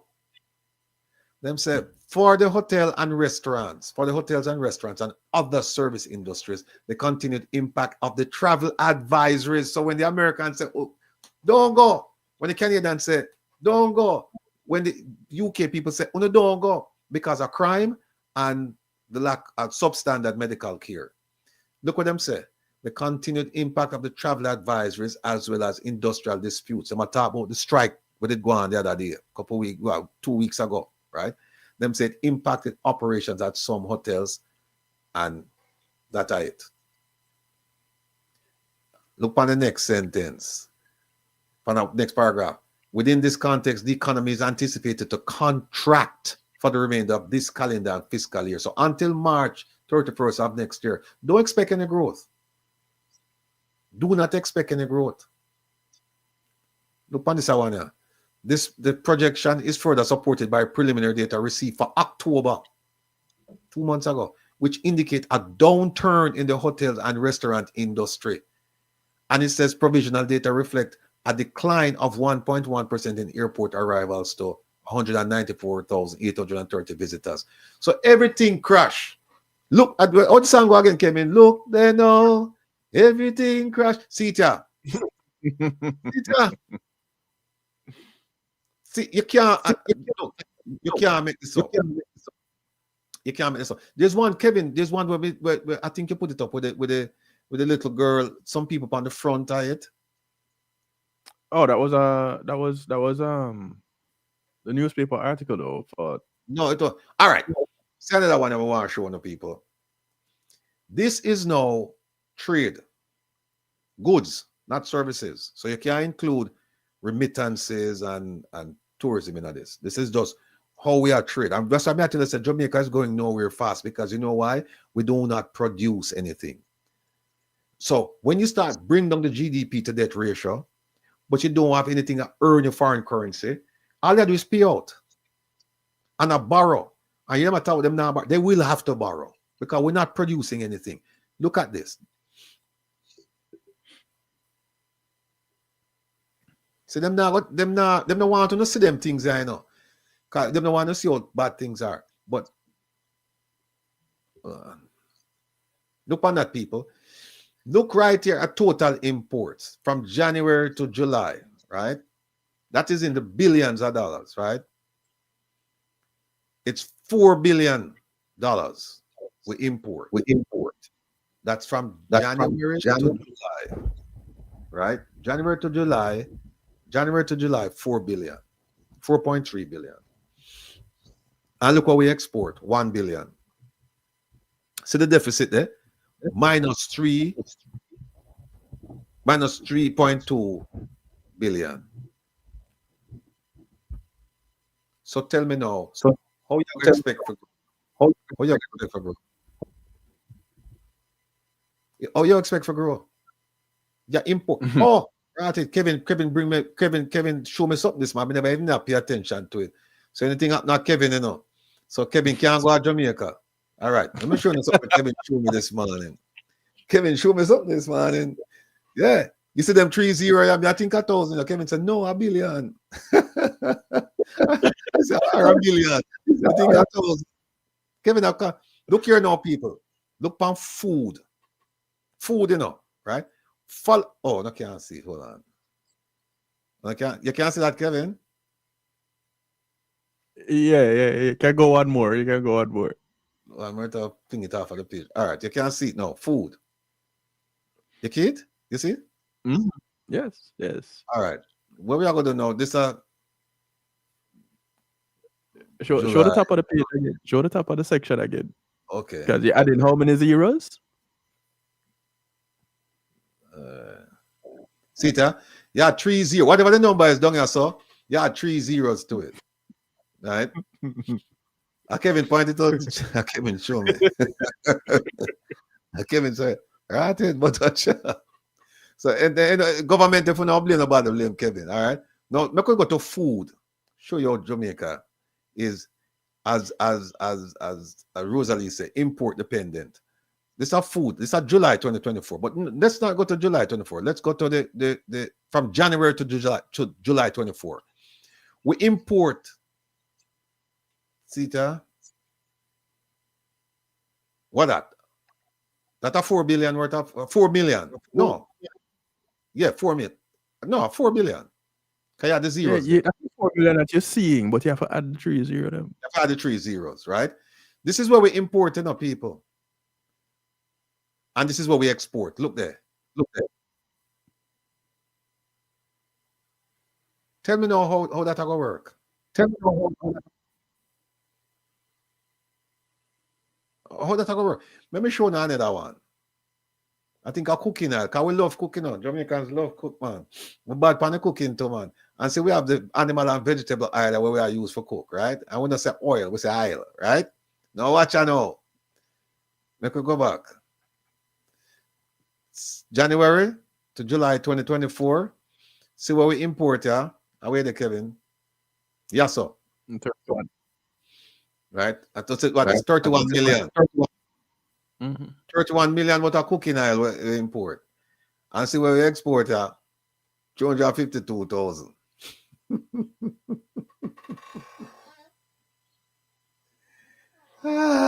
Kevin, help me. Unfortunately, that was what I did earlier. So we can't go now. You're right. People, millions, trillions, billions, thousands. The bottom line is that we're not producing. We are an import country. We depend on imports, right? And you can go down the line and say, but there's one, Kevin, where I open about mess that up. Hold on. There's one here. There's one here, man, with the lady. Let me show you. There's a lady. Where there? No, man. There's one with a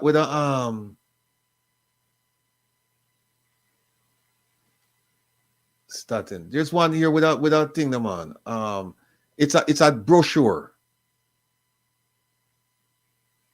I like that. We never said that one.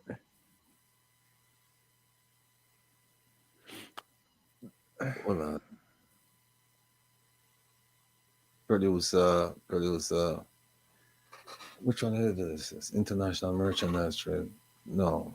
Because from this particular page here, we had pulled down the other documents. All right, hold on. Classification.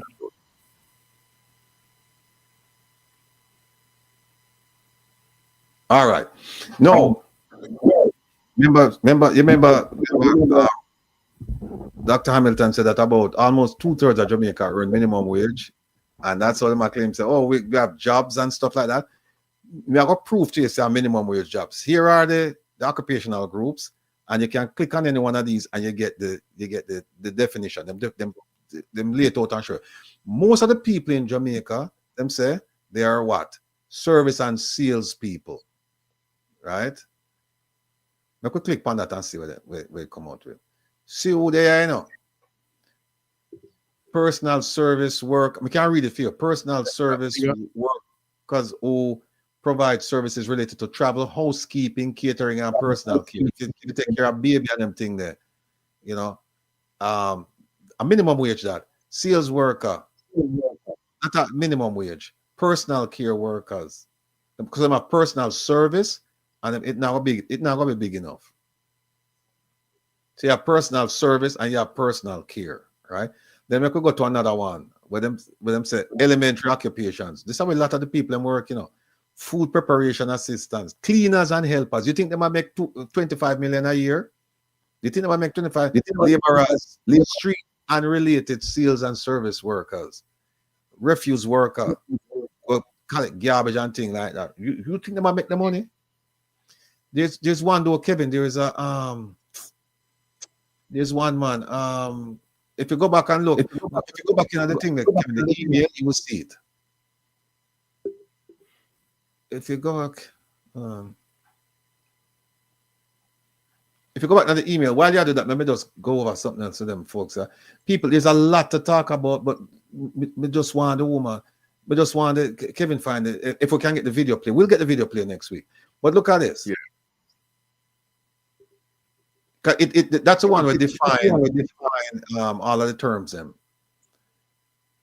See, look right here. It says the potential. Remember, knowing people, they have unemployment, underemployment, and potential labor force, right? Now look here, the potential labor force, look at the definition. It says includes individuals seeking employment but not available to work, and those who are available for work but not looking for a job.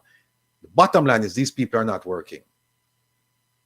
If them put in at the potential labor force, you're not working. So for example, if you put your resume out there and you try to get a job and you can't get the job and you go for interview and you get frustrated and you say, you know what? Now but I look for that job. And during that week when them do the survey, them come and ask you, are you working? No. Are you looking for a job? No. Guess what? You're not unemployed. You're potential labor force. That's what them call you. So you don't get put into that category with unemployed, with people who are looking, the people who are not frustrated enough to leave. You're not going to be in that category.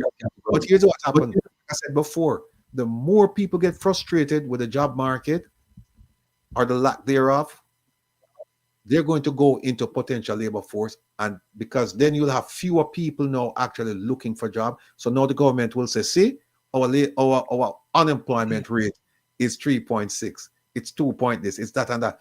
But no people, uno relatives now work. Uno now work, uno relatives now work, uno friends now work, uno neighbors now work, uno enemies now work. Nobody now work. Uno no.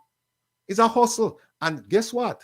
If you go hustle during that 1 week period when them do the survey, the first week out of the period, and you are hustling, and them said, yeah, work. And I say, yeah, me a hustle, I push a cat down the Coronation Market. Guess what? You suddenly have become employed. Even though you may not work another hour again. And that's why I'm making the argument that this is where them should have put the people them. Other one, yeah? No one that has this one. This is where you put them. LU3. This is where you put them. LU3. So LU3. Look at LU3. LU3 says the LU3 rate, which accounts for individuals who are either unavailable job seekers or available but not seeking work, was 5.7%. This is it.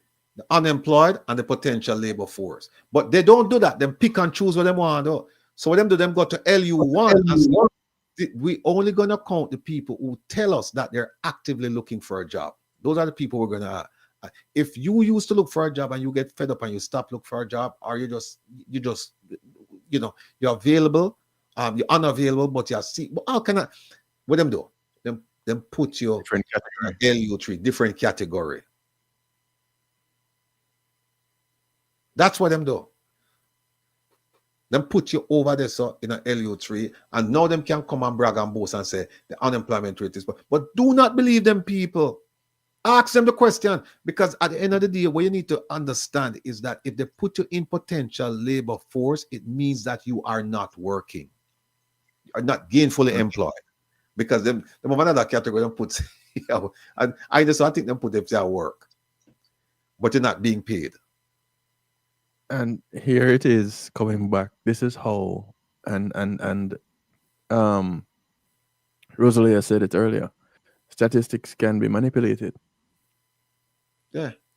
And this is how the statistics get manipulated. They create categories.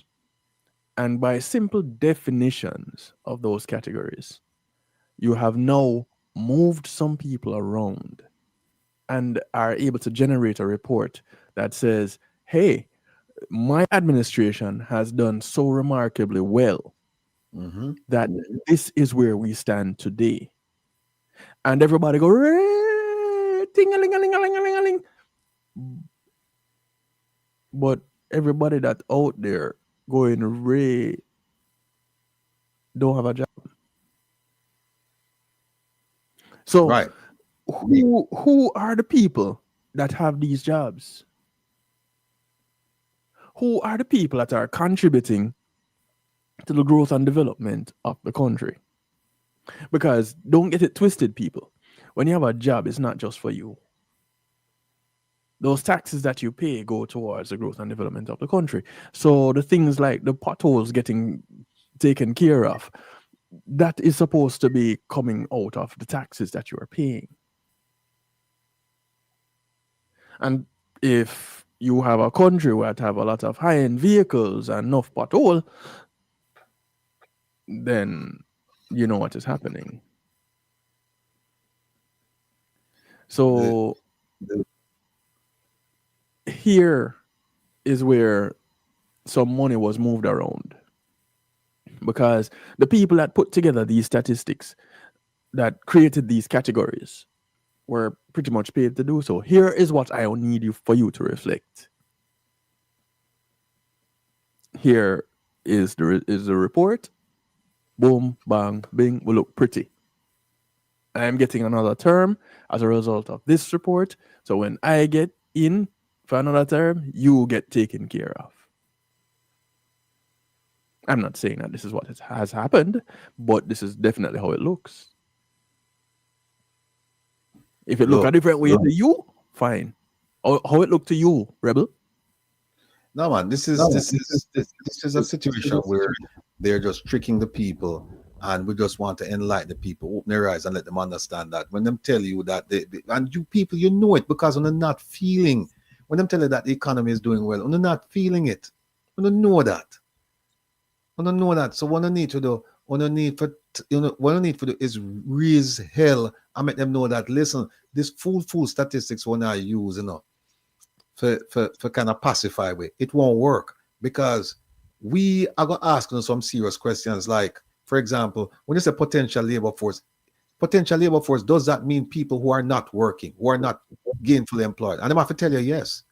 And you say, well, if they're not collect a salary, then they're unemployed.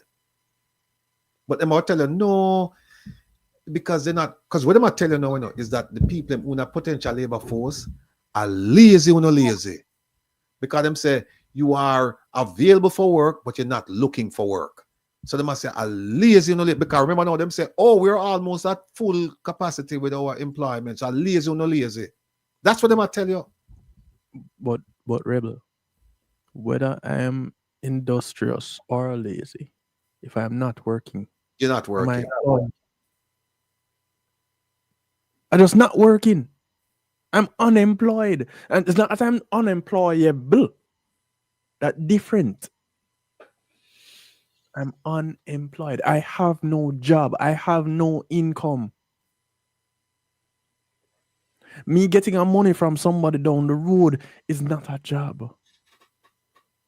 Why? Because walk them child to school or to the bus stop. I mean, That's not my job. my people, when we see, oh, Kevin, when we see how them treat our people and them tell them all kind of nonsense and them tell people that don't believe your lying eyes, just listen to what I'm saying to you, and them trick the people. Them. Remember, in an 100-day speech, him said people are going to trick you and throw poison upon you. Well, we don't need to figure out who are tricking and throw poison upon you. Because this nonsense with them, you know, one of the reasons them get as to why the money unaccounted for, them claim say is because they have a new system. And they might blame the previous administration, right? That is the PNP government. They might blame them and say, well, it'll take a while for them get the thing from the system there and for putting out a new system. And that's why people next week we are going to show and say is pure unadulterated lie. Sir, me, sir. If you're implementing a new system as your old system, before the implementation of that new system, you have to run a parallel. In other words, you're running the system mirroring the old system and what it does. And in order for you to do that, you need to export things, information from the old system to the new system. So whatever is in the old system would be in the new system before you can implement it. Are you telling us then that the new system was implemented blank?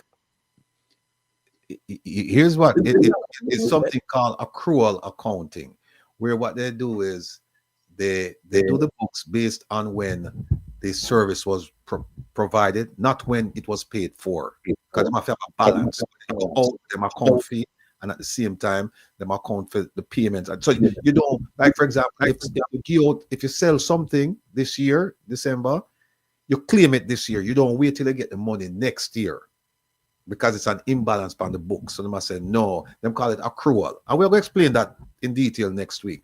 And what them claim is that them have this new system. Now, you're the people them lie.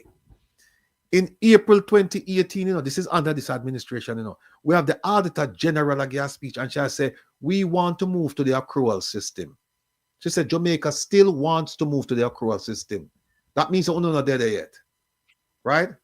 And it was in May 2022 with them do it, you know. May 2022, them put the new accounting system in place, you know. And they might blame the previous administration. So the question I said of them is, wait a minute.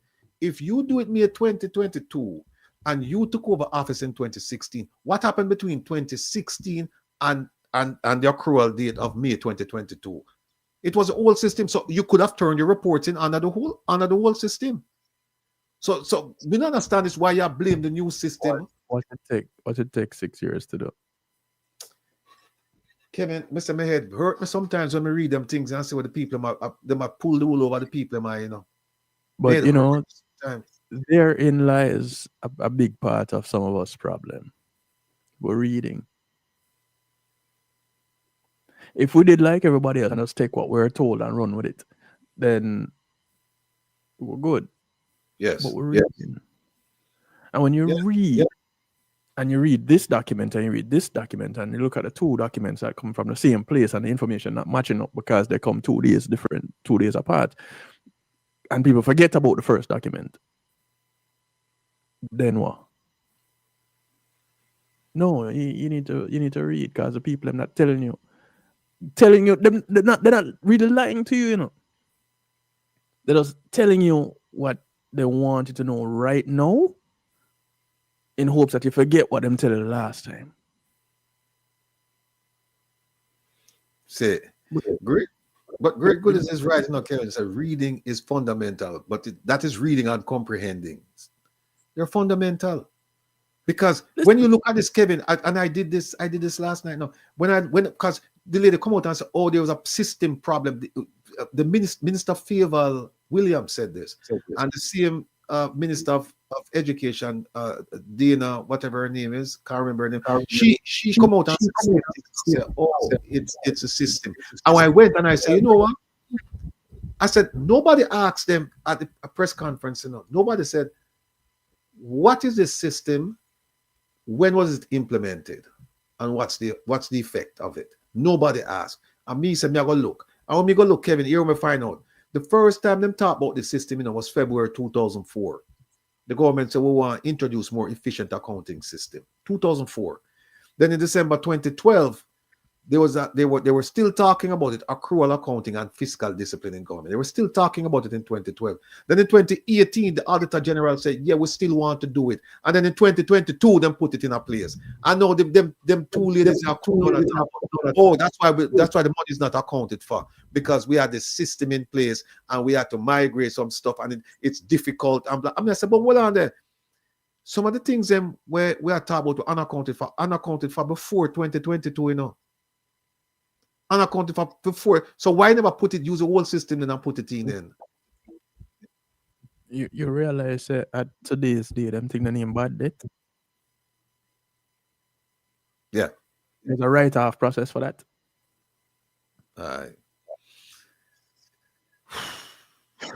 Well, it's we have 8 minutes to go.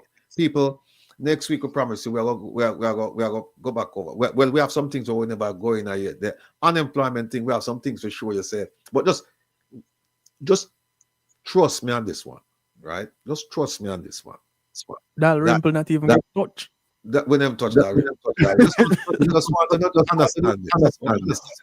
There's no 3.6, no 3.6 unemployment in Jamaica. What they're telling you is that of the working population, 1.4 million, that only 3.6% of the 1.4 million not working. That is not true. That is disingenuous. And them know that. But them feed that too, no? Because them figure, so I eat that, I want to know, read, I want to know, understand, I want to just, whatever them feed you, you just eat. But it's a new day. Because guess what happened? You are not of that ilk. You are not of that kind. On the day or so, to understand what going on, and also for share experiences and ask questions of us. And I'm telling you that there is no such thing as 3.6 unemployment in Jamaica. No such thing. No matter how much them just like when them come and say tourism a boom, and then we see the report from PIOJ say no, tourism a contract. Everything a contract. So maybe the tourists that come to their house has increased. Well, Kevin, you know what she said? She said, oh, I saw 2 big ships, super ships. That's her exact phrase. And they can hold up to 4,000 people. And the question with them to ask is, how much money I spend after that ship in Jamaica? Because guess what? A lot of the money when them pay if they come out and enjoy the activities, that already pay. Them not pay when them coming. That already pay in the package. So the money did not reach Jamaica. You could have said ship little more. That ship leaving with the people that came on it. Kevin, we never even talk about the FBI half of assistance to help them with the corruption thing. We need to go back into the real appropriate agreement some more. The PM, we never finish up fee make a foolishness. The Dalrymple will not touch it. Economic stability will be a little. Kidney, we talk about kidney. Sister Maria never comforted the diaspora. And the anti-corruption there, we did that. Our Prime Minister for anti-corruption, him can't face nobody. You see this, the Integrity Commission though. 2020, 2021, 2022, 2023, them are the best things since sliced bread. And once a man them come out and say, yo, you need to go to prison. You know what I say? You need to go do some time. Man. But Mr. Rattigan, that is you and the dirty 30 fault. You never did that. You never did that. I couldn't reach. Because that's where some see you over across the street. My people, Kevin, they did it, Go back then, Kevin, they did it.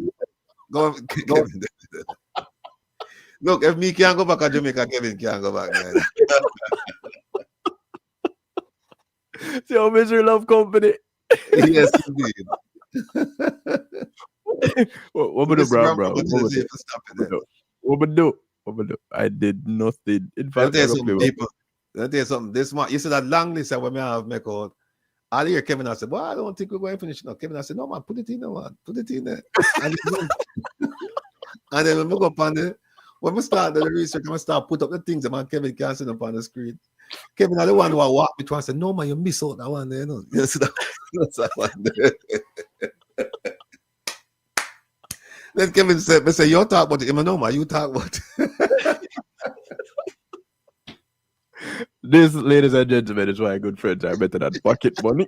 I tell you that Kevin. No funny things you hear me talk about. And Kevin point them out. And let me say he didn't point them out to me. Kevin point them out. And then trick me and tell me say me must talk about it. John, Mr. Prime Minister, sir, it wasn't me. I beg for Kevin for come party, but let me tell you something now. We're not going to win up because me have my Rocksteady thing planned out for 3 hours tonight. No, solid, enough. Me say. So, whatever you do, don't dance off your booty over Kevin. Or if you dance, dance off just one and leave one for me. All right? So, tell you what, me try to play some traditional Christmas music, make people sit down and chill. So them eggnog. Yeah, next week. And people, don't forget, tomorrow at 2 to 4, from 2 to 4, we have King Glamour coming on. He will come on and he will do him thing. So, and he will wear him robe and him crown, you know. And you know, so me have my robe and my crown and my scepter and my ring. And you know, me don't need nobody to give me that and I tell me, say, them will crown me king like what them do to him. I have no celebration. I'm going to have my own celebration. So I'm going to wear my thing tomorrow. So all of you never reach. Never reach. Make a paper hat. The paper hat. Let's make a paper hat when you used to make a primary school. I put up my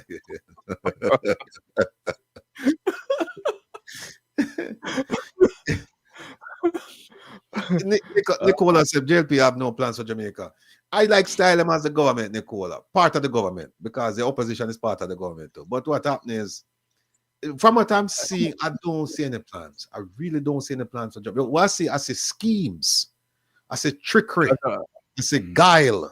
I see betrayal. Those are the things I see. I don't see no. And look, no, a lot of things when them come. We never even show one with Grace McLean in a way.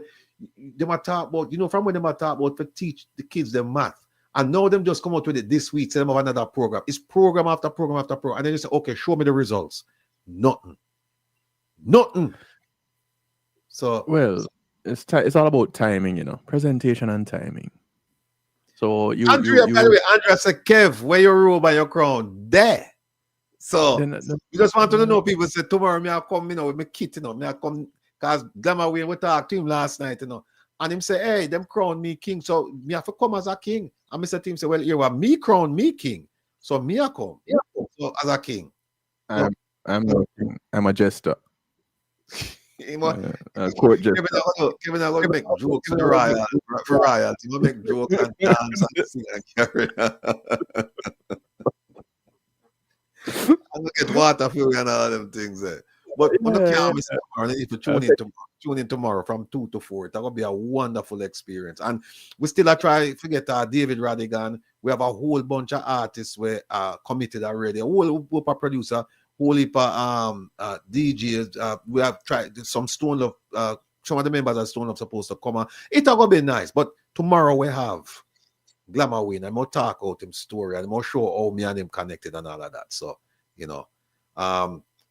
Kevin time 7:59. So here are folks. We're gonna leave it right there. So and remember, after Kevin finished, Kevin are going now from 8 to 10, and me a come on from 11 to 1. So go over now and join Kevin, and right after that, I'm gonna just stay which part of there because me a come on and me a go do my thing. So no, me not run him stay tight. Me not run Kevin, man. No man. Well, freedom, you go dance. Yes. We are gonna do that. So here are folks. Let me just go now like a piece of a tune, yeah. What go on here? Don't forget this.